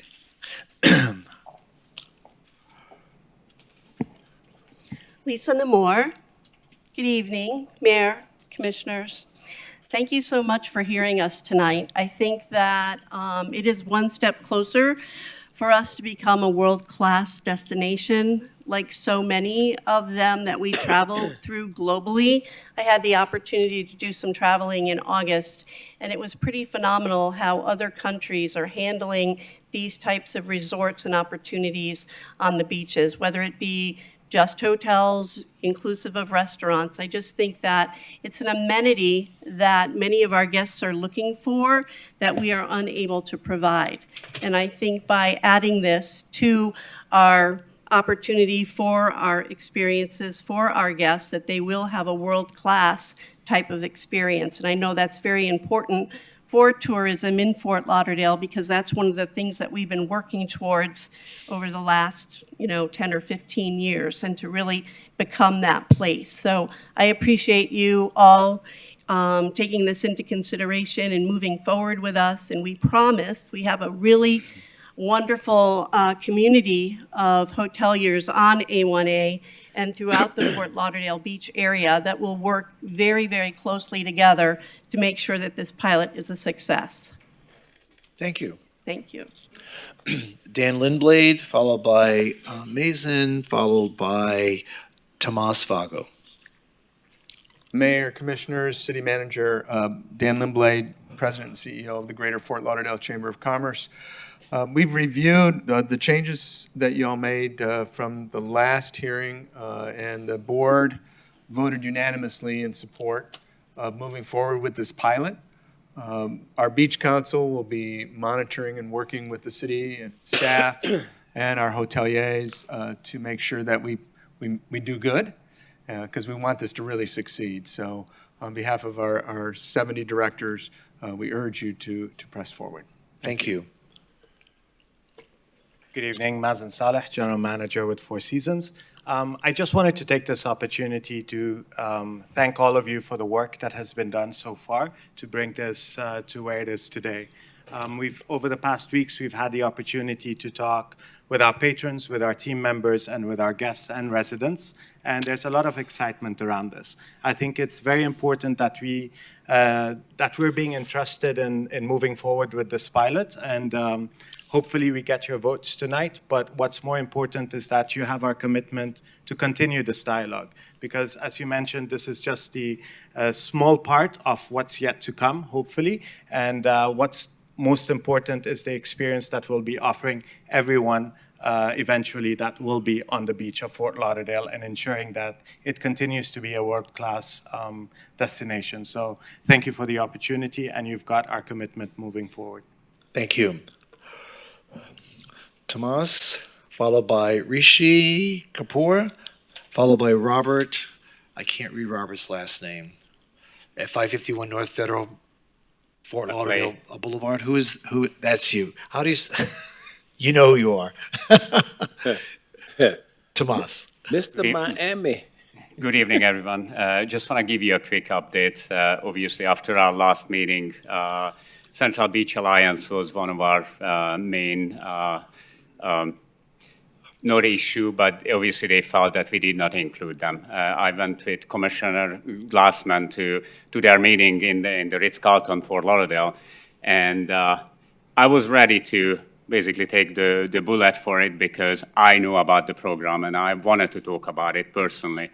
And to my surprise, it was very minimal questions which I could answer, and it was actually the community was supportive. Now, of course, there are some people who might not, but I always talk to you as a general manager, but I want to talk to you tonight as a local resident. We live in Fort Lauderdale, we live in Coral Ridge, 2 young child and a wife, and when we have time, I like to go on the beach, and I know many of us have our Yeti cups and our Sval bottles, and we don't know what's in it, but we really want to enjoy when time comes on those hours when we have a little bit time with the family to go to the beach and enjoy quality food and beverage served with the right ingredients in the right containers, and really enjoy the service, because we're serving people throughout the day. We want to get served during those days. So that was my update. Great, thank you so much. Thank you. Well, good Are evening. you Robert or you're Robert? Robert Leclay, Conrad Hilton, beautiful Conrad Beach Resort. I'd like to thank you, Mayor and the Commissioners. I mean, you guys have listened to us. It's been 35 years of a void that we have between whatever street, Sunrise or Commercial or to the south, South Beach, Miami Beach, Fort Lauderdale, North, all Boca, we all have that service. We don't have it here. And this law and this policy was passed when we had motels where we now reside luxury properties. We're commanding big rates, we're commanding great attention, we're commanding a lot of influence. You look at all this business now coming from the West Coast that got hurt by the hurricanes coming to us. They want to spend and take care of our business. So I just want to thank you for bringing this up. And at the end of the day, you know, we're managers. We take care of if there's a problem on the beach, we're the first ones to take care of it. So that's what we do, hospitality. Okay, Thank you, sir. Rishi Kapoor. Good evening. Thank you so much for your time. Rishi Kapoor, 551 Bayshore Drive with the Addition Residences, and also representing myself and Parisanda, our partner on Breakers Avenue. Just want to say first and foremost, we're very excited about this as it's being proposed, save for one change against an existing condition, which is the ability to include properties that are within 660 feet of some of the designated lifeguard stands, which includes many of the properties on Breakers Avenue. So very simply, we are making the request to support what is being proposed, but to add the properties specifically listed on Breakers Avenue with an address there. We feel that that is something that already exists as of right, and otherwise is an unfortunate taking away from the potential of supplementing the properties that are on the quote-unquote first bench. So just for that, we also feel that we can bring a world-class experience to the beach, something that I think is an amenity that would put us on par with many other world-class destinations. So fully in support of that, but pleased to re-include the properties on Breakers. Thank you so much. Okay, so stay there just for a second. Mr. Kapoor, say that. So I think what is being referred to is the situation in which Mr. Kapoor is going to be developing a hotel one block off the beach. But since this is a pilot project, by the time that hotel is built, we'll know one way or the other whether or not we're going to renew the ordinance. That might be the time that we should make the decision. I have no objection to what you're talking about. I think that it makes a lot of sense, especially if you have a section on the beach that you're monitoring and that you have responsibility for. Anyone else have any thoughts on this? And also including property that exists there today that could be able to service. I understand. Yep. Yes, and thank you, Mayor. And I did raise all of these concerns when we did this on the first reading, so I still feel that way. I am willing to go forward though with the pilot, but I want to make sure that we're in constant conversation with folks on breakers, and just to make sure that even if there are other possibilities, that we don't just close off our opportunities for other folks that we think could manage this. But I'm fine with going forward with what we have now. I think it will be a good addition, but I just want to make sure that staff is in constant conversation, communication with other folks on the beach who would like to participate.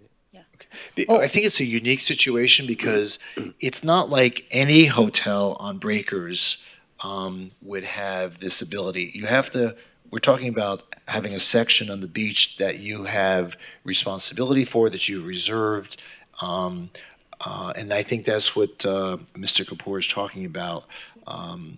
And so I think that we could probably look at that after the year's pilot project is concluded, because it makes perfect sense to me what you're recommending and suggesting. So, yeah.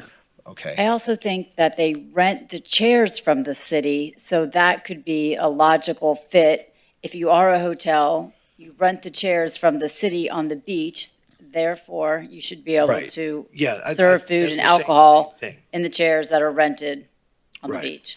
Yeah. So I don't know if we can just add that. I think it's just kind of clarifying something that we're already thinking. Is it possible just to add that now so he has this We could add it guarantee now. moving What do you forward? thi- Greg, what do you think?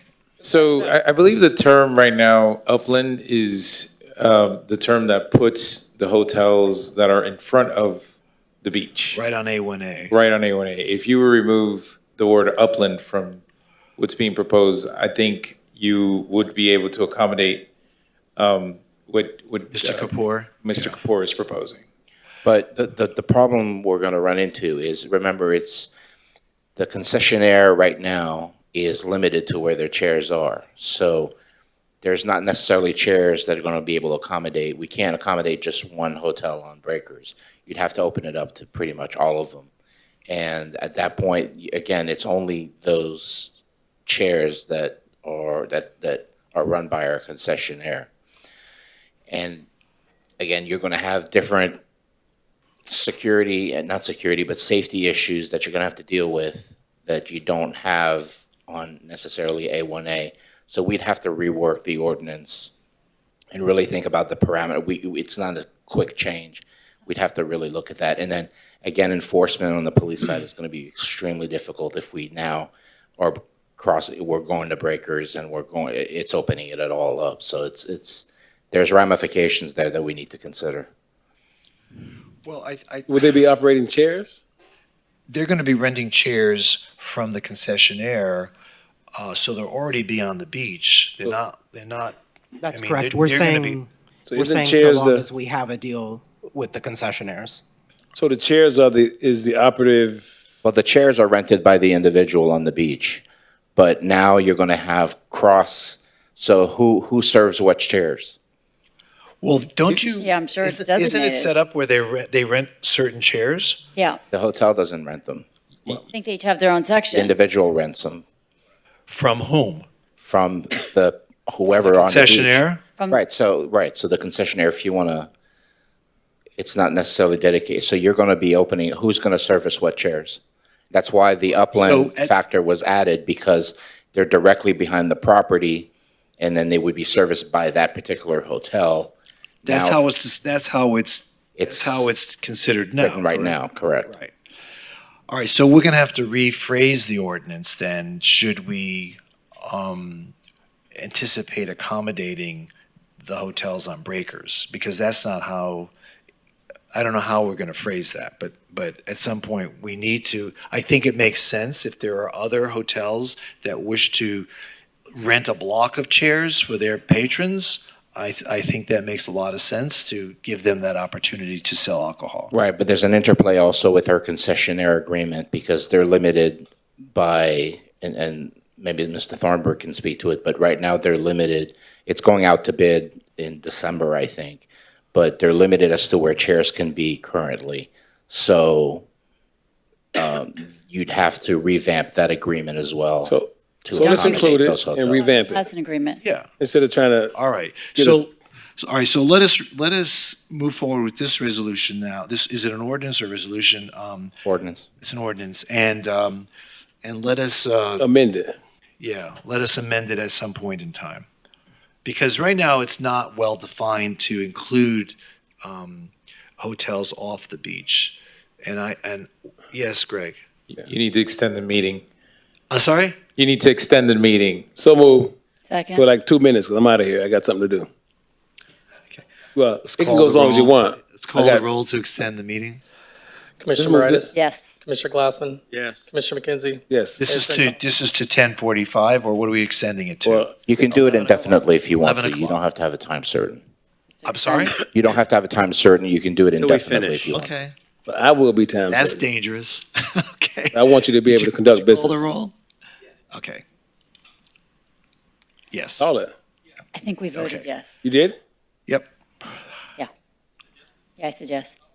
Please call the roll again. Commissioner Moritas? Yes. Commissioner Glassman? Yes. Commissioner McKenzie? Yes. Mayor Trentalis? Yes. Okay. Yeah. So No, I think, no. We always just to extend That the meeting. wasn't yes on the alcohol. So I think if I may, Cocktails on the Sir. beach. Let's go. let's add it Dark. and let Alan clean the language up and bring it back.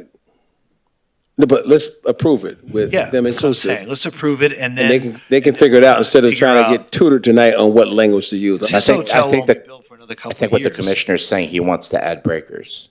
Yeah, that's what they're saying. You're not saying that. Oh wait, what?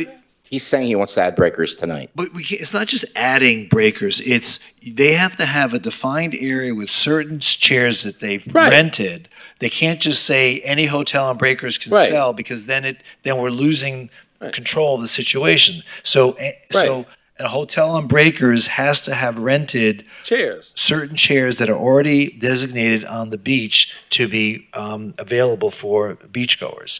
That's kind of what we're Yeah. saying. No I chairs, believe no they play. have rented the chairs, or at least it's part of their agreement. I think since this is the only hotel coming to us to ask for this accommodation, we should be able to add them in Add them now. as part of the pilot program Well, with the upland. And that's what I'm saying. But there are other restaurants and there are other people that want to have in on this. So I don't think that we can just do this on the fly. no, you I wouldn't. think This I think we have to. substantive I think we have change. to pass what's in front of us, get this pilot started, and then figure out what the next phase is. Because it's not just one property. I've heard from a lot of people that want to be able to have a seat at the table. So I think we have to Or a take seat this. at the beach. Yes, we have to You- take this in phases. Can you amend it before the year is over? Like maybe you get enough feedback and in 6 months you look at this again? Possibly? We're going to revisit this in another year, and we'll hopefully be able to figure out, number one, if it works at all, and number two, how we can try to expand it and still keep within the Criteria. within the purpose of what we're Right. trying to accomplish. And you can accommodate. I mean, you can change it any time. Right. You don't Well, have to that wait too. for a year. But You I think can we do should it get any- started. And then it'll be incumbent upon staff to talk to everyone on the beach that also wants to be a part of whatever that next phase is. And in the meantime, we're going to see this pilot start, and we'll be able to monitor it, and we'll be able to see how it's doing, and we'll get feedback. But, we'll see how we can amend it going forward. Okay. So Why don't we make the just motion. do that? Make the motion. Let's just do that. Okay. Let him make the motion. Okay, so Commissioner McKenzie has introduced the ordinance. No, I'm saying Steve can make the motion. Oh, do you want to introduce the Oh. ordinance? It's what is it? Does it, you just need a, OSR. just an one. introduction? Yes, introduced. Okay. Is Is this, Miss Courtney, did you want to add Do you want to comment on this? She's the last person to sign up to speak. Briefly, Mayor, yes. Courtney Crush, speaking on behalf of Per Sonda. Listened to the commission's conversation. Per, who is eligible to rent chairs today and can serve food and beverage, very much wants to continue to be able to do so. His thought was that the definition of upland hotel could include breakers. And that's partly because it's one block back, sort of a unique situation in our hotel resort district where his operation is capable of providing clean control. They do so throughout 40 properties there, and would certainly understand that it would have to be subject to an agreement with the Boucher brothers. One question, as the city attorney is indicating that an RFP is going out in December for the concession, if this pilot were not to include Breakers Avenue, then an agreement could be entered into by the city commission in December that still might not comport with the discussions that we've been having, which is the near beach properties who meet the qualifications and who have an area that the city has approved for the Boucher brothers be able to have the opportunity to be eligible. All right, so we'll have to anticipate that as we put out the RFP. Yes. To make sure that it anticipates what we're trying to accommodate here tonight. That would be very much Okay. appreciated. All right, thank you. Thank you. Anyone else wish to speak on this item? Okay, there being none, I don't think we have to close public hearing. Yes, Greg? Just wanted to clarify that the beach concessionaire RFP is already out. There you go. Oh, thank you. So when you say the RFP is already out, that's just to continue with the status quo. We haven't changed the requirements at all, have we? So right now, we put out a new RFP to seek Bids bids for the use of. concessionaires. Right. So now, what we can do is, once we receive those proposals, we could certainly make sure that we have terms and conditions that will accommodate what the city commission would like to achieve. Okay, good. All right. All right, please call the roll. An ordinance of the City of Fort Lauderdale, Florida, amending Chapter 8, Article 3 of the Code of Ordinances of the City of Fort Lauderdale, Florida, titled Public Beaches by repealing in its entirety Section 8-55.4 titled Food and Non-Alcoholic Beverage Service and creating a new code section 8-55.4 titled Sale, Service, and Consumption of Food and Alcoholic Beverages to allow hotel owners and operators to sell, serve, and deliver food and alcoholic beverages on the public beach for consumption by hotel guests or any person renting a beach chair from a city-approved beach concessionaire and amending Section 8-85 titled Alcoholic Beverages Prohibited to allow an exception, providing for definitions, providing for regulations and penalties, providing for severability, providing for conflicts and repeal, providing for correction of scrivener's errors, and providing for an effective date. Commissioner Moritas? Yes. Commissioner Glassman? Yes. Commissioner McKenzie? Yes. Mayor Trentalis? Yes, and the ordinance is now approved on second reading. Now you can applaud. Very good. Okay, who would like to take over as chair on the next item? Because I'm going to have to, Well, we're not going to have a quorum. Mayor, if you, I thought you left. Oh, okay. Okay. Oh, good. Glad you're staying. Don't go away. Like you were running. I'm going to leave at this end. Okay. You're in charge. And it is OSR 2. OSR 2, second reading of quasi-judicial ordinance for a vacation of a right of way 50-foot wide by 115-foot long portion of the Valencia Street, Las Olas Harbor Club LLC, case number UDP V20003. Introduced. Second. That has been introduced. Are there any questions, No. concerns? No. The mayor removed himself from this because of a possible apparent conflict of interest, so this is why I'm sitting in this seat to make it transparent. Having said that, please call the roll.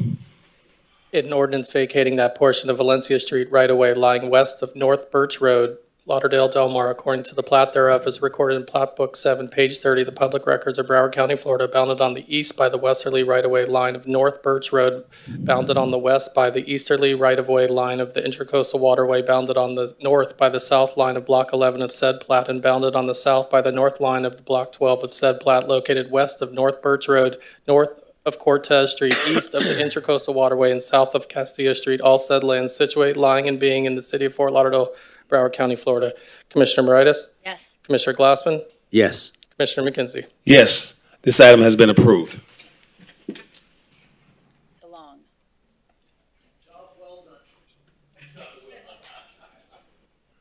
Ready for Mayor. Mayor Broward.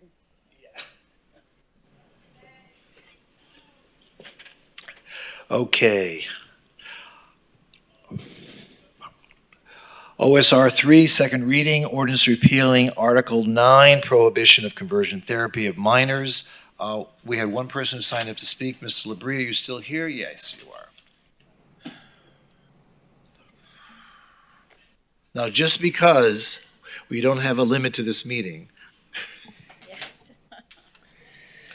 Since I already introduced myself, I'll skip that part, but I do want you to know that I'm speaking here on this for myself and not as a representative of any aforementioned organization or committee assignment. The ruling by the 11th Circuit Court of Appeals was based on the First Amendment of the U.S. Constitution, as the court determined that prohibiting conversion therapy was an infringement on the right to free speech of a couple of Boca Raton marriage and family therapists. I'm all for free speech, but this is a grossly misguided court decision. A person can stand on the corner of Federal Highway and Oakland Park Boulevard, wave an American flag, and say that the 2020 election was stolen from Donald Trump. That's free speech. But a person cannot storm the Capitol building in Washington, D.C., physically harm enforcement officials, and try to interfere with the duties of the U.S. Congress. That action is illegal.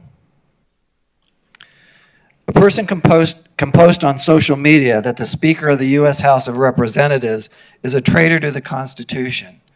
That is free speech. But a person cannot break into Nancy Pelosi's home with the intent to break her knees and hold her hostage, and in the process hit her husband in the head with a hammer. That action is illegal. A therapist can say to a parent, "I can change your son from gay to straight." That's free speech.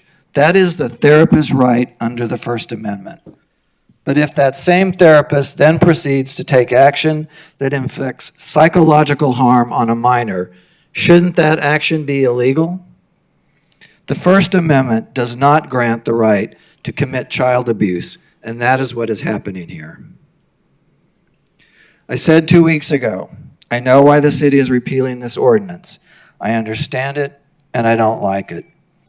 It is a sad, sad day for our city that it will no longer be able to legally protect minors from the harm caused by conversion therapy. Thank you. thank you. Is there anyone else who wishes to speak on this item? There being none, would someone like to introduce the ordinance? Introduced. Okay, the ordinance has been introduced. Mayor, I would like to just say a word before I do vote. I agree with James. I don't know if anyone read today's Sun Sentinel newspaper, but there was an excellent viewpoint in the paper. I'm actually trying to find, I can right here.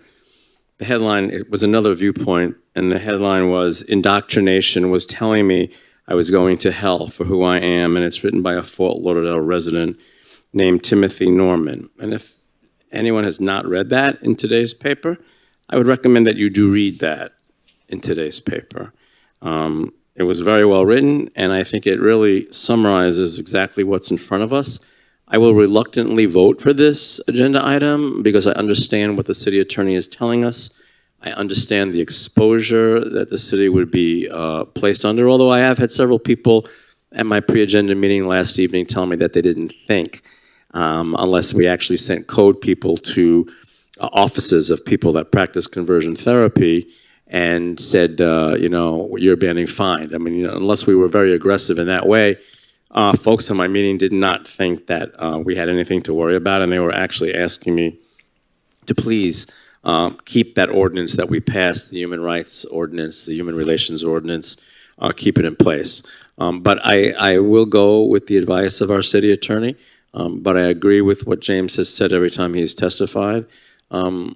This is child abuse in any way.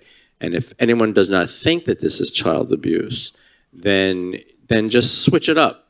Switch it up. And just think, if you try to do that conversion therapy and force a child who is heterosexual to be LGBTQ, just switch it up. Switch it up and imagine a child who is already asking a lot of questions. I think what people don't realize is that these kinds of laws and these kinds of interpretations and these kinds of practices really harm an already vulnerable population. The suicide rate is incredible among these children. I'm appalled at what the state has done with its recent decision on transgender medicine and affording health care to transgender folks under the age of 18. Guess what? Many of those people under the age of 18 will never even make it to 18 because they will kill themselves. And I think that it's really such an awful direction that our state is heading in. I don't understand it. I'm not pleased with it. But I do know that that's not the value of the city of Fort Lauderdale. That's not what we believe in. Again, I will reluctantly vote for this. I'm very glad that we were able to pass the resolution condemning the practice of conversion therapy. Again, it is plain and simple child abuse. Thank you, Mayor. Thank you, Commissioner.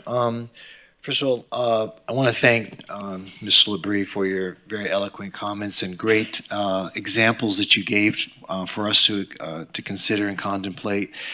This is a very divisive issue, and this is going to be the last item that we as this commission is going to vote on. And I'm sorry that this is the type of subject matter that we're going to vote on, because I know that Commissioner Moritas is going to vote to repeal it, but for reasons that are different than the rest of us. I know, Commissioner Moritas, your feelings. I understand they're probably religious based, but I just want you to know that actions such as this, actions such as the Don't Say Gay law, actions that step on the periphery of conduct that people are willing to accept but are afraid to admit that it's prejudicial to a community that is still trying to cope with the injustices that society imposes upon us.